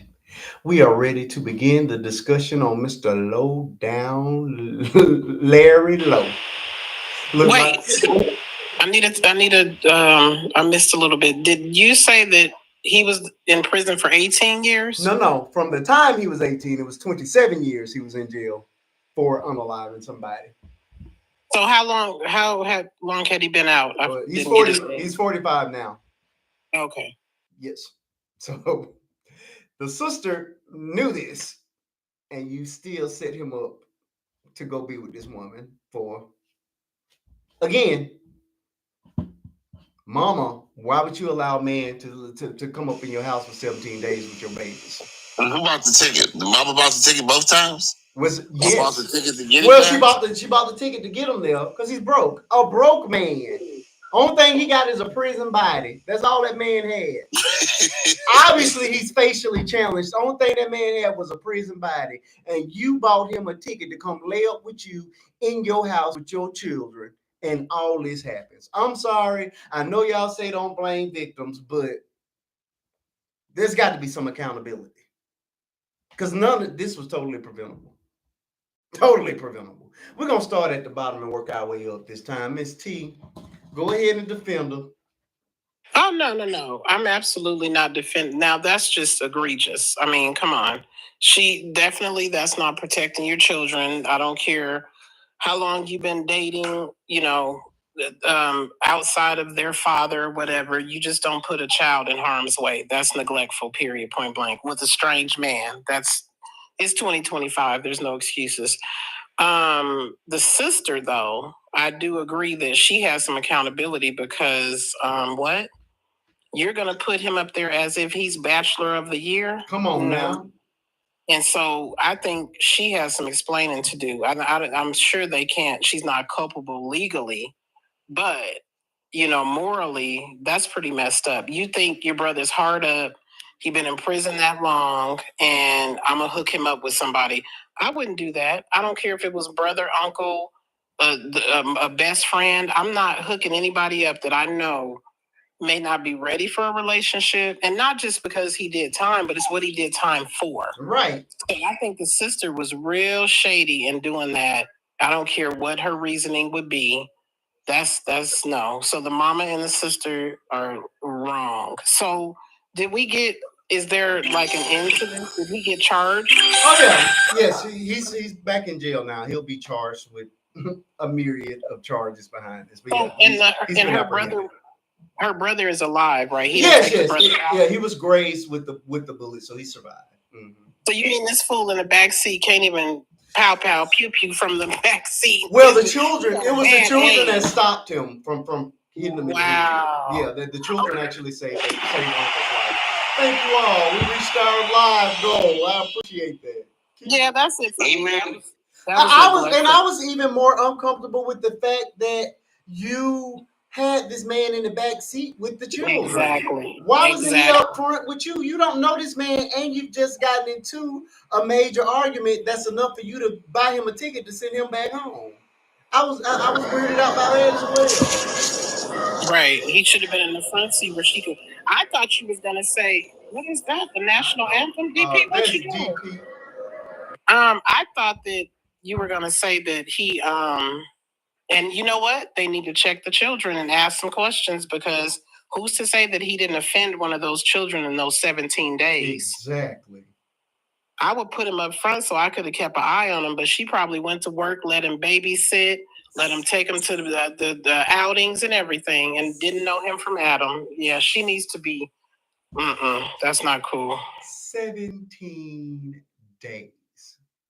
I mean, he had to be a complete psychopath. You R. Kelly and this woman in front of the babies, burning up. And you know what? The way we grew up, I remember one guy that was dating my friend told her, "Why are you lying to me? You ain't got no child. I ain't never seen your child." She said, "You never will until I know you better." Correct. That's how we came up. If you had kids and you were out there dating and maybe a little bit on the younger side, you ain't meeting my child. Exactly. Especially if it's a girl. You ain't gonna see hide nor hair of her unless and until. Exactly.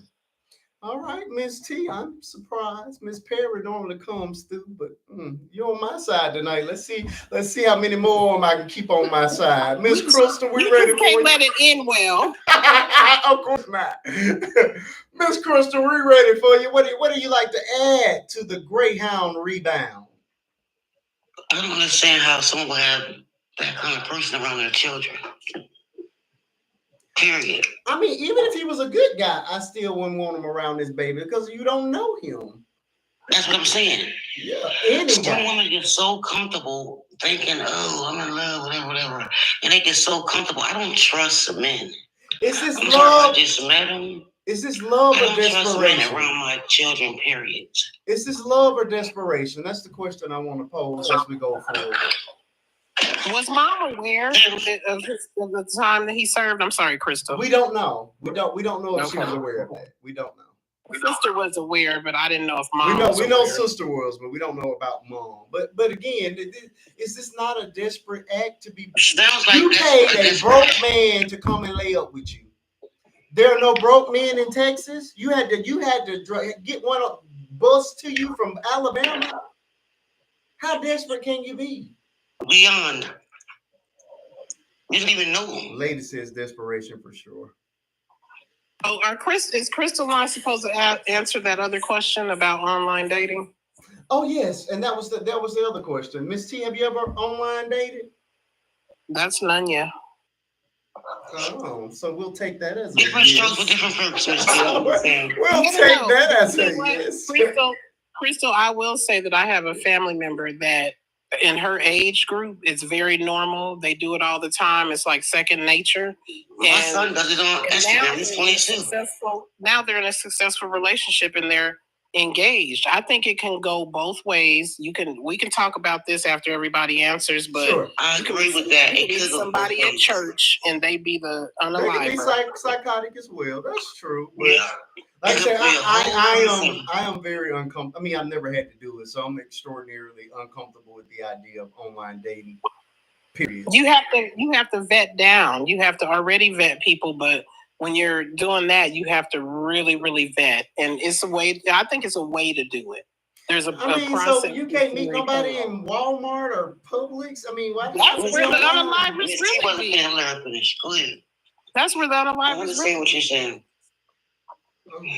You understand that they grew up. I understand what you're saying because you met Vern on here, right? Well, we met 5 years ago at a conference. Oh, okay. Y'all just remember each other, so y'all met. Y'all like basically got on here and remember each other. Krista, we are not the topic. She said, "Get up out her business." No, I wasn't saying it like that. I'm saying she said, I want to love it. Okay. Anyway, my son goes live on Instagram, whatever. There's a lot of followers. He thought he was bringing somebody here that he met on Instagram. No, you're not. Vanessa is against it. She says no, she's not dating online. Instagram. I don't believe in it, but different strokes for different folks. Because I had a co-worker years ago. Crystal, we can only talk about you. We can only talk about you, Crystal. So you've never done it. I ain't talking about me. I'm saying I met a co-worker years ago when I used to sell furniture, met somebody online, and they still together to this day. And it's 13 years later? So that's why I said it depends. I don't know. I can't do it. That's just my opinion, but I don't judge nobody for doing it. Okay, what are your thoughts about Mama inviting her computer? Her computer Lowe for 17 days. Say something. What are your thoughts around Mama inviting her computer Love over for 17 days? A broke man. You know he ain't have a job. He's able to come lay up with you for 17 days. That was her choice. I just couldn't do it. She was desperate. She was looking for love, looks like. I don't think she was looking for love. She was looking for something. She thought she was. She was looking for something. I don't think it was love. But she could have thought that. Like, oh, this is going to be my person. She could have thought that. I just couldn't do it. I'm different. I just can't do the online thing. They're going to see you, look at you. He was a whole mess. Look. And she thought something else. And some people get on these dating apps and can make up a whole false life and be lying. And then when you meet her, we don't even know what did he actually say to her? Yeah, we don't know that. We don't know that. Exactly. Well, it couldn't have been much. You knew he didn't have any money when you had to send exactly. He could have said anything. It got to her. And she let him right to her. That's insane. Well, we gotta be careful who we meet online. Women or men. We need to be, but Krista, you don't think we need to be careful who we meet? Period. In church, down the street, around the corner. But online, I think it's more. Yeah, we have to be careful. Period. But online, I think it's more. Things could be wrong. I feel you, Crystal. People can make up a whole life like people do. They do. Let's keep you never know a person until you actually move with them or be with them. No matter if you met them at church, up the street, online, you never really know a person until you are together. You know, the man that there was a serial unaliver. He was married to his wife for 27 years? Mm-hmm. She had no idea he was going around unaliving people on his route. Oh, I remember this guy. If we're talking about the same one, there was I remember that. He was now the one I remember was doing it to the prostitutes, and anytime that his wife didn't want to have relations with him, he would go out and unalive a prostitute. And as long as their intimate life was fine, he wouldn't do it. But anytime that woman denied him, somebody ended up losing their life. It was a very fascinating documentary. May not be the same guy, but it was very fascinating. Yep. It was very, very. That's what I'm talking about too. It was very fascinating. I remember that. Yeah. She had no idea. Yeah, and like you said, she had no clue her husband was out there chopping people up. I like what Africa said. The devil could be at the church, of course. But like I said, people can make online. Yeah, anywhere, but online to me, people can make up a false life. It's like the Instagram life. Most people are showing the when they show those highlight reels on the Book of Faces, or even here, you're seeing the best of people. You're not seeing them at their worst. You know what I mean? Everybody's putting on it's performative to a degree. You know what I mean? I try to be as authentic as I can be in my family content, but a lot of that stuff for a lot of people is very performative. You're putting on airs and you know, making yourself, bolstering yourself up to be something that you're often not, with all these filters and all this stuff that people are putting on their faces and bodies. You don't know what you're meeting. So yeah, I'm with you on that, Crystal. You just never know. For me, it is an absolute no for me. Vern, we're ready for you, good brother. Shoot it up. We're ready to talk about this computer, Lowe. What you got? You right, one more time. I can't with you. The biggest thing is, 17 days he wasn't planning on going home no way. Good. You know, because they got in the fuss before she decided to send him home. So that means it wasn't a two-way ticket bought. Usually, if you want somebody to come visit you, you buy them a ticket in, buy them a ticket back. Round trip. Wasn't a round trip. You think he had intentions on that being his home? I think he had intention on moving in. 17 days. And then you're gonna have you went to the airport to pick him up, or a bus station to pick him up by yourself. But then you had your brother go with him, so the argument had to be kind of at a point to where you had to have some protection. Right. Put your protection in the front instead of the back to watch what's going on. Correct. So that don't make no sense too, right? I thought that was the strangest part of it all. Like, why was he in the back seat? No way. Right. If anything, brother could have reached around and yoked him. You know what I'm saying? Right. Yeah, go ahead. Yeah, that seatbelt's used for more than one thing. You got that right. You got that right. Real quick, thing. I heard that. I didn't think of that. Pause your thought real quick. Hold on. Pause your thought. Y'all keep an eye. I don't understand, and I've asked the question of what Nardia is trying to get across. So, Africa, you ain't got to do that right away, but just keep an eye. I don't see it. Yeah, because Africa moves Nardia. It's not Nardia. Her name is Tasha Truth. I'm paying attention. I don't know what she's talking about, but I'm watching. And I'm watching Yahweh also. I got it. Nardia, though. She's talking to a Nardia. Okay. They just having a little conversation. Go ahead, Bird. Okay, so you're coming with my thought. But anyway, I don't think he planned on going home. I think they had something else. I think they planned. For some reason or another, they thought they loved each other enough to where he was going to move in. I really think that, because you just don't. 17 days, that's a long time. It's a long time. For not a round trip ticket. Very long time. Love or desperation? What do you think this was? Say it one more time. Love or desperation?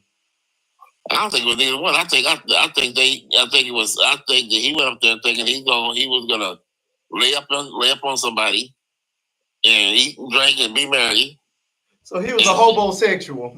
Exactly. I think the sister put him on there so she could get him off her couch. Okay. So, okay. Okay. So it all plays a part. You know what I'm saying? It all plays a part. And I think that he just, being honest, I think that he went into the whole thing not planning on going back home. Okay, I like it. Going home. That's just bottom line for me. I don't have nothing else really to say about it, but that's because it's just kind of curious to me that you buy him a ticket after y'all have an argument. I did not think about that. That is absolutely how it happened, too. You're right. If it was just a visit, it should have been a round trip ticket to begin with. Yeah, that's a weekend. A visit's a weekend. Oh wow. Okay. I think you got that was a very good point, Miss Essence. You got to follow up after Mr. Byrne and then added something brand new to the conversation. What do you have to add? You asked him the question that Miss T said asked me about online dating. Oh, but I think Miss T already covered it. Go ahead, Miss Essence. We're ready for bottom line. Crystal said you asked her now. Ask him to see what he say. I'm pretty sure that if she's talking, you know what I'm saying. Okay. Yeah. All right. Yep, with you 110%. Okay. Have you ever online dated? No, and I never will. Okay. No. But the sister was wrong because she knew his background. Yeah. And you allowed him to go whatever. I mean, he's a grown man. He's going to do what he wants. But knowing his background, you put him out there for someone to grab up. Yep. The mother was wrong because, for one, why would you let a stranger in your house with your children for even a day? Correct. Let alone 17. And then on the way there, have your brother sitting in the back and you can't even keep your eye on the danger that's in the back with your children. Correct. That's just me. So yes, I'm sorry. I'm not the type of person who victim blames, but mom has to take accountability. Sister has to take accountability. And where was the brother at? When, did he know all of this was going on? Did he not try to talk the sister out of, hey, you don't even know this guy, you have kids, you want him to come, you have to pay for a ticket for him to come. So if he can't buy a ticket to come and see you, what is he going to provide to you? Mm-hmm. For you PP. For you or for your children? The only thing you can provide is PP. That's all he has. Exactly. So yeah, that would be a no for me. Absolutely not. Yeah. But and that's a great question, Essence. Of course, I read as much as I could read on this thing. What is funny is the brother doesn't come into the story at all until they're on the way back to the bus station. So I think Vern hit it on. The brother couldn't take him to the bus station. Good question. That too. Yeah, but I think Vern hit it on the head when he said that the brother was there for protection, because the brother is not mentioned at all until they're preparing to take him back to that bus station. Mm-hmm. Which of course never happened. And then also when Vern said the sister probably did it to get him off her couch. True. Because I do believe he had to be a homosexual. Mm-hmm. That's what I got. That's what I got. Very well done. Very well done. Okay, Miss LaTanya, I can't believe we all on one accord. Where are my people? Where are my don't blame the victim people at? LaTanya, what do you know about this computer love, Miss LaTanya? You got to answer that question for me, and then of course you got to address the big one of the night. What you got? One second though, because Yanni in the comments said the only ones innocent is the babies, and she's absolutely right. Well, and the brother too. The brother didn't have anything to do with it. Okay. I was just being technical that time. I understand. Go ahead, Tori. Before I say anything, I want to get you to rest your face, because your facial expressions be killing me and making me lose my train of thought. Okay, I'm gonna try. I know it'll never work, but at least I could try to ask. Okay. Please tell me, have you ever experienced computer love, Miss LaTanya? Yes, I have. Now stop singing. Please tell me about it. Okay, so I met this guy who was supposed to be in the military and whatever. Supposed to be. Did y'all hear that? That's a context clue. Go ahead. Exactly. I'm speaking in clues. Now stop interrupting. Because I would like to get to the actual subject. I'm sorry, I have my phone. Okay, I'm done this time. We communicated for about 2.5 years. Never saw him in person, but we talked on the phone. We did FaceTime. So we did the letters and all of that. We did all of that. But we never met in person, which is a good thing because I probably would have strangled him. But anyway, things went the way they went, and I left it alone. Would I do it again? No. But when did you find out the truth about him? He was an actual real person. I just didn't know. He was an actual person. His name was real and everything, but a lot of the stuff that he told me about himself was not. So I wasn't worried about it no more. I left it where it was. But anyway, you asked a question earlier. Why y'all can't meet nobody at Walmart and stuff? I'm one of those people that I take public transportation. By the time I use public transportation to get to work, and by the time I get off work, I have one route left before they stop for the evening. So I go from work straight home. I don't have time to be out the street. I go to work, I go to church, and I stay home. Because there's too much going on in the streets. That's why I don't really get to meet people. Your phone's muted. I knew you was coming. I'm sorry. I knew you was coming. You are tired. I told you. It's really bad. The more sleep deprived I get, the more I start singing. It's bad. LaTonya, are you back? I got tears in my eyes. I need to just laugh. Y'all don't even know. I'm sorry. Computer Love is the perfect song for the subject. I'm sorry, it is. LaTonya, come on back. Come on back. not yet, DP. We got a little while left. Sonia. I don't know where LaTonya's at. I think her phone's messed up. Sonia? Is LaTonya okay? It's her phone. I think she might have got one of them computer viruses. You okay? Okay, to answer the first question, no, I have not done the online. I'm a little bit up in age for the online. But I will say this. Before online, we had, the telephone, which I met a couple of people, on the telephone without seeing them first, which I don't think is any different than online. It's just a different type of line. So, I've done that. One of them worked out, ended up being a baby daddy. So, it is what it is. But as far as the mom and that situation, my only thing with that is this. I just wonder what the family dynamic is for it to be okay and for her to feel so comfortable to allow him to be in her home and around her kids. We may need to look at how long they actually talked, what was discussed when they talked, and the situation with the ticket, where it wasn't a round trip ticket. How do we not know that was already the plan? But because they got into it, the plan changed.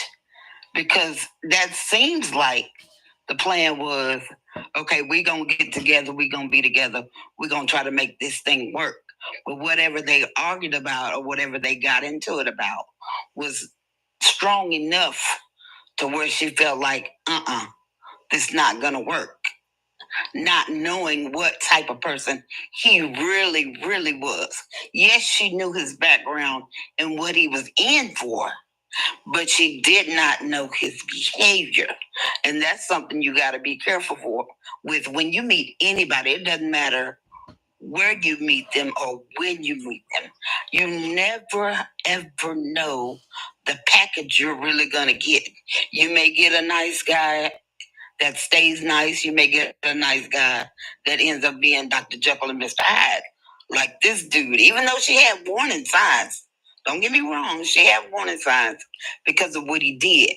But for people that don't have those types of warning signs, you're taking a chance. It's like I put in my comment on your post. Yes. It's like a box of chocolates. You really, really don't know what you're gonna get. Our husbands and wives and boyfriends and situationships could turn on us at any point in our lives and in our situations. We just never know. You just have to pray for the best outcome in every situation. So you would date somebody? You would date somebody that's been in prison 27 years for murder? Well, first of all, for me personally, I would never date someone that's been in prison. Oh, okay. I don't care what you were in there for. I don't even care if you were falsely accused. Wow. I would not, because that's not a situation that I want to set my girls up for. You see what I'm saying? That's not saying anything about the person. That's just not a situation I want to set my girls or my son up for. But what if that's not saying anything about. What if he went to jail for something noble, like trying to protect his sister from being abused or something? How do I put this? I think you already. How many people do you know went to jail for something noble? In Martin Luther King. Martin Luther King. Look. So you mean to tell me you wouldn't date Martin Luther King? He went to jail. I would not date Martin Luther King. When Martin Luther King went to jail, Martin Luther King had a wife. Yeah. I ain't trying to be nobody's. You're trying to be technical now. You said name one person that went to jail for something. Let me tell you. Okay. First of all, let me tell you. I would not want that for a setup for my children. I wouldn't want it because 9 times out of 10, out of personal experience from somebody I know who dated someone that was, locked up, right? This person had all kinds of girls. When they got out, they didn't get with the person they were with, this young lady that I know. They didn't get with her. They got with the baby mama. Oh, wow. Who they had the baby, the twins for. But all this time, he's kicking it with this, he's talking to this girl like she's going to be the one, right? But when he gets out, he marries the baby mama, who he supposedly had no dealings with. So that's just not a setup that I want that's not goals that I want for my girls or even my son. Okay. They could be good people. They could be great people. But like I say, life is like a box of chocolates. You don't know what you're going to get. Even if you meet them at Walmart, Kmart, Target, you don't know who you're getting. You just have to pray your way through it the whole time.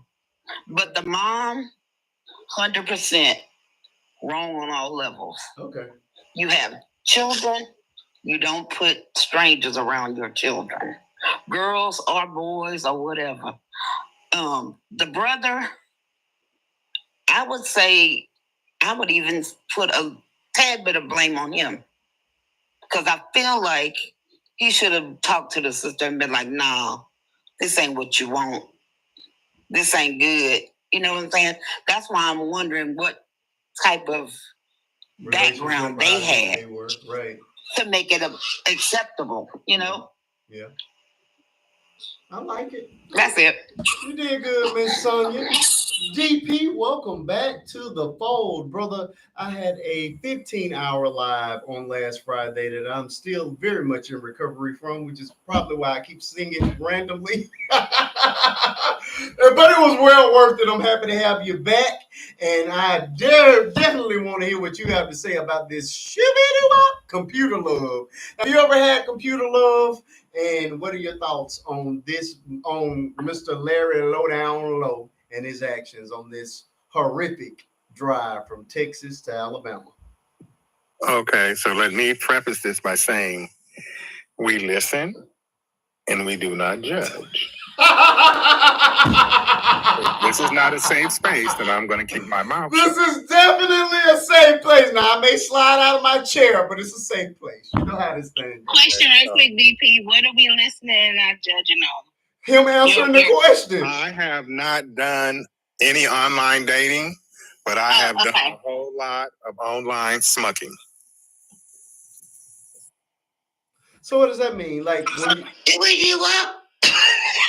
We about to fall out that chair. That means that in the heyday of Craigslist, in the heyday of Backpage, when NSA was the thing to do. What is NSA? No strings attached. Oh, okay. We're back on that. Okay. I'm prepared for this conversation. we had an extensive conversation about this. Okay, I'm prepared. Online dating was never my thing, but having online sex most definitely was.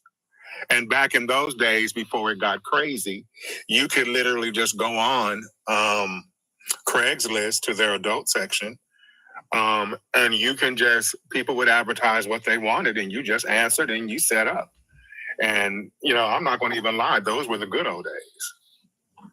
Those were the good old days. If you just didn't want to have to take nobody out to eat, buy no flowers, do no dinner, go through a whole lot. You exchange pictures. You like what you saw. Then you met a meetup time. Then when they took down Craigslist, rather than you went to Backpage, and Backpage was like the more senior stepchild of Craigslist, because they had all those people unaliving people, all that stuff was going on. So then it went to Backpage, and you still did. You go on there and put your little ad up, what you were looking for that night or that weekend, and people would answer, and you hook up. So that I've done. Okay. Online dating, I just never had the patience for all that. Because normally when I want to get to business, I want to get to business. I don't want to conversate and do all that and have to meet up and spend a lot of money and buy food and all that, movie tickets. No. When you just want some relations, that was it. So yeah, online dating, not me. Blaming the guy's sister, I have absolutely no culpability for her. It is not her responsibility to do the due diligence of grown adults. Before you open up your legs or your household to somebody, that's on you. And with the internet, if you can Google somebody's name and their whole criminal history, current, past, whatever they got going on is there.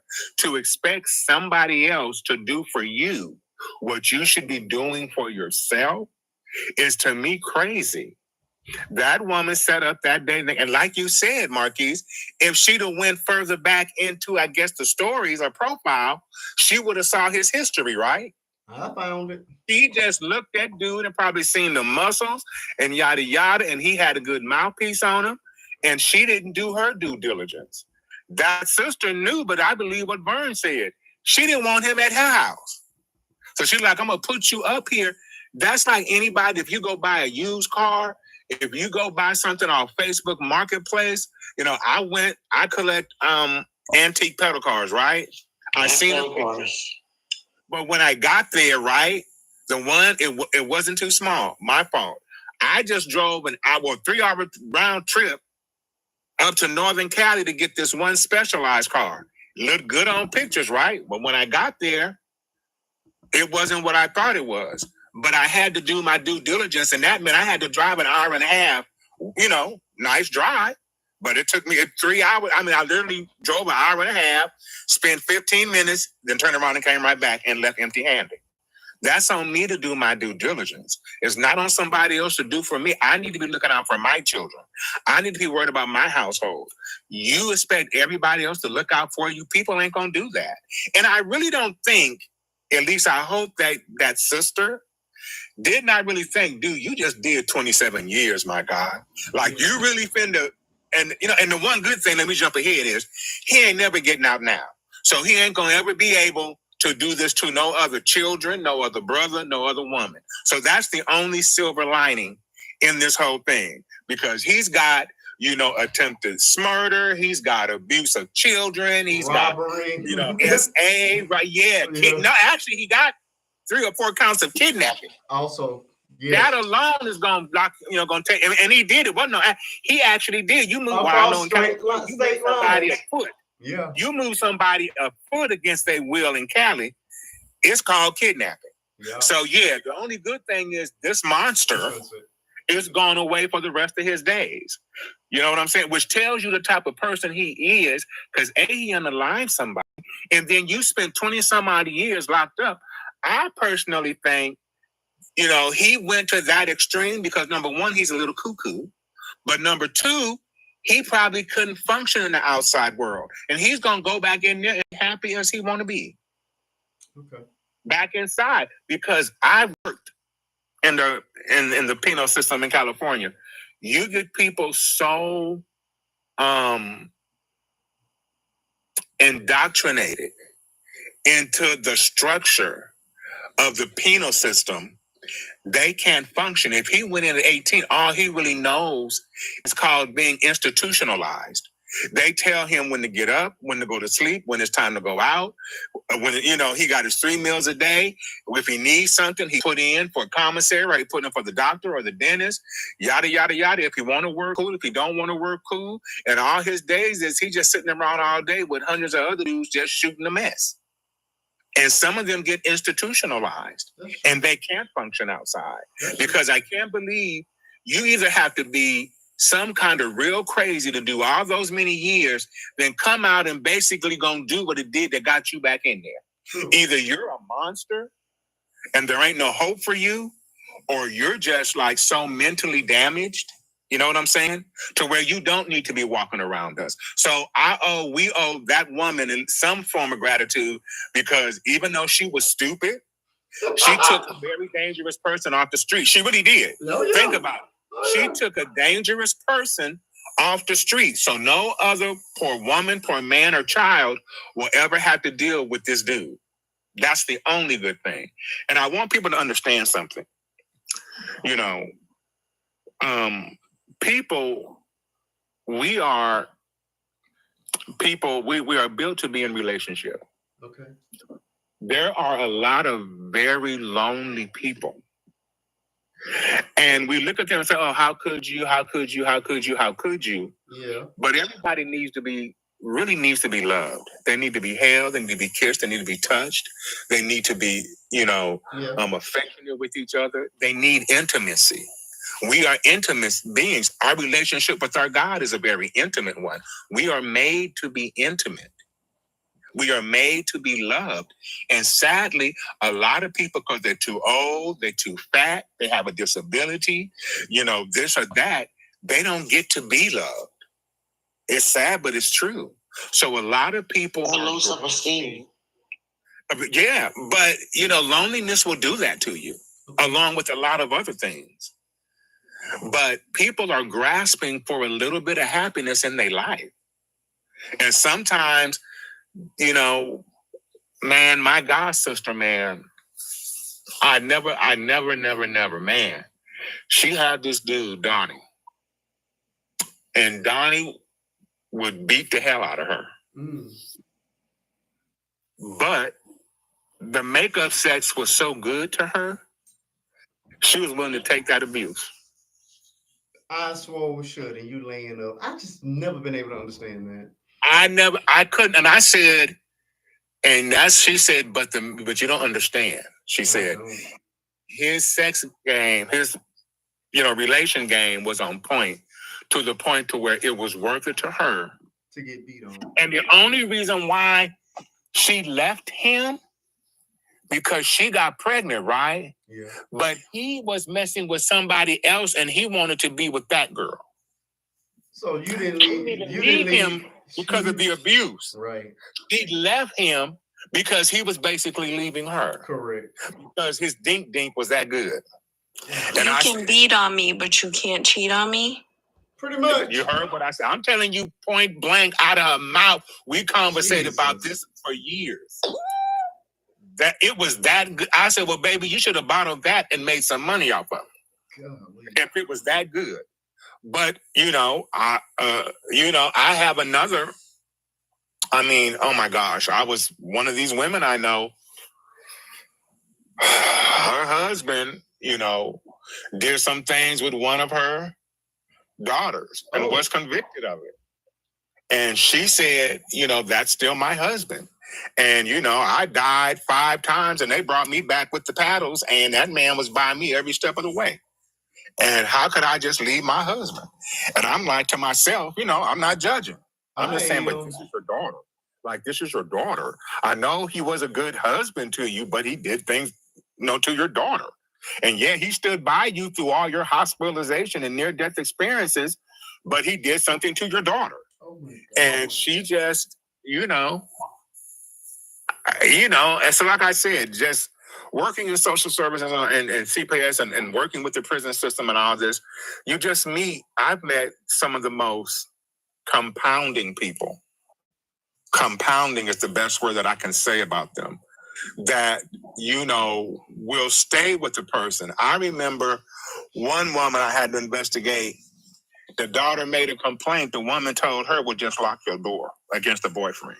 Oh my God. Some old precious man. She said, well, just lock your door.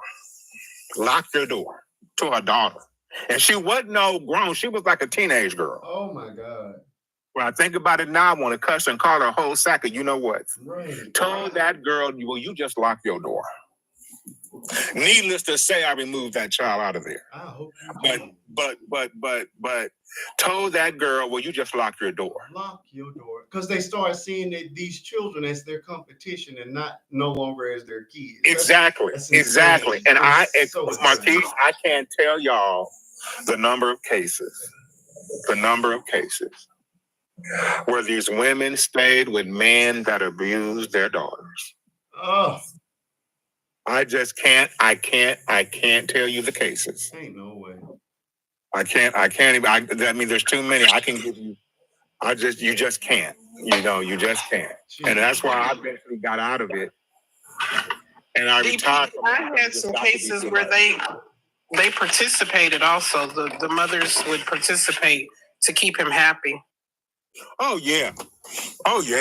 I had one. Okay, I don't even want to know if I want to tell y'all this one.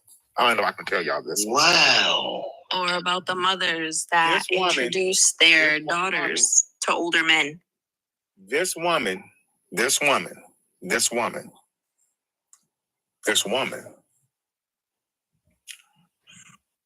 was molesting her own 4 or 5-year-old daughter with her lesbian lover. And how we found out about it was her sister, the girl's aunt. Something happened, and the little girl was like saying something, and I don't remember because this is going back probably 30 years now. But she said something like something. Mama's coochie stink or something like that. And she like, what do you mean your mama coochie? Educational purposes only, TikTok. Yeah, I'm sorry. Yeah, what do you mean her private parts smell? And the girl went on to tell her that sometimes the mommy had her fellatio her and her lover. The girl couldn't have been no more than 4 or 5. Do you hear me? Man. I didn't think that, man. I still think about that case to this day. That case haunts me. Because she wasn't she was a child. And to this day, that case I can't forget about it. Jesus. And every so often I think about it because it was just that horrendous, amongst others. But so that's what I'm saying. But people are so desperate, and there is no self-esteem, there is no self-worth, there is no self-love, and they look for these other people to make them whole. And I tell people all the time, I said, if you are half a person and they are half a person, that doesn't equal a whole. Those are two broken halves that came together. Come on now. All that you complete me, no, complete yourself. Come on now. Because if you're lacking, nobody can complete you. I tell the other that's some old TV. What's his name? The actor name? The white guy. Maverick. That was a line from one of his movies. You complete me. Oh, I need somebody to complete me. No, Scientology dude. John Travolta. Tom Cruise. That was a line from that movie. You complete me. I said, no, there is no completing. If you're broken and they're broken, you're broken pieces. And you're broken pieces that come together, you're not whole. Amen. And so, like I said, I have a little bit more empathy for these women because, again, working with CDC, I would see them. And you're right. I don't know who said it. I think that maybe you, Sonia, to where these men be having 5 and 6 women. And some even have some men. With no job? I'm talking about when they're incarcerated. Oh, I got you. And they're writing 3 or 4 or 5 women, and they pass them around. When they getting ready to get out, they be like, hey, I got this one for you. She'll send you boxes.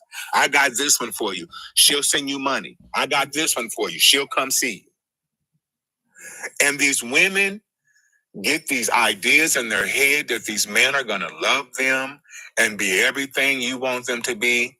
And that's because, and women, you hear me well, and I think, Marquise, you alluded to it last week.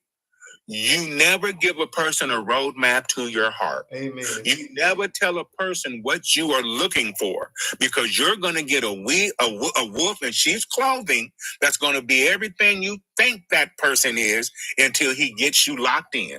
And 5 years later, you're miserable, you're unhappy because you told him what it took to get you. That's it. You told him. You never find out, but what do you like? Well, what do you like? Well, what are you into? But what are you into? That's it. Because when you start telling people what you expect, it's easy for them to be that. Correct. But what my mama always said, whatever it took for you to get that man, you're going to have to keep doing it to keep him. So if you get him by lying, by hooking, by crooking, you're going to have to keep doing that to keep him. Absolutely. And a lot of these women that woman just wanted somebody to love her. Sadly, she was willing to put her children in harm's way to get it. But trust me, she ain't the only one. Trust me, I can't go too deep into my family business, but I got a niece right now dealing with 4 felonies for my man type stuff. Oh my God. I'm telling y'all, it's real out here. It's real out here with people that just, man, I don't know.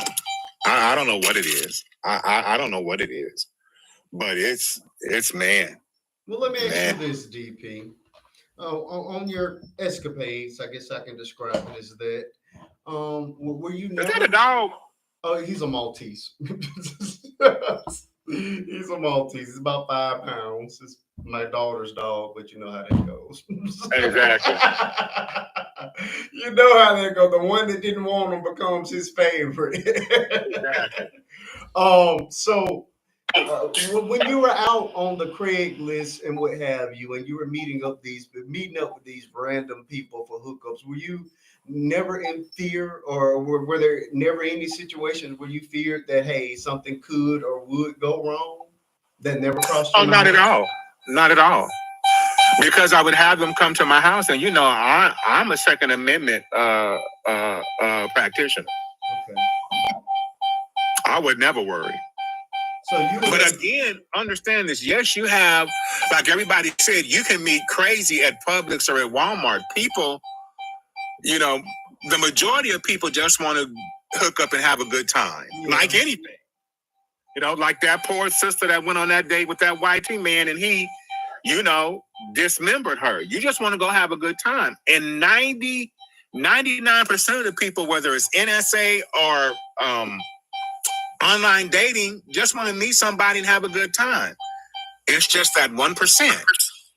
And that 1% is what is the dangerous part. That 1%. I just want to have fun. My thing is, it's that 1% that you have to worry about. I mean, I guess I don't know.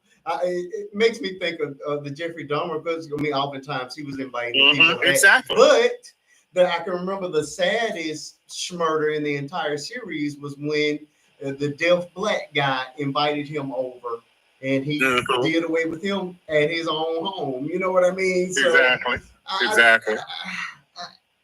I'm not saying it's not dangerous to be out here in these streets. Dangerous. You know, hoe hopping it's not easy at all. But it's not easy, like you said. You can meet a wacko anywhere. Now you're right, Marquise. Doing it that way may put you at higher risk. Yes, but you know, somebody got to figure out how many people got hurt from online dating or hookups as opposed to people. You know what I'm saying? Okay. That just randomly got drug off the street and got SA'd or, you know, unalived or whatever. Because I'm thinking the numbers are probably more the other way. Okay. Can everybody more the other way? Because if nothing else, meeting somebody online like that, you have a paper trail. You know when you met them, you can see the correspondence back and forth. So if something happened to you, they know who did it. You know what I'm saying? You meet somebody, let's go out tonight to a club, and you meet them, and then, you know, where's your paper trail? All of it is just dangerous, period. That's at the end of the day, it's all stupid. And, you know, but when you're young, you don't trip. When you're young, you don't trip.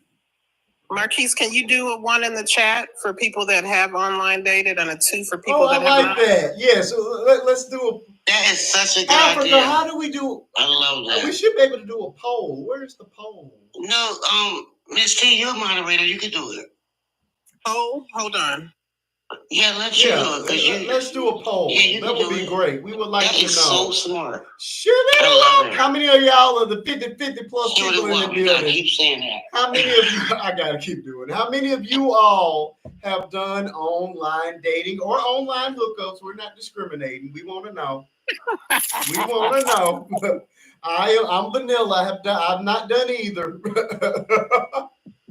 Very, very vanilla over here. I'm sorry. I can't do it. I can't. Hey, my heart and my parts go together. Miss Africa, we are ready for you. I think I feel like I've already talked to you. Have I not? Of course not. You started at the bottom. And now I'm here. We are ready for you, Miss Africa. Computer love. Have you had any experience with it? And then, of course, I need you to address the big topic of the night as well. Go ahead and fire away.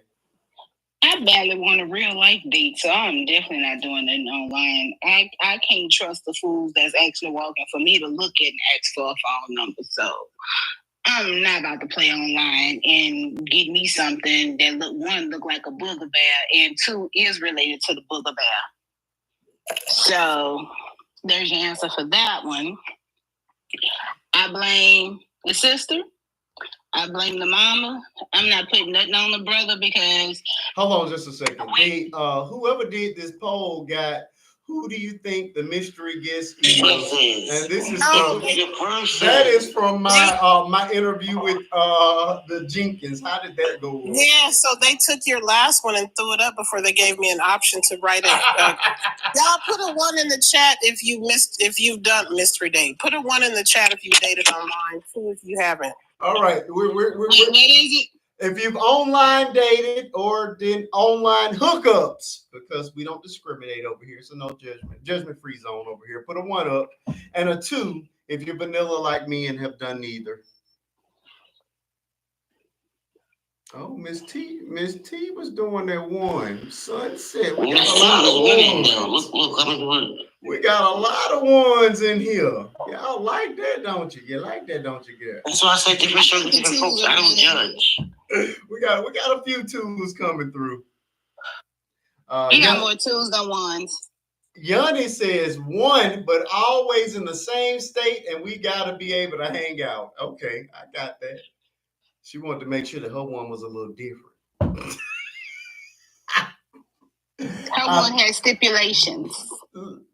Luke says, I put up an ad on Craigslist, but chickened out when I got a reply. See, that would be me. There's no way. I would die of embarrassment. There's no way. I could not do that. No, I can't do that. I can't do that. Random. Just random. I'm not built for it. Anybody? I mean, y'all have fun, but I'm simply not built for it. Okay, we got hey, look. There's quite a few twos out there and quite a few ones. It's like it's probably equally balanced, though, I must say. No, I lied. It's more twos than ones. Okay. So a lot of y'all vanilla like me and y'all trying to judge me. That's because you've been with your woman since the uterus. You don't even count on nothing we talk about. This is not fair. Y'all Well, I met someone like Marquise. I follow him. He been with his wife you since said the Marquise. dinosaur days. What are you talking about? I sent you his page. I guess you just never paid attention. But he been with his wife since 9th grade. Everything that you say, like it was like I was looking at a Marquise brother. 9th grade, and everything you believe in, he believes in. They've been together since 9th grade. They married at 21. It was like almost the same thing. Same story. That's awesome. I couldn't believe it. That was the first person I met on this page that had everything what you did. That's awesome. Giannis said, I ain't gonna lie, I was shocked. I said, do you know Marquise? He said, who's that? I said, like he was a celebrity. I said, my brother. He said, who is that? I said, I'm telling you, follow him, please. I said, because everything you say, he has. And he was so happy to hear that. That is really good. But he does the content. His wife does it. I said it to you a couple times. When I be on there, you probably didn't pay attention. I'm going to go back. I share your live with him. I want him to come up. But he's always live when you live. They've been together forever. He did a video because he had a beehive in his backyard. He's like, yo, look at this. He's just so, y'all just remind me of each other so much. Okay. You know, the next thing's gonna happen is he finna have junior high to marriage to now fan club. Question: has anybody hooked up with someone from the Book of Faces, because that is the same thing as online? I like that. I like that. I said online. I said online meaning that still applies. Facebook, TikTok, right? Instagram. You can't throw those names out like that. Is Insta, Book of Faces, Tube of You. Beehive, I don't think so. No.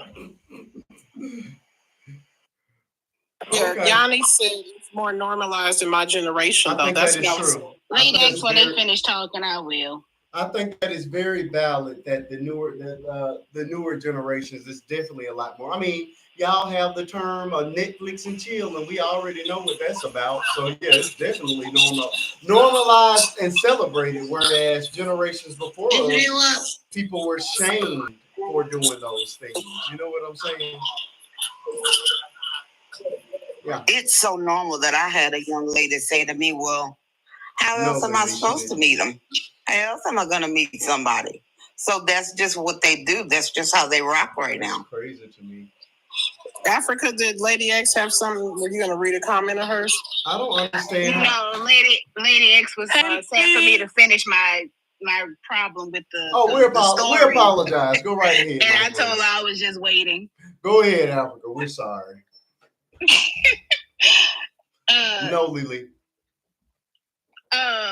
I was saying that I only fault his sister and the mother. I don't fault the brother, because who's to say that he didn't question the situation, but because he probably also living and he don't want to say nothing and don't want to upset anybody so he can keep his place of living.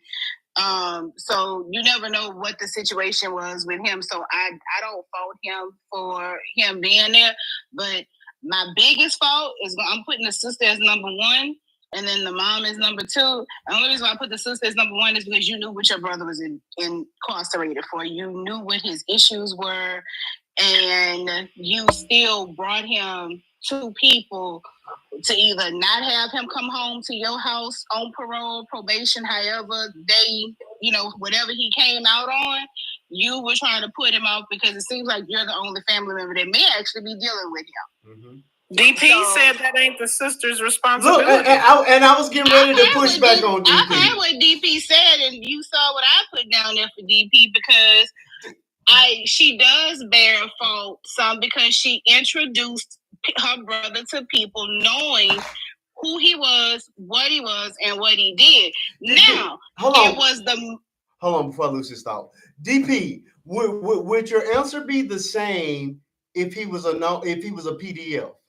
Because you're saying that it wasn't the sister's responsibility. Would your answer be the same if he was a PDF and that was the reason for him going to jail?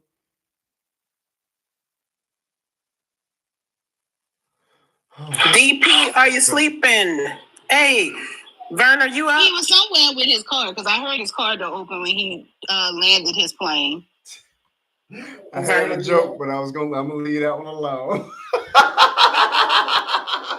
Don't do it. Good easy joke, but I'm gonna let that one go. I'm gonna let that one slide, but that's a real good easy joke with him getting in the car at 1 a.m. Central Standard Time. Considering he played on Craigslist before. All right, got it. I want him to answer that question. Okay, before he does, can I give a special shout out to the hallway? We thank y'all for your support, your viewership. For those that are sitting on the couch and in the hallway. Hey, how you doing? Welcome in. I love it. Oh, you sound like a man. I need to record you and just play your sound. That was really good. You said I sound like a man? No, I said you sound really good. You sound like an ad. You're a trick. Oh, well, thank you. I was complimenting your. You know what? Never mind. Okay, we think that you need to do true crime readings. You would get so many things on YouTube if you did true crime. Really? Yeah, I'm good at that. And Miss T, I think he was trying to say he's trying to call you the Siri of TikTok. Yeah, it was very. It was very, very well done. Yeah, she has that voice. That's what got Vern. Oh, is that what got him? I'm gonna let you handle that, T. Being nasty. I think. He's off of mute. It's DP. Oh, yeah. Don't poke the bell. Yeah, I'm telling you. It was the voice burn. That's what it was. Right. Right. That 1-800 connect up. Right. It's always the voice. First thing we notice. Okay, continue, Ms. Africa. But like I said, I blame the sister because she introduced her brother out here to the world. But I blame the mom because she accepted their introduction. You as a mother, your children should always be your first thought, not your clitoris, not your thoughts of what you need done to it, felt for it, none of that good stuff. And I feel like she was lonely. He looked. My bad, I'm sorry. I was just trying to make sure I heard that right. Did you say? I kept going so TikTok didn't pay attention to it. Okay, so I did hear that then. Okay, because it was my brain got stuck. Okay, fine. Go ahead. I'm sorry. Africa Coast? No. Oh. She was giving the scientific definitions of organs, and it just slid right through. But go right ahead, Frank. Oh wow. And so I feel like she was desperate. And in that desperation, you put your children in harm's way. And who's to say you ain't go to work? This man ain't do nothing. He ain't had no business doing with your kids, in front of your kids, around your kids. Yeah. You know, and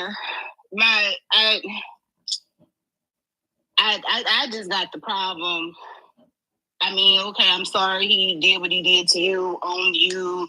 I'm sorry for what he did to the brother, but you and the sister are ultimate blame, and you have traumatized your kids. And as parents, especially as mothers, considering we're supposed to be the nurturers for our babies, you do not put your kids in that kind of harm's way. You don't put them in that kind of situation. I just don't believe in bringing men around my kids. And there's no way you vetted him that well. Correct. That unless, again, desperation was the problem, or his phone talk was that amazing that you felt that you could bring him around your kids. Something inside her brain cells wasn't correct. Because how did you get to that idea to bring this man around your children? Correct. Of all people. Okay, you can bring him around you. Y'all could have went to the hotel, motel, Holiday Inn. I don't care. But to bring him around your kids is crazy. And then you gonna go and take him to the bus station. Man, if you're gonna take him and you're gonna pay for his bus ticket, you should have dropped him off and said, this is what you need to go do, is already up there and pulled off. Because like somebody said, it was the reason why you bought him a bus ticket, to get him out of your house. It's the reason why you did it. So you should have did all of that and pulled off. But no, you didn't. You let him know he's staying there overnight. You don't tell somebody who ain't got good sense that you're gonna spend the night at a bus station when I know I've been sleeping on your sofa or in your bed or wherever I've been sleeping at. You just don't. And I don't have no sympathy for her. I'm glad that she's alive to still be here with her children and she can tell the story. But I promise, if I was her kids, I will forever look at my mama sideways. I agree. I look at my mama sideways today, and I'm almost 43 years old. So I know I'd be looking at her real sideways because you have traumatized the rest of my life. Totally agree. First of all, I'm not buying nobody no ticket. That part, Lily. I agree with that. A ticket, man, when your commissary changes. And lady, is Yanni up here doing the math? She said she spent $1,000 to be tortured. Also true. She bought a ticket there, a ticket back, and she got robbed for $400. So yeah, she spent about $1,000 to be tortured. Yeah, okay. See, that's what I'm talking about. Somebody ain't had no good sense. Yeah. They don't have now eggplant that can make me do none of the stuff that I see these people doing. I'm sorry. Especially to bring around my kids. Now, I might be a little slow with it if I ain't had no kids. But around my kids, my brain cells work real good because you play with them. My common sense and understanding goes out the door, and I'm smiling in my mugshot with no problems. Yep. I like it, friends. Okay, it doesn't look like DP is coming back. He looks like he's occupied. So with definitely burn some gas, Lily. She used some gas all the way there. What is it, 10 hours, something like that? It's like a 10 took $400 out her account, and then she had to gas up her car to get all the way there. And you know she probably filled up twice. Yep. And then had to drive back home. Come on now. Now she spent more than $1,000, y'all. That's well over $1,000. Because you had the gas up going. You probably had to feed them babies. You had to feed him. Nope, he wouldn't allow anything but gas. Them kids had to ride around hungry and holding their bladders together. The children, nobody could get out the car. The only person, gas was all that he would allow for. That's it. Oh yeah, you can use your bank card at the gas pump. My bad. That's it. I forgot. That was it. It was a terrible situation. I'm surprised it's not. And my brother riding around with a graze on his face too? Yep. Okay. And your child with a broken nose. Man. And your hair. I guess I'd have had to crash the car. I'd have had to crash the car and risk everybody. Like I done already risked our lives now. Might as well crash the car. Yeah, it was bad. It was bad. I'm surprised this story isn't getting more attention, though. When I did mine, I think I may have found only one other creator that was even interested in it. I thought it was a very fascinating, especially with the got too much skin tone to get that story out there because that's what they expect out of us. But with the online dating being a big aspect of it, I just thought that more people would be interested in, in having the conversation about it. But because of the situation, here's the thing: is that just because it's online, like he was saying earlier. That could happen either way. The bottom line of it is, if you're going to meet somebody like that, if you're going to meet somebody, they don't have a job, that's check box one. Mm-hmm.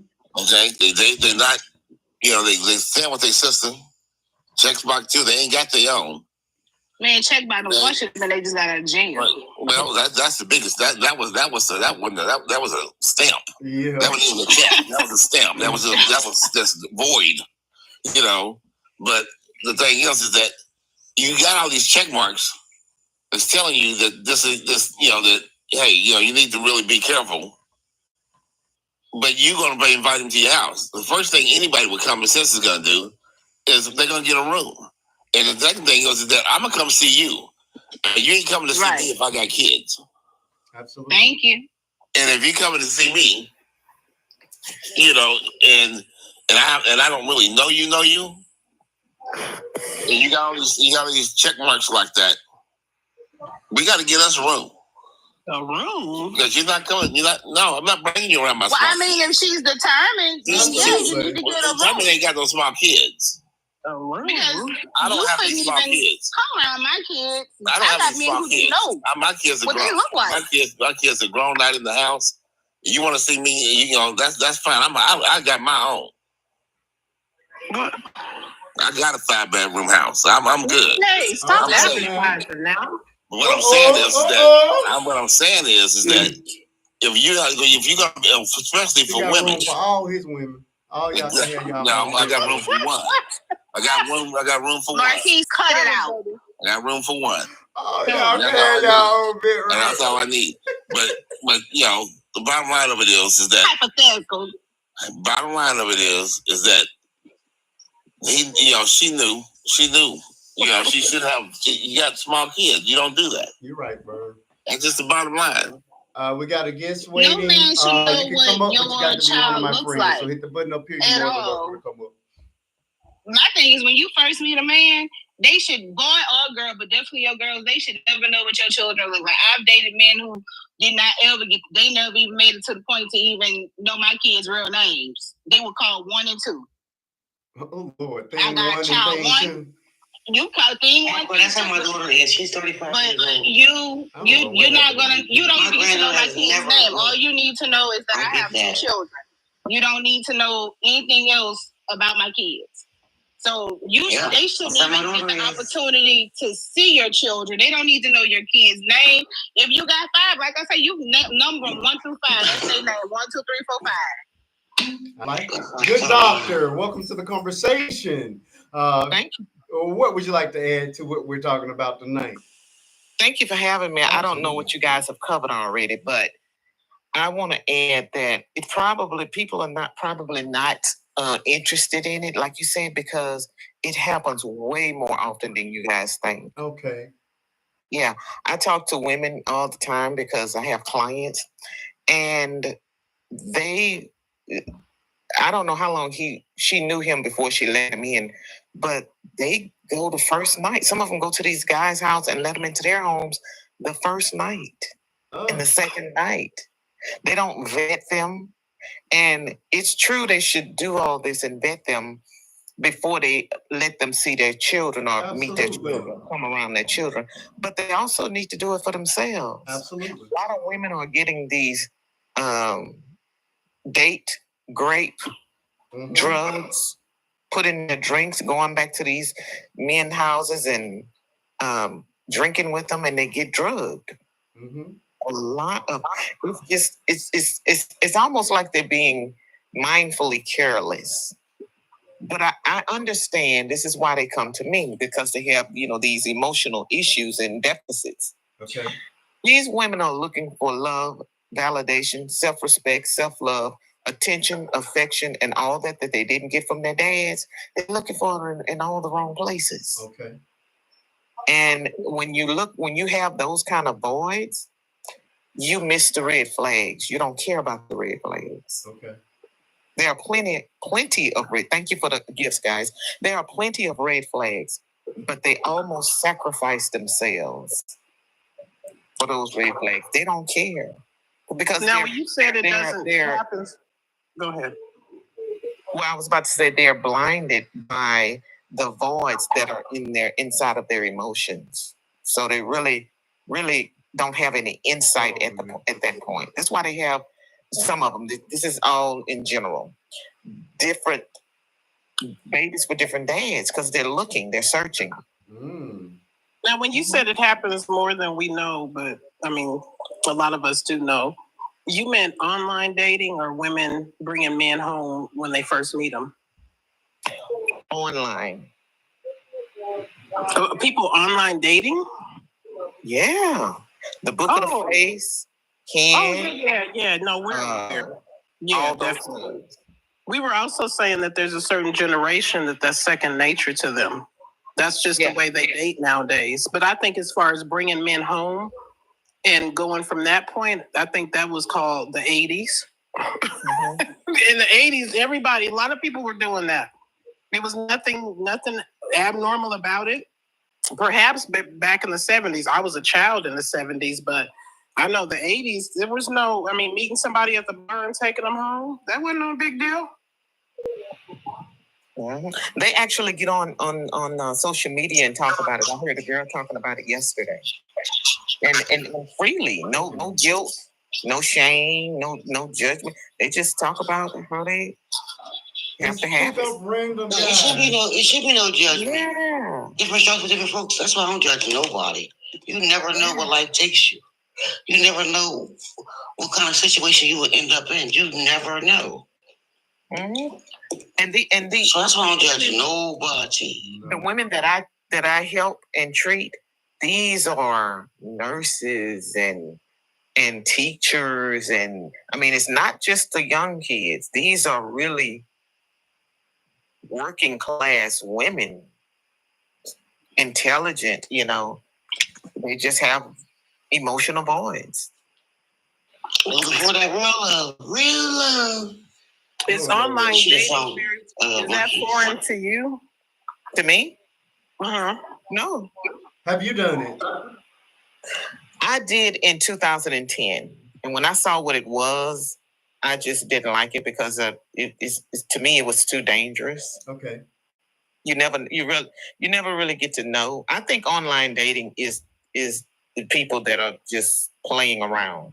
Okay. They're not really serious. You know why I think that is? Because they don't have to invest. Really? Because I haven't seen people get married. Well, I'm speaking in general. Oh, okay. But in general, they don't have to invest. They can just swipe left or swipe right. Or, as soon as they have a disagreement and they gone on. Agreed. I have a question. Have kids, they just need to do better. I agree with that. All right. I have a question for the good doctor. Before we get there, let's introduce, let Miss Meg jump on in. Welcome to the conversation, Meg. We're ready for you. What would you like to add to the conversation?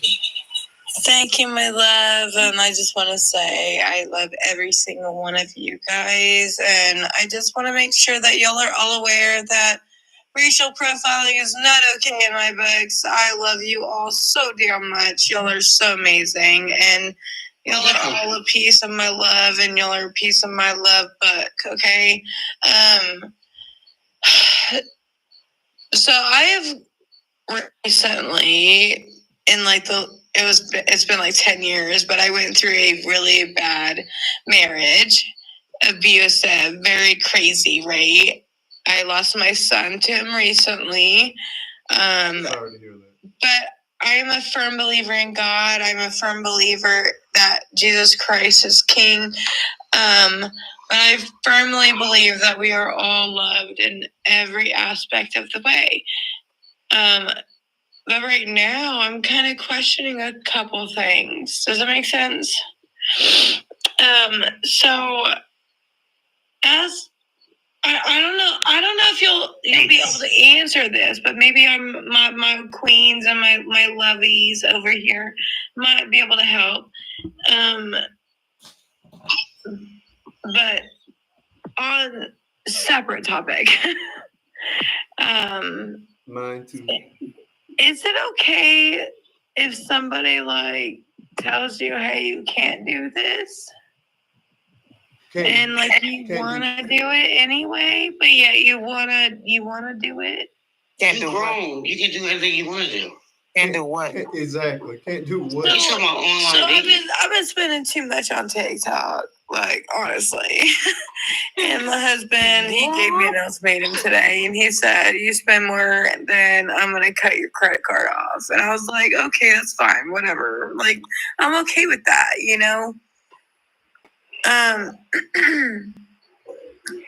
But obviously, I'm gonna continue on y'all's topic in a second, but I just wanted that opinion real fast, if that's okay.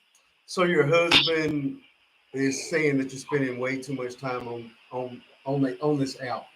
He's saying I'm spending too much. So like not like spending time, but spending money. Oh, you're spending money on the app. Okay. Yeah, like getting coins and like gifting. Do you work? You be charging up.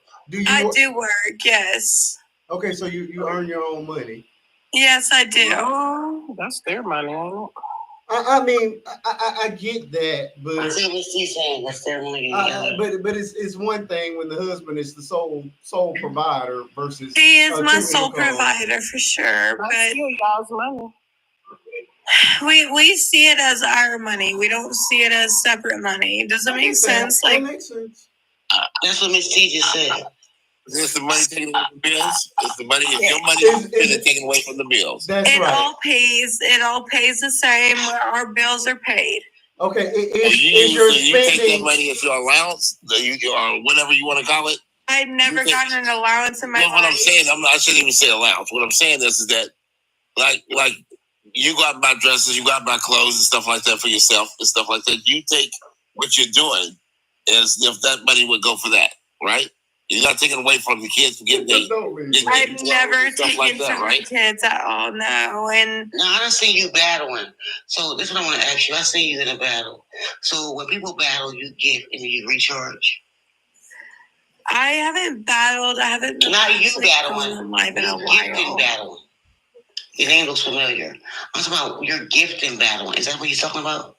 No, like I haven't really battled, or I haven't done nothing in so long. You go ahead and drop. You go ahead and drop. He's lion. I know. So that's real. No worries. That's a question, guys.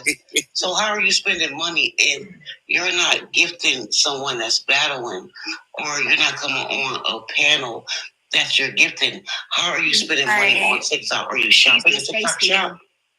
I have, but it's not enough to where it's like affecting our financial budget. Does that make sense? Okay, what kind of money are you talking about? Are you spending 20, 30, or 100, 200? So I just recently bought like the fried garlic, and it was like $12.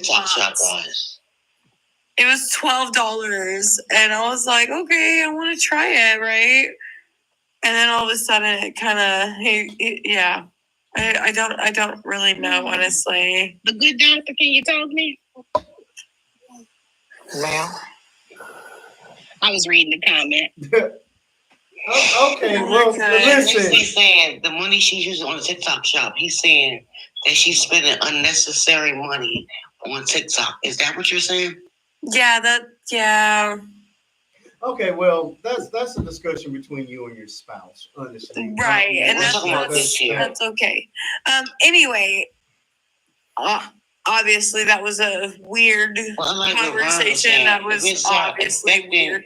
But I wanted to bring up, because obviously you're talking about a lot of like mental health things, but also like,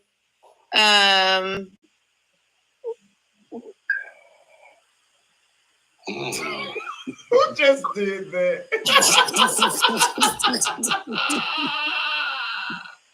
My moderators are not pleased right now. I think that was so rude. Y'all was so rude. Turn that woman. Turn her microphone back on. Yeah, that was rude. She was talking. Sorry about that. My moderators have a very short. If I'm a problem, I'll go. It's okay. I'm so sorry. No, well, the problem was that she came in. We invite everybody, but they're saying you're not on the topic. Yeah, the moderators. Okay, so what was the topic? If you don't mind recapping me. Oh, I'm not going to recap. You mean to tell me that you're here and you don't even know what we're talking about? Well, I know that y'all were talking about a lot of different things. Well, you got up. Wait a minute. We've been talking about one thing for the past hour, and that's the background behind the Greyhound rebound. Yeah, I know. I was here for a little bit, but okay, I'm going to go so that way y'all don't. I'm sorry. It's okay. No problem. We appreciate you being here. Sunset, please handle business. Do it one more time, Marquise, and watch what happened to you. Because you did it. I didn't let her up. I didn't do anything. Let me tell y'all, 61 people. The one thing I do despise is when you come in this box and you don't even know what we're talking about. She was going through something. Stop letting them up. No. She could go through something on somebody else's live, Crystal. I know, but she was going through something. I understand now. She can come back on Sunday. You can subscribe and come back on Sunday. And on Sundays, we have a section of the show where we can talk about whatever you want to talk about. But on Friday nights, these shows are curated. I have spent the entire week preparing for these shows. And to veer so far off subject was centering yourself in a way that won't be that's not appreciated over here. We don't like when anybody does it. So we gave you a couple of minutes, and then when it was time for you to spin to the topic, you actually didn't know what we were talking about. So I actually found that to be a little bit insulting. So please don't do that. All right, folks. I'm not even sure where we were now. Oh, she did throw us off. Well, is DP here to answer my question? Because that's who I've been waiting on. He said bye, Felicia, in the comments. I don't know what that means. We know exactly. In the comments, I told him. DP has a short fuse as well. Y'all are bad. DP, come back. Come back, DP, because I actually had a question. Because he's dropped them, so he said bye, Felicia. Oh God, there he is. DP, welcome back. That's my boy. Yeah. DP, I actually had a question before you muted us and got in your car. It was pertaining to the statement that you made previously with regards to accountability, not lying on the sister at all. Would your answer have been the exact same if the brother was a PDF? If the brother was, I'm not understanding. Okay, you said in your prior conversation that you didn't fault the sister at all because the lady in Texas should have done her due diligence in finding out whatever she needed to find out about the guy before inviting him into her bed and into her home. Remember? Yeah. Okay. Mm-hmm. So my question is, we know that he was a unaliver. If he was a PDF, would your answer have been the same? Yeah, my answer would be the same because I don't think it's somebody else's responsibility in that situation. See what I'm saying? Well, I'm giving you a different situation. I'm saying if he was out here touching babies and he's heading to Texas with this woman and her kids, you don't think the sister had any obligation or that she shouldn't have opened up her mouth and said, "Hey, probably not," because he like them young. But here's my thing: if she already knows that, Marquise, and she's putting him up on whatever that thing is, you don't think she already knows that? And if she goes ahead and puts him up on there, that already tells you how she stands. That already tells you what camp she's in. See what I'm saying? So she's already cast her lot to protect, defend her brother.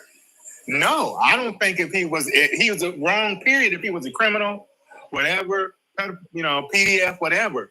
But again, you're opening up your household to somebody. You need to understand what it is that you're getting into. A perfect example is what I tell foster parents all the time. Get out of that, every kid needs love, yada, yada, yada. I said, you are bringing children into your home. Some are offenders.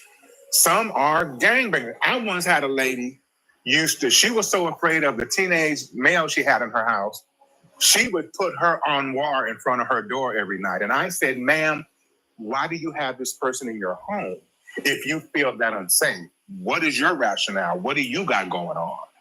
See what I'm saying? People have to do their due diligence for their own self-safety. I do not expect somebody to tell me everything about the next person. When I I tell people, if you're going to take this person in your home, talk to the previous placement. Talk to this social worker. I always tell them, go back 1 or 2 placements to figure out what you're getting. Because a lot of times, finding out, a lot of social workers don't tell you what's going on with these kids, as an example, because their goal is to get them placed. So they're not going to tell you that they got a history of possibly touching other kids. Some will, some won't. They won't necessarily tell you they're a fire starter. Same thing applies to adults. You have to be responsible enough to do your due diligence. Expecting somebody else to do for you what you should have did for yourself, I just don't buy it. Whatever category he's in, you have those children. And I take that because of my mother. You know, hold on. Good my mother's 88 years old, right? My mother always said, and I always, now when I look back, I kind of feel sorry for her in the sense that when her and my dad broke up, she would always say, man, this was back in the 70s, man, these men out here touching on girls and how some of them touching on boys. I'm never having a man. I'm 60, about to be 60 years old at the end of this month. Never in my life, and my dad walked out on us in 73, has another man ever spent the night in my house. I never called nobody else stepdaddy, bonus daddy, my mama's special friend. Another man's shoes never, ever in my life came up under my mama's bed because she said, my children come first. And I find it sad because I say, God, could she have found her another husband?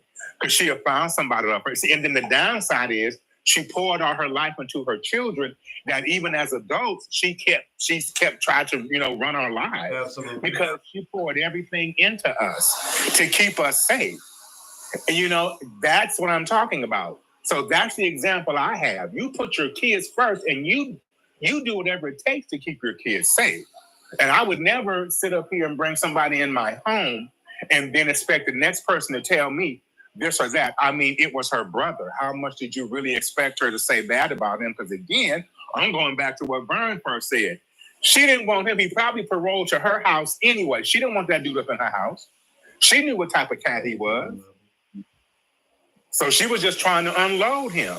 Same thing if you buying a used car. They're going to tell you everything wrong with that car. Why? It's their headache. They're trying to get rid of it. We do the same thing with people. It's sad, but it's true.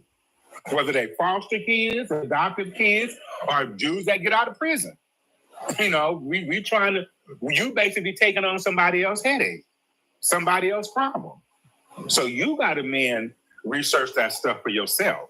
I wouldn't put I would not put, the Bible teaches you to study yourself to be approved. You have to get in there for yourself. I would never put my life or my children's life in jeopardy on the word of somebody else, Marquise. I wouldn't do it. I'm going to get in there and it makes it even worse, Marquise, when you said if she'd have went further down the thread, she'd have seen. And that should have been a red flag. He did what? And spent how long? That would have been a hard no for me.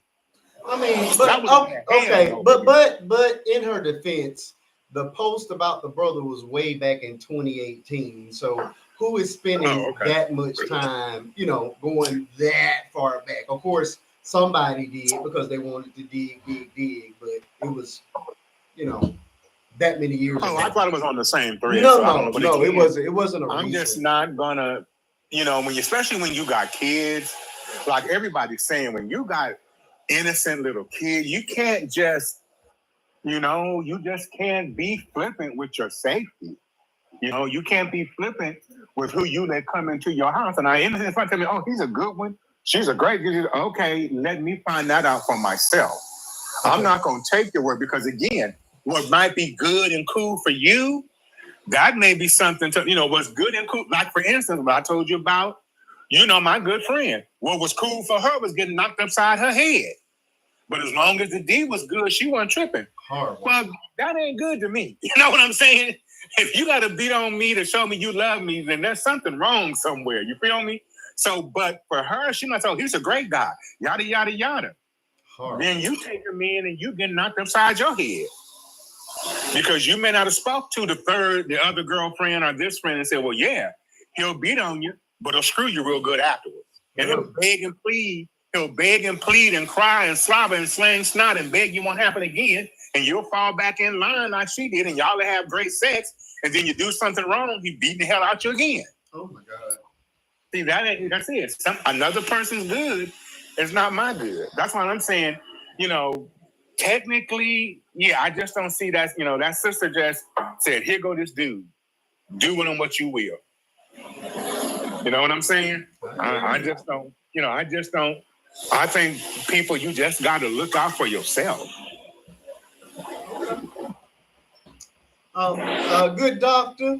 Do you agree or disagree with that thought process? Yeah, I do agree. You have to look out for yourself. You have to keep yourself safe and healthy. So you don't agree that the sister should have opened her mouth and said that, hey, you in danger? The sister. Yeah, she should have. But don't get me to talking about the sister ran the dating site, put him on there, and basically pawned this murder off on this woman and her family. I just feel like I think she should have said something. You could have gave me a heads up. Okay, he's a little on the danger. He might be a little off. You know what I mean? You might want to check into him. I just don't. Let me tell you something about women. Silence is compliance. Go ahead. Right. I think she should have, but women sometimes they don't. Women sometimes want to see other women fall. I've had people to introduce me to stone cold alcoholics, knowing, and other, shortcomings too. Sure. But sometimes they will do that just to see, or just being careless and don't care about what they're getting someone into.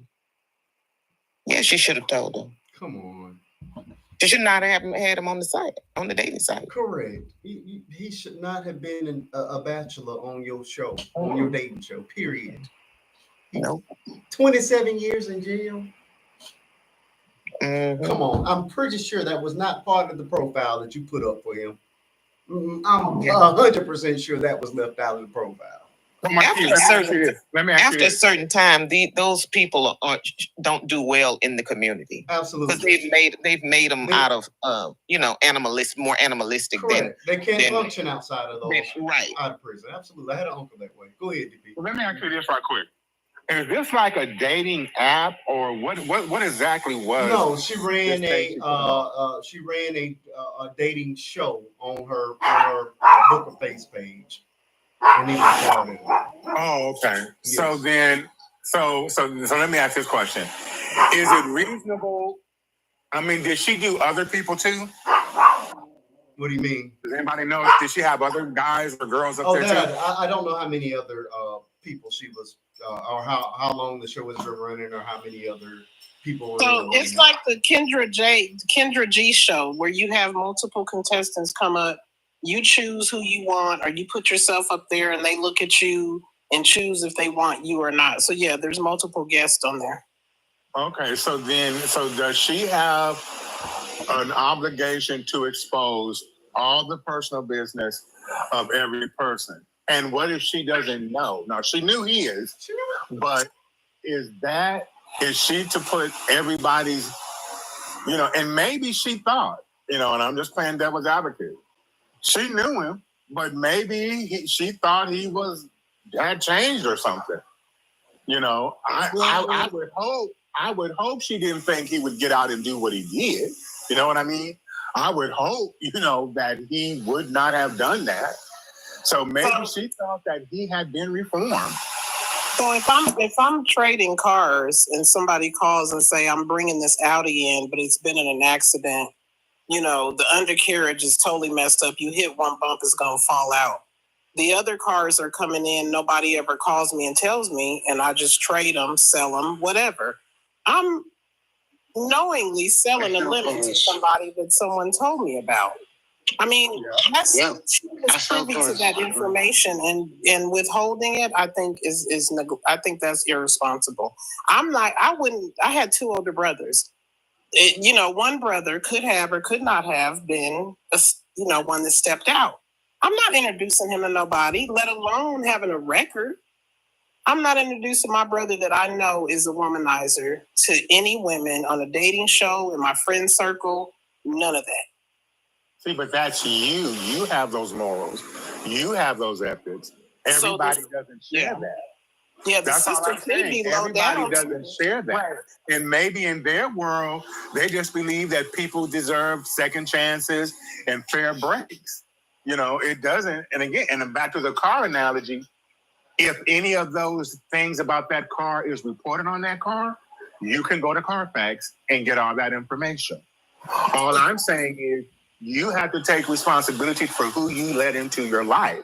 And you should not, because you're going to meet somebody like this sister who doesn't necessarily have maybe the same ethics that other people would have, you know, her moral compass is believe probably that her off. brother has changed.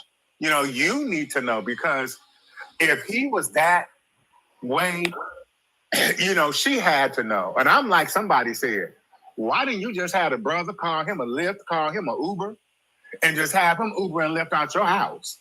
True. Like, why is you taking him to the bus station and you got to call your brother for protection? No, we're going to end this right now. Here go you a Lyft.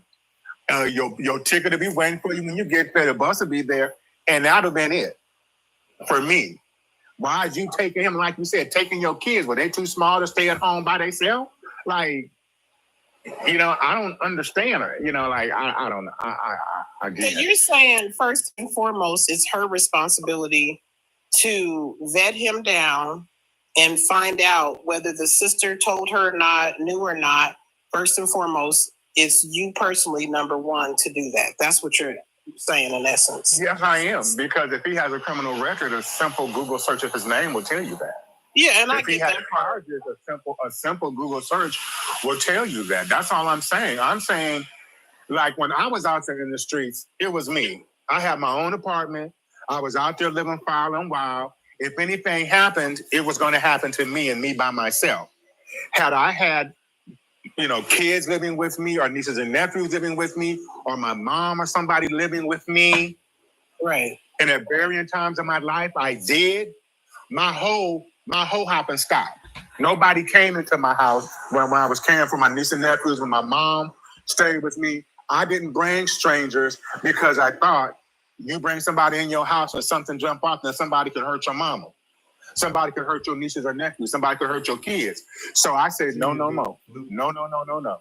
And as long, and even when I was, you know, caring for kids, I handled my business outside of my house. Nobody can ever say somebody came to my house for, you know what I'm saying? Right. A little, you know, tay-to-tay.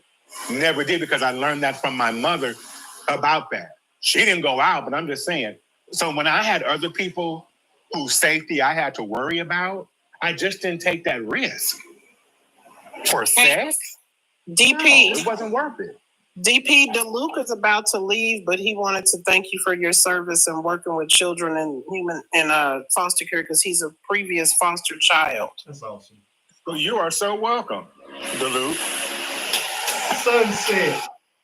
Before we wrap this thing, because we're not going 15 hours tonight, please add whatever you want to add to this conversation. Hello, y'all. Hey, it look like you got you a good nap, and you think you're going to keep me up another 8 hours? No. No, I'm about to go to bed. So am I. I had a 15-hour live last week. It will never happen again. That was a week ago. Okay, you bringing up old stuff. These people have no hearts. I'm like, yeah, y'all said that was last week. Well, see, come on. I'm still in recovery. DP, he said that like it was last night or something. It feels that way. It's going to take me another week to get my mind back right. No, I'm sorry. Answer the first question. Computer love, shibbity-wop. Have you ever done it? Yeah. Yeah. You have. Yeah. Yeah. Absolutely. Okay. And I've got like one of my exes from a few years ago. Like, we met online. We met on the Book of Face. Yeah. In a mutual, not like on the dating area or anything like that. We just had a mutual. and we met in the comment section. Okay. So yeah, but yeah, no, I don't have any issue with that because, you know, I know a lot of people take issue with meeting people online, but the reality of it is, just because I met you online doesn't mean you're not crazy. It doesn't mean that you're not. It doesn't mean that I can't be put in some kind of harm's way. So what if I met you in the grocery store? It doesn't mean that you're any better than somebody I meet online.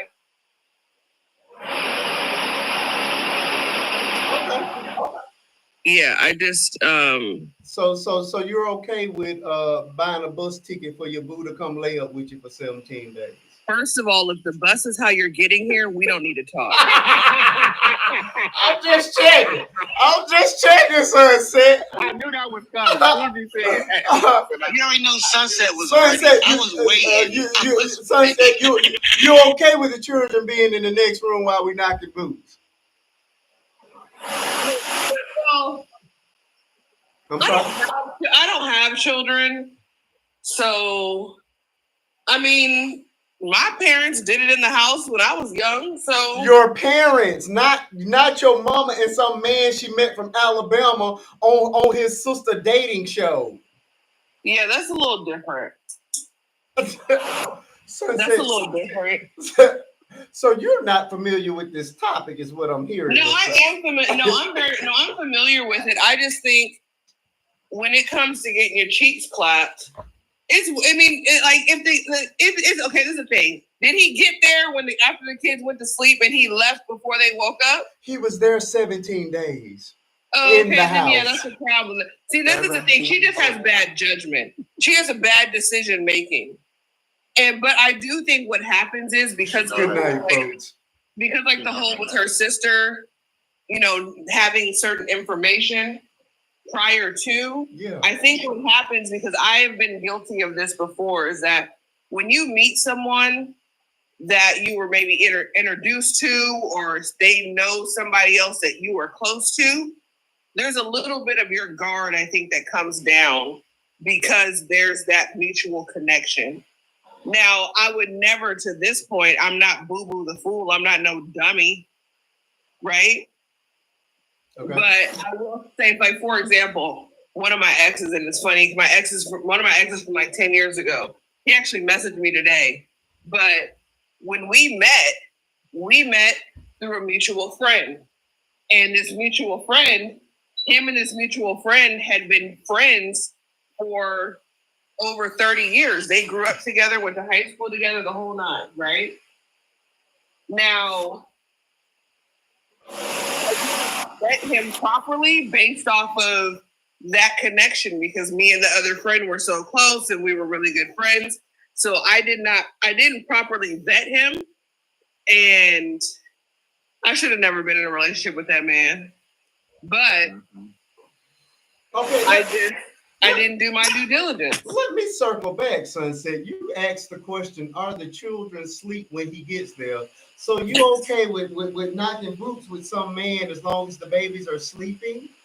Well, this is the thing, right? Like, not some random stranger, not somebody you just met. No, absolutely not. You shouldn't be bringing a random stranger in your house that you don't know why your children are there. However, on the same token, I also understand that, especially if you're a single parent and you don't have anybody that can watch your children, things like that, I just think you need to protect yourself.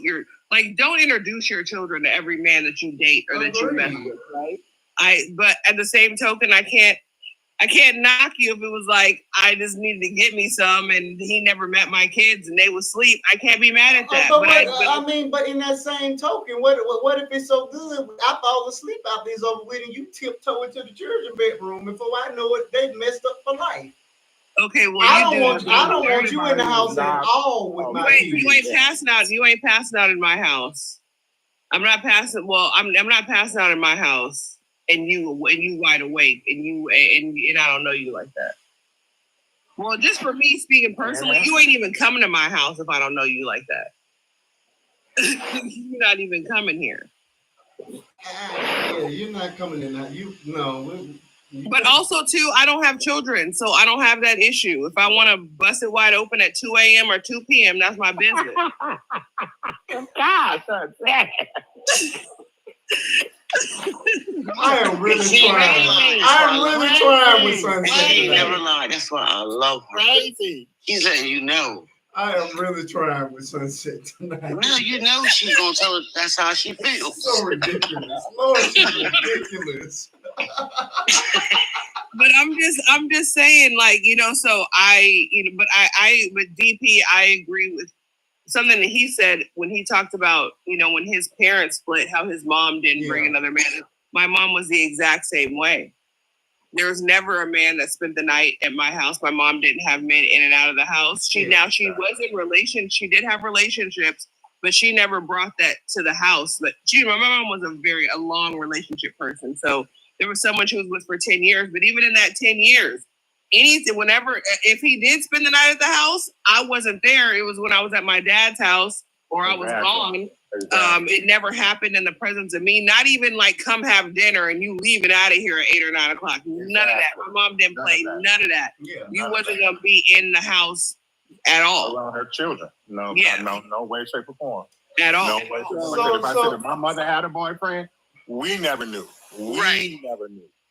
If she was getting this, we never knew. My mom ain't have me calling nobody, uncle, nobody, my new friend.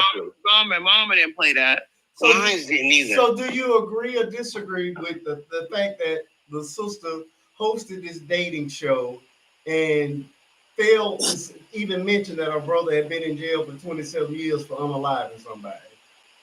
So how's she gonna get him out her house, Marquise, if she tells that? Wait a minute. Hold on now, DP, because there are some women that are willing to accept just about anything. Again, I had an uncle that passed away at 38, and at that time he was on his 16th child, and he never once lied to nail one of them. And the newest baby right before he died was less than one. So they kept laying and playing with him because he was good looking with no job. And obviously, I guess he knew what he was doing. No, he had a job. Oh yeah, he was good at that job. He was good at that job. But my point is, for the average person, absolutely not. But I can give you a long list of women that were lining up for it. Now I can understand if the sister who runs this site or this is her business, right? Mm-hmm. If it's a group setting and I've got a bunch of people who are part of who are trying to meet somebody, yada yada. Now I understand not making that announcement in a group setting or anything like that, right? Because that, like DP said earlier, am I telling everybody's personal business? Right. Now, however, you as my sister, if you don't hit me on the side and be like, hey, just a FYI. You must not do what you do to make them angry. I'm just saying. Like, did the sister know the guy personally? It was her brother. No, did she know the woman she mentioned? Did she know the woman? Oh no, she didn't know. Right. The woman lived in Texas. No, she didn't know her at all. Okay, so that's the thing, right? If she doesn't know the woman personally, then as somebody who runs a business, I can't pick and choose whose personal business I'm going to tell you, because now I put myself in a situation, right? The due diligence, to me, I feel like is on that other person. Well, if you're running a legit dating page, in theory, your brother should have never been on it. Okay, so should somebody who has an alcohol problem be on it? I don't think so. I don't drink though. So what I'm saying is, I don't want you drinking at all. Right, but what I'm saying is should the person who has a gambling problem and can't keep their finances together, who could also be a detriment to the relationship, financial? That's a good question. Hold on, Sunset. So maybe she did it and wanted him to let him know his situation once he met that person. Like, I'm gonna set you up. I never thought about that. Like, I'm gonna set you up. I ask those kind of questions. I'm gonna set you. Listen, Sunset. I'm gonna set you up. But it's your job. Once you meet this person, you tell them the truth, but nothing but the truth, and you leave. See, this is the thing. I ask those kind of questions in general. I think a gambling problem is a lot less than unaliving people. But I'm gonna be honest. Okay, so this is the thing, right? And I know a lot of people may not agree with me, but just because you unalive somebody, I'm the kind of person that's not an automatic no for me. What was the circumstance? 27 years. You and me to what was the circumstance? Family. Right. Again, it would have to be a real reason. I did make that theory as well. If it was a noble cause, you protecting your sister, blase, something. But 27 years says to me, sir. But this is the thing, right? I got a friend right now doing 27 years for a nonviolent crime. And so for me, that's why, and also too, especially as a Black person, understanding how the criminal justice system works and how a lot of things are just so screwed up in the system. You being found guilty of a crime for me is not an automatic no. Exactly.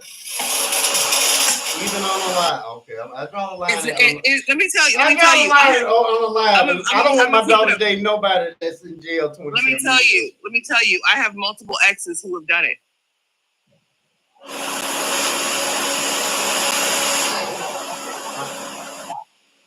There you go. DP, what you got going on over there? You building a I know he just got in the car. Now he has somebody's house vacuuming. I don't know what kind of services he offering.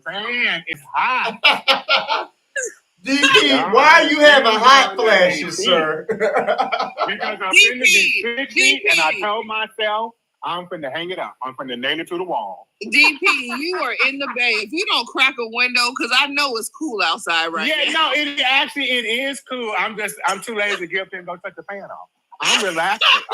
I'm sitting back. I'm chilling in this chair, laughing, kikiing. I done had me a cocktail, and so I'm just sitting back and relaxing. I just don't feel like going over there shutting that damn fan off. I'm just ain't nothing wrong with that, DP. I'm chilling. I'm comfortable too. I'm chilling. I feel you, but I think Marquise, one of the things is that now there are certain crimes that you can be found guilty of, and as soon as you say it, I'm gonna be, oh no, we ain't got nothing to talk about, right? PDLs. But there are those kind of things, rapists, you know what I mean? Just certain things like that, right?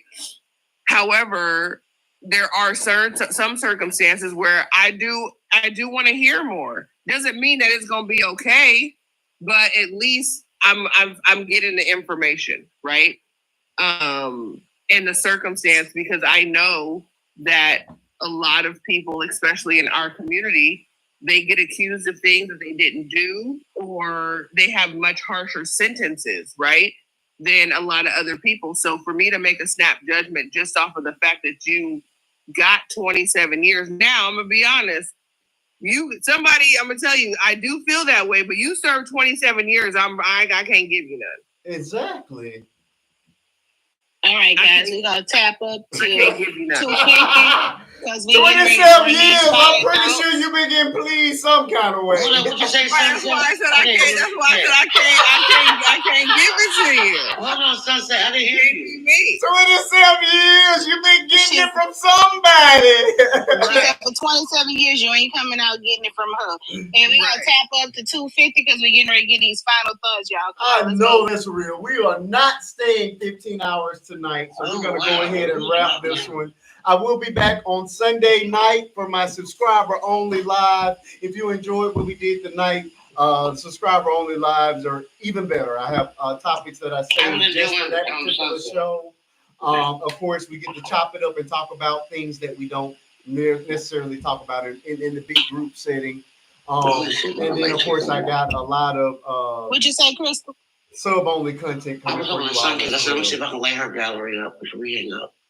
Oh, I was talking to myself. I had my phone on mute.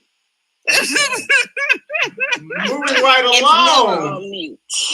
Did anybody watch the sub only video that I put out? Because I don't. Well, I had to subscribe to watch it, so now I'm gonna go watch it. Okay. Wait, sub only video. Oh, I was on your page today. Put another one. Yeah, I was wondering. The question is it pushed out? I wanted to know, was it pushed out in the same way that they pushed out regular videos? of the sub only It's video. pushed out, but it shows it. But when you go to look at it, you can't look at it if you're not an actual subscriber. So it is pushed on the FYP as well. Yeah, because it put it up on mine. I just couldn't watch it. Saw it or not. It's a behind the scenes. It's with me and Faith. It was one of the bloopers from. Oh, it says sub only in the corner of it. It says sub only in the corner of it. Yeah. And so if you click on it, it didn't come on my FYP yet. Oh, it was on mine, and it hasn't popped up on my FYP yet. I got a lot more coming, but that was just my little brief intro to it. I'll have to look for it because I was actually on your actual page earlier watching videos just to catch up on what to be talked about. Yeah. But I don't recall seeing that video, so I'll have to go back and look. They're labeled as sub. You can see them. Yeah, they're actually labeled separately. So, but like I said, I'm just beginning it. Like I said, the first one was just a fun one, but of course it'll get a lot I'm just beginning it. Like I said, oh, okay, we are going. All right, Miss Africa. Well, no, you can stay. We'll start at the bottom. Miss Crystal, give me your final thoughts, my friend. Let's wrap this thing up. I'm going to bed. I'm good. Thank you. I enjoyed everything. Thank you. All right, keep it short and sweet. Good doctor. I thank you for being here tonight. I hope to see you again. I'm only live here Friday nights, 8:30 Central Standard Time until midnight. You've been wonderful on the panel. I hope you'll come back. What are your final thoughts? Well, thank you so much. But guess what? This is not my first time on your panel. Really? Uh-huh. I'm sorry. I'm delirious, friend. I'm delirious tonight. I apologize. No. Because I don't know what happened to our friendship. At first, when you told me to friend you, I'm like, what happened? Mm-hmm. Because I've been on your panel before. Really? So I was your friend before. I had to have been your friend before. Okay, well, you know what? The app actually, for whatever reason, will just randomly take my friends from me. Yeah. And they disappear, and I don't see them for umpteen months. They did it to Sunset, and Sunset is always They did it to me. Yeah, and she's a moderator, so yeah, the app has a tendency to just. Oh my gosh, you guys, there's a skunk in my backyard. Ugh. Yeah. That's interesting. Before in my garden, and we the app absolutely does it, and I hate it. I really, really do. I've lost a ton of friends, and of course, I can't remember the usernames to find them. And I'm glad that they sent you back to me. But yeah, the app does. It plays games like that. So welcome back. Well, thank you for having me. Yes, ma'am. So I just think that I would, and this is just my opinion, I would instinctively tell another woman when she's headed for destruction. I like it's just I can't see you about to walk into a moving car or anybody, and not say anything or, and it is up to you. She was right. It is up to you to do your due diligence and vet the guy after I tell you. Now, if you don't after I tell you, then that's on you. But preliminarily, I wouldn't have had him on the show because I wouldn't have wanted that on my hands if he had done something to anybody.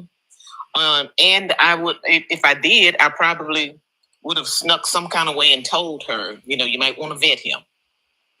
I like that. Yeah. I just think that's the moral and the responsible thing to do. You know what I'm saying? Yeah. And if you call yourself a legit host of a legit show, then that's opening yourself up for a degree of liability. So I just think that she absolutely had an obligation to. I understand this is your brother, but like you say, a nice little sideways conversation. Right. Hey, you might want to check into such and such. You know what I'm saying? Give her the warning. And she could be held liable because if you go into a store, let's just say you go into Walmart and somebody come in there and do you something, Walmart is liable. Yeah. So I like it. I love it. Thank you for having me. Welcome back. I hope to see you next week, my friend. I appreciate it. All righty. Thank you so much. Bye-bye. Good night. Good night. Africa, for whatever reason, is not letting me pull my people down. So if you can, it'll be great. You can go ahead and pull Crystal down as well. I don't know why it's not letting me do it. All right. Miss Sonia, thank you. You hung out all night with me. What you got on those final thoughts, my friend? I'm going to keep it short and sweet, and I'm going to say this. In everything you do, whether you date online, whether you date in person, Be careful because as colored people, we are not the same. We're circling back to the first topic of the night. I love y'all. Thank you so much, Miss Sonia. I will see you on Sunday. I'll see you Sunday for subscriber only. I appreciate you. See you Sunday. Most definitely. All right. Most definitely. All right. Go, Africa. Hit the button, Africa. Hit the button. I'm looking real unprofessional right now. I can't hit the button. Miss Sunset, shoot-it-up. Come on with it. I think we've definitely got to do our due diligence, right? And we can't rely on other people to do that for us. Especially in this dating world, it's crazy. And whether you meet somebody online or in person in a store, or you're introduced to a mutual, you just got to take that same approach in doing your due diligence. And then the last thing I'll say is quit letting these pale people play in your face, coming up in the panel, talking a bunch of BS, talking about my husband doesn't want me, and yet here you are on the app. Goodbye, Karen. Okay. $12. I thought she was going to talk about some serious money. Now I had a friend. They got big money, but he got mad with his wife for spending $700 on what's the app with the little Candy Crush when that was a big thing. $700. I would have put her out. $700 so she could keep, of course, people would get stuck. And every time she got stuck, she just paid she ran up a $700 Candy Crush bill. So yeah. That's crazy. Now those are conversations, but $12, no ma'am. Get off. He doesn't want to be with you if you're still listening. Okay, so anyway, that's all. You guys have a wonderful, wonderful night and a wonderful weekend. Love you. Hope to see you Sunday. Are you gonna be available? Are you coming Sunday? What did you decide on the time on Sunday? After I get through eating. See, and this is why you're gonna be in here with one person. Okay. You know what? He was saying 6:30, 7 o'clock. Yeah, we're gonna aim for like 6 p.m. Central Standard Time, somewhere along in there. I mean, I gotta go to church. I gotta spend a little time with the kiddos, and I gotta eat. So maybe 6. We're gonna aim for 6 o'clock on. Okay, I will do my best because that's 4 o'clock for me. So we'll see. You showed up 5 hours late for this live, so I mean, really. First of all, I've actually been in this live for a very long time. I was listening. Okay, I've been in this live for a couple hours. I was doing stuff. I was moving around, so I listened in the hallway for like an hour and a half because I was like, I don't have time. I can't be typing right now. I can't comment, whatever. But I'm just gonna listen. So yeah, I've been in here. Okay. Okay, well, I guess I'll forgive you for sitting in the hallway with the people that don't want to support the show. That's fine. You know what? I didn't know you were one of those, but thank you for actually coming. I've been in the room for well over an hour, for probably like 2 hours. I was laying on my floor, had me a little shut eye for a second. Oh, so you did again after she got done with her good nap, then she wants to come over and be entertained. But I was still in the room. Thank you. See you Sunday. Please drop her out. Drop yourself out. I can drop myself. DP, always good to have you in the building. Always bringing a fresh perspective, and I love to have you here, brother. So I appreciate you. You know what to do. Final thoughts, my brother. What you got? Real quick, send me whatever link or a message so I can subscribe for that Sunday show. Oh, Africa. How does that work, Africa? Because I don't know much about it. If you tap on his name during the live, it should tell you to subscribe now. It's 10% off right now for this time, and then after that, it's $5.99 a month. Hey, DP, how did you drop down during the final thought? What are you doing? I didn't drop him. He dropped himself. Ooh, the color. Well, I'm about to be real colored right now. So. I know you tired. Final thoughts, Miss Africa. I got to once again say thank you so much. You hung out 15 hours.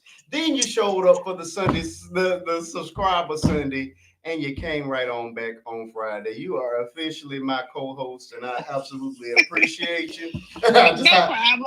I do what I can. I have to show my love for the people that come on out, and you keep things going around here. You and all my moderators, because I don't want Sunset getting an attitude or T. Marie, because you know y'all get to tripping.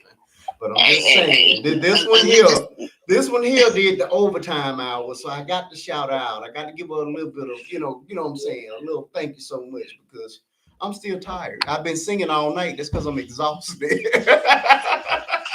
And I'm gonna go home in Jennifer ear until I pass out. You text her and tell her to put the earplugs in her ears.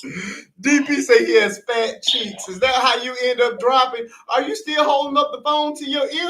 To your face? What are you doing? I don't know. We don't know. It's fine, DP. We understand. But yeah, okay. I will be back on subscriber. Yeah, he said, yeah. But he's still holding the phone up to his face. Lord. Young thoughts, old mind. Go ahead with your final thoughts, Ms. Elrond. First off, I'm proud to be colored. It's perfectly fine for me to be colored. I don't mind. So, as a colored person, so you're okay with Joey saying that? Then is that what we're saying? Let me put him back up so they'll know what you're referencing. No, I'm being very sarcastic right now. But I'm acting colored.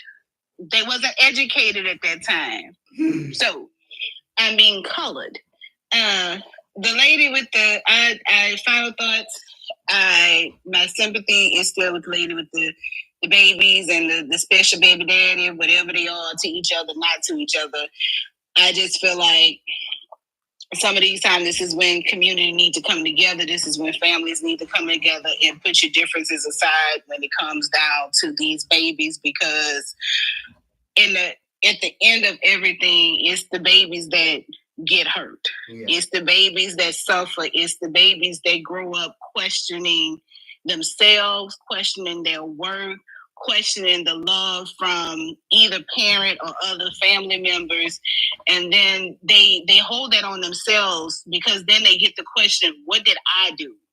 When in actuality, they did nothing but be children that's in a difficult situation. And so people need to be mindful of being spiteful, being vindictive, and we always need to try our hardest to co-parent, and if we can't, we need to find a mediator that can move these babies around within themselves to help the dad go to work, mom go to work, because at the end of the day, the both of them need to take care of these kids. They made them. The kids, as my child like to say, machine asked to come here. These babies ain't asked to come here. That's right. So you need to be doing your best to give these kids the best wholesome life that you possibly can, if you're not going to end up being in the same household with these babies. Agreed.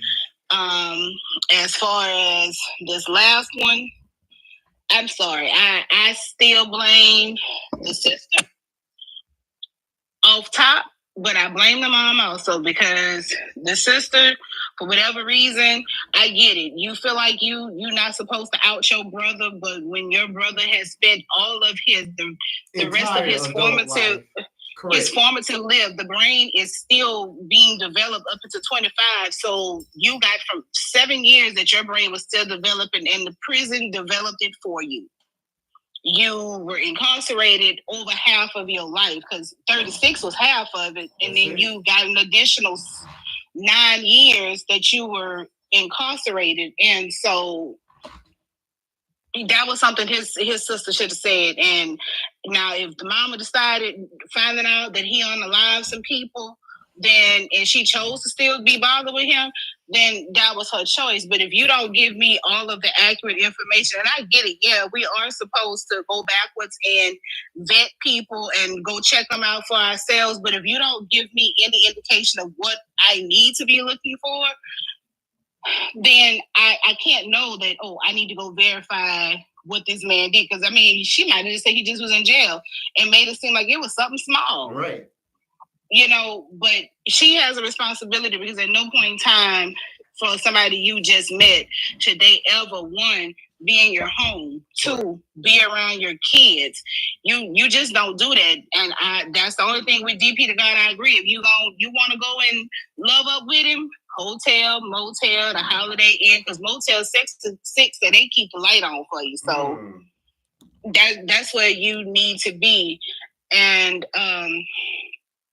that's my thoughts on that. I'm sorry.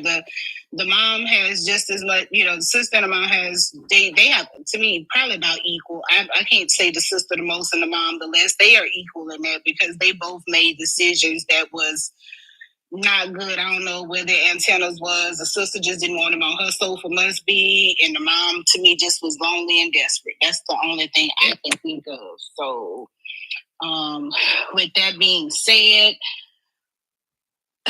think about the kids, because look like tonight is all what our talks have been about. And it's been the kids that have suffered in both of these situations. And I can look at both of these situations and see my life, my parenting with the mom, the USPS mom. I can see myself as the children with the mom who didn't pay attention to the cues and the red flags for the circus that she was bringing her kids to. So it's at the end of the day, these kids are just the kids are just thrown to the wayside. I'm sorry, that's just the way I see it. These babies don't have a snowball chance in hell. I agree. Excuse the language, but that's just the way I feel. No one is ever thinking about these kids, and we wonder why, especially in our community, our babies grow up the way they grow up and get into the things they get into. No examples. Absolutely. What you got, DP, since you came back up after you kicked yourself out? Actually, I was, but on my face, I guess, I don't know if you hold your Blame phone. it on the cheeks. Blame it on the cheeks. As always, I enjoyed myself. This man in this box fan, Lord. I can subscribe to your thing, right? So when could you say go to your page and I can subscribe to it there? Right? Go to your page and I can subscribe to the private. I forgot to give you instructions. I have no idea. I have no clue.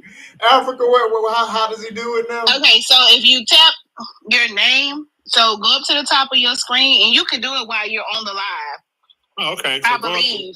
Tap his picture up there. No, tap Marquise' picture up at the top of the screen that says Marquise with the picture. And so then it should say something about subscribe now. Oh, yeah, it does. Okay, so you hit that and you can subscribe. I think I did it during the live, but I don't know if I did it in the live from my phone. So if you can't do it right now, just go back and search his name and then go do it from his page. Got it.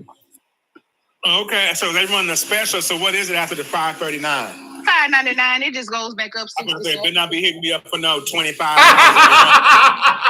it's $5.99. $6 a month, pretty much. Stop it. $25 a month. You know, I'm an old street hoe. $25 is a lot of money. That's a lot of money. I ain't selling nothing but entertainment, okay? I'll help you out with $5.99, but anything over that, we gotta talk about some stuff. I ain't selling nothing but entertainment. Hold on, DP, time out. Now, you know, us colored folks, we round up. That's $6. Colored folks round up. I hate I missed that one, because I just said these white folks don't stop. It was so good. You should have been here, dude. Colored. It's 1952. And the man had to say he had to go and get himself educated. And then came back and made an $8,000 apology, because that's how much he made for apologizing. I know. I looked at the views. His apology got $8,000. By the time I need to go make me an apology and see if I can get $8,000. It was I just wanted to say this before I go, and I so agree with everything everybody said. But I just want to let everybody know, when you have children, your life is not your own anymore. Absolutely. Amen. And it don't stop at 18. You will forever be that child's mother. That child will forever be your child. I'm still my mama's baby at 60 years old. I'm her youngest. She'll take it. That's my baby right there. Oh. So when you have children, your life is not your own. And from my niece to my sisters to my god sisters and the horrible mistakes they've made, decisions they've made, I always tell them, did you ever stop and think about the children? Those children are going to be so scarred. I wouldn't even want to be their parent, because how do you even start? Correct. Like that one incident. I mean that's a horrible, because abuse happens over some time. Correct. This was like 1 hours. Intensified, but that was not it though. Did y'all? Your children kidnapped. You got your children kidnapped. So, correct. But did you see the part where they said that she had to perform a sex act on her brother in front of the kids? No. Oh, yes. Oh, Yeah, yeah. she had to. So those kids are past traumatized. She had to. Wait a minute. What? That was She part had of to it as well. perform sex acts on her brother. You didn't mention in front that of those kids. Look, DP, I can't remember every detail. Lord Jesus. See, now I'm not going to be able to sleep tonight. See, y'all, now I'm not going to be able to sleep tonight. You're going to be traumatized. You're going to be traumatized Sunday then, because we're going to be talking about the woman that had the niece and the nephew in the trunk for 14 months on Sunday. Don't come, DP. Don't come. Yeah, you just was telling us about another story. But I'm not going to come to that because I can't. Oh my God!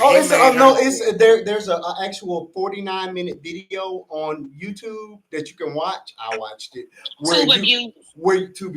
Where you get to watch when they're pulling her over, when she where they of course mask the bodies, when she unzips the suitcase. One of them was in a suitcase, the other one was in a tote, and then you get to follow them into the police station where she gives her confession. It's fascinating, but it is, it's heartbreaking as well. And for the first time, I actually felt something for the police because there were grown policemen crying. Yeah, I couldn't do that job. I couldn't do that job. I took working in social services, but I couldn't do their job because they see the work. They get there before we got there. Yeah. You know what I'm saying? Yeah. They got there. We did the cleanup. They got there before we got there. So many houses and places, they went in and pulled children out, and we just got the children from the street and read the report. Some of the things in those houses, once you read the report, you're like, oh my God. See, yeah, it just takes special people to do certain jobs. Anyway, let me get off this thing. But again, just remember your children got to come first, people. Absolutely. Your children. I would like to respect how you just always defend your children. Everybody on here just defend your children. I'm sorry. You can get your giddy up on when your children are cool, when they grown out.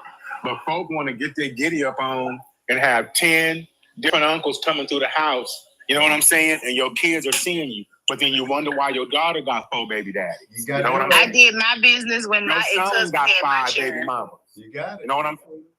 That don't make no sense. Like you're just perpetuating that negative type of behavior.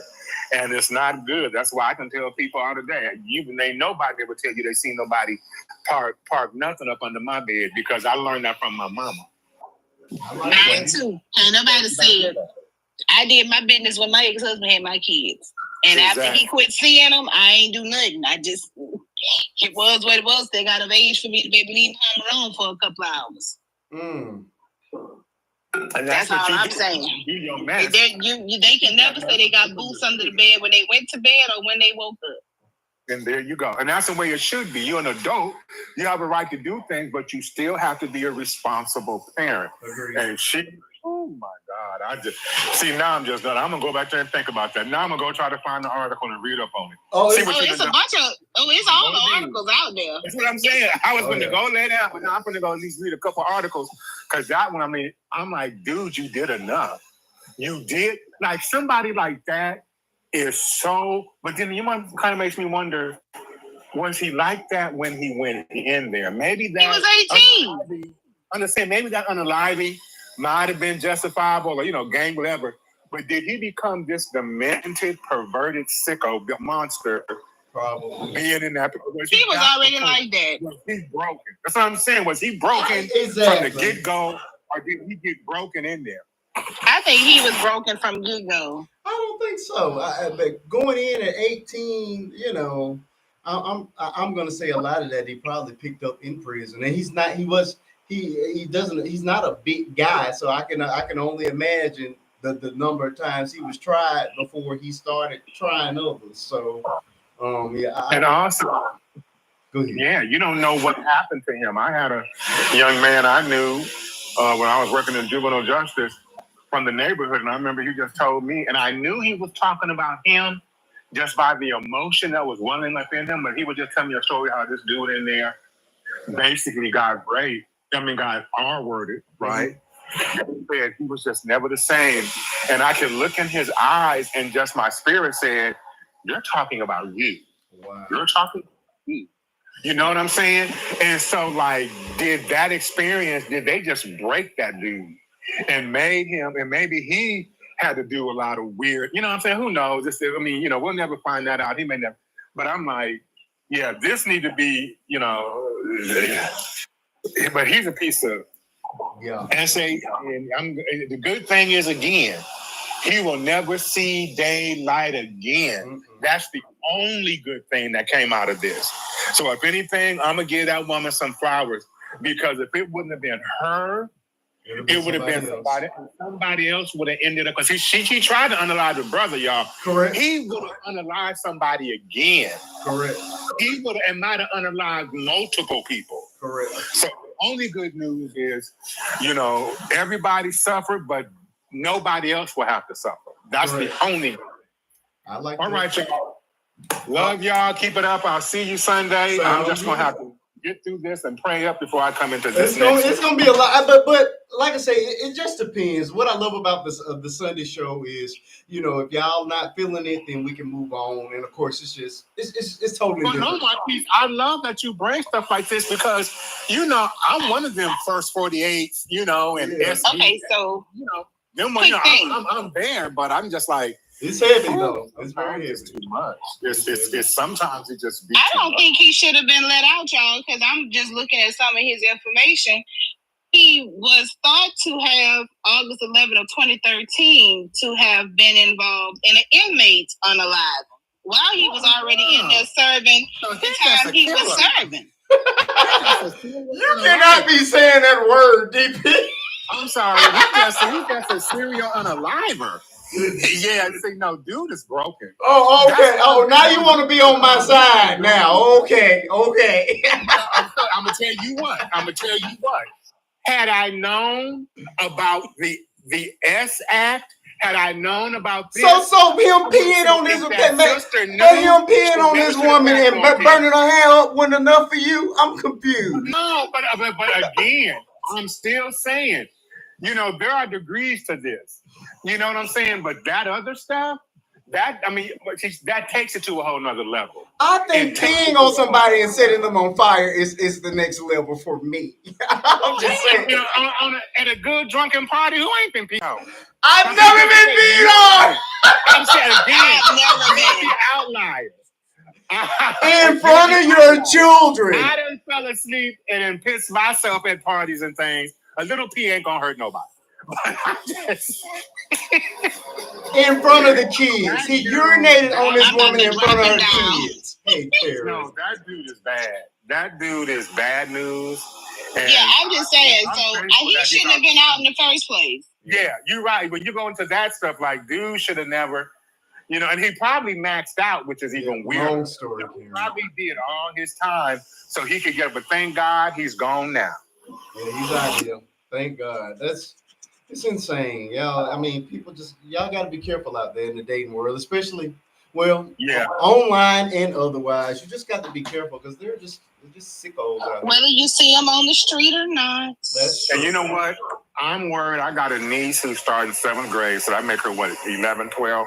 I got 2 sisters. And I am so worried, even though they're older than me.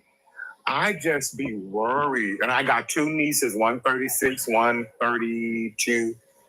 And I worry about them. I so worry about them. Because, it's just,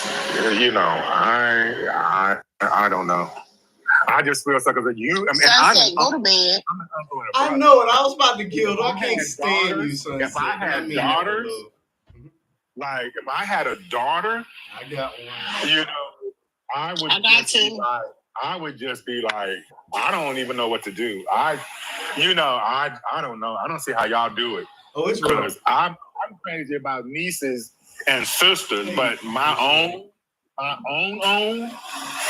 Yeah. See, God knew who to give children to, biological. Yeah. Because ain't no way my daughter couldn't. I mean, I wouldn't want to be a smothering, but I would just be scared. I'm not gonna lie. Oh, yeah. I would just pins and needles with because and even young. Some of these dudes is possessive and abusive as teenagers. Oh yeah.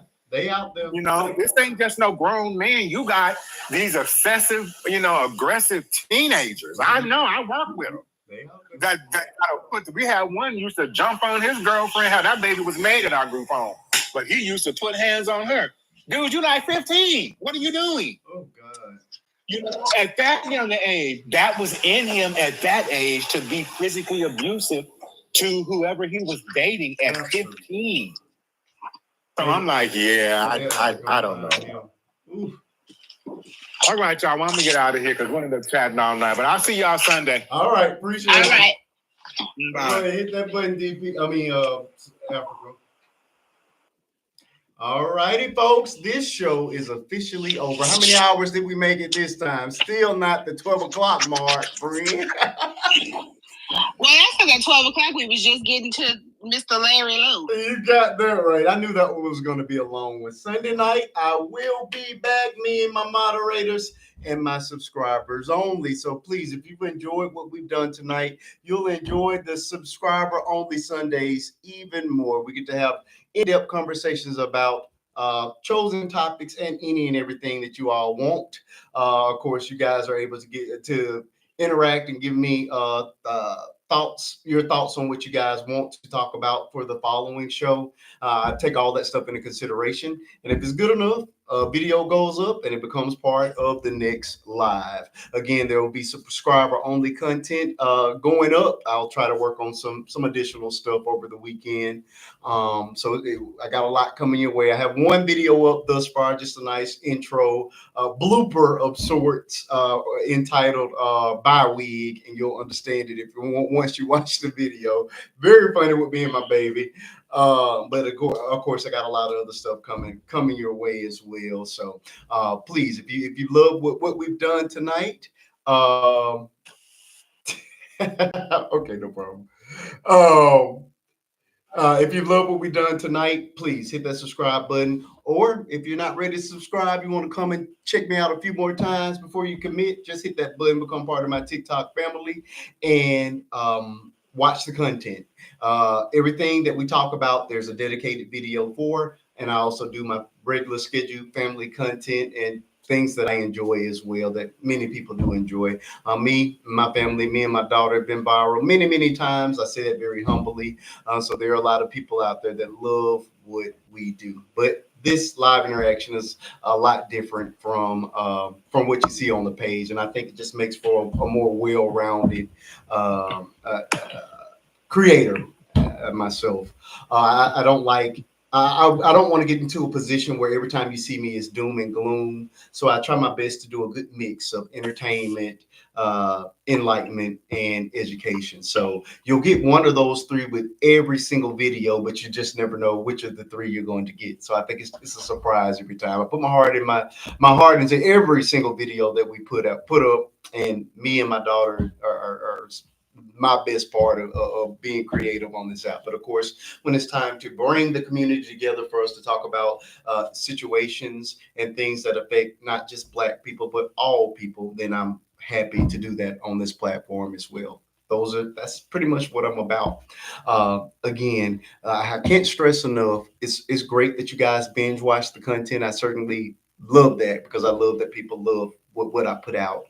But what's most important, if you want to truly support me for free, when you see me pop up on that FYP, if you could just watch those videos to completion, watch them. I promise you, I won't hold you more than a minute and 6 seconds. Now, This video may have ran closer to the 2-minute mark, but I just had to get all the details in. But most of them are right at the minute mark. If you can watch them to completion, leave me a comment, something I can respond to. It would be great. The emojis are nice, but they don't actually help the videos. What the algorithm likes to see is words and conversation. So if you can leave a line or two, something for me to interact with, it oftentimes turns into real conversations right on the page.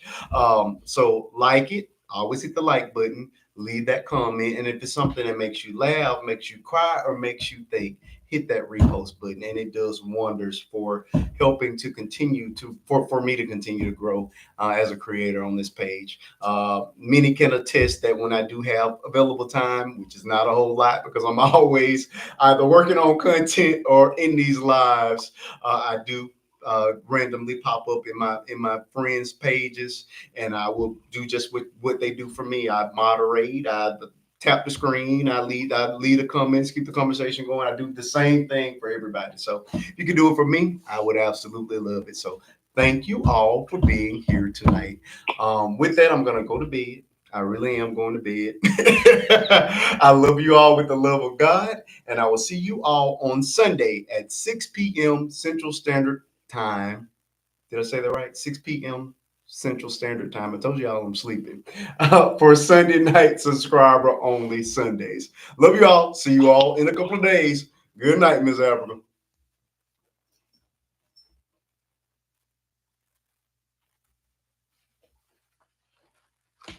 $12.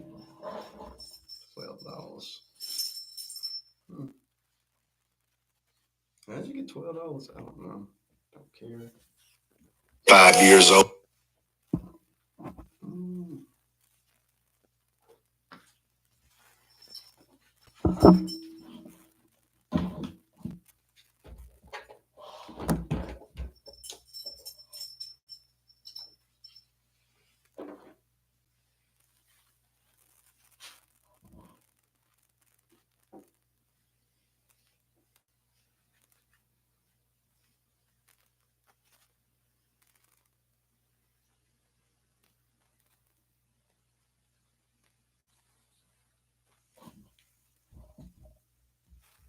And James Neal, that's exactly what you get for taking relationship advice from Jasmine Sullivan. Your baby mama told you on your birthday yesterday that she did not want to be with you anymore. You decided to bust the windows out of her car, and she ran you over with it.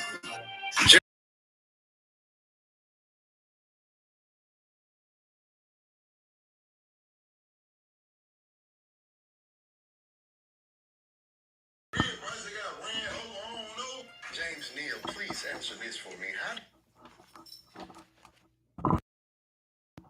All righty, folks. I apologize. Look, I was stripping down and getting ready to go to bed. I didn't realize that I had not closed out the YouTube live.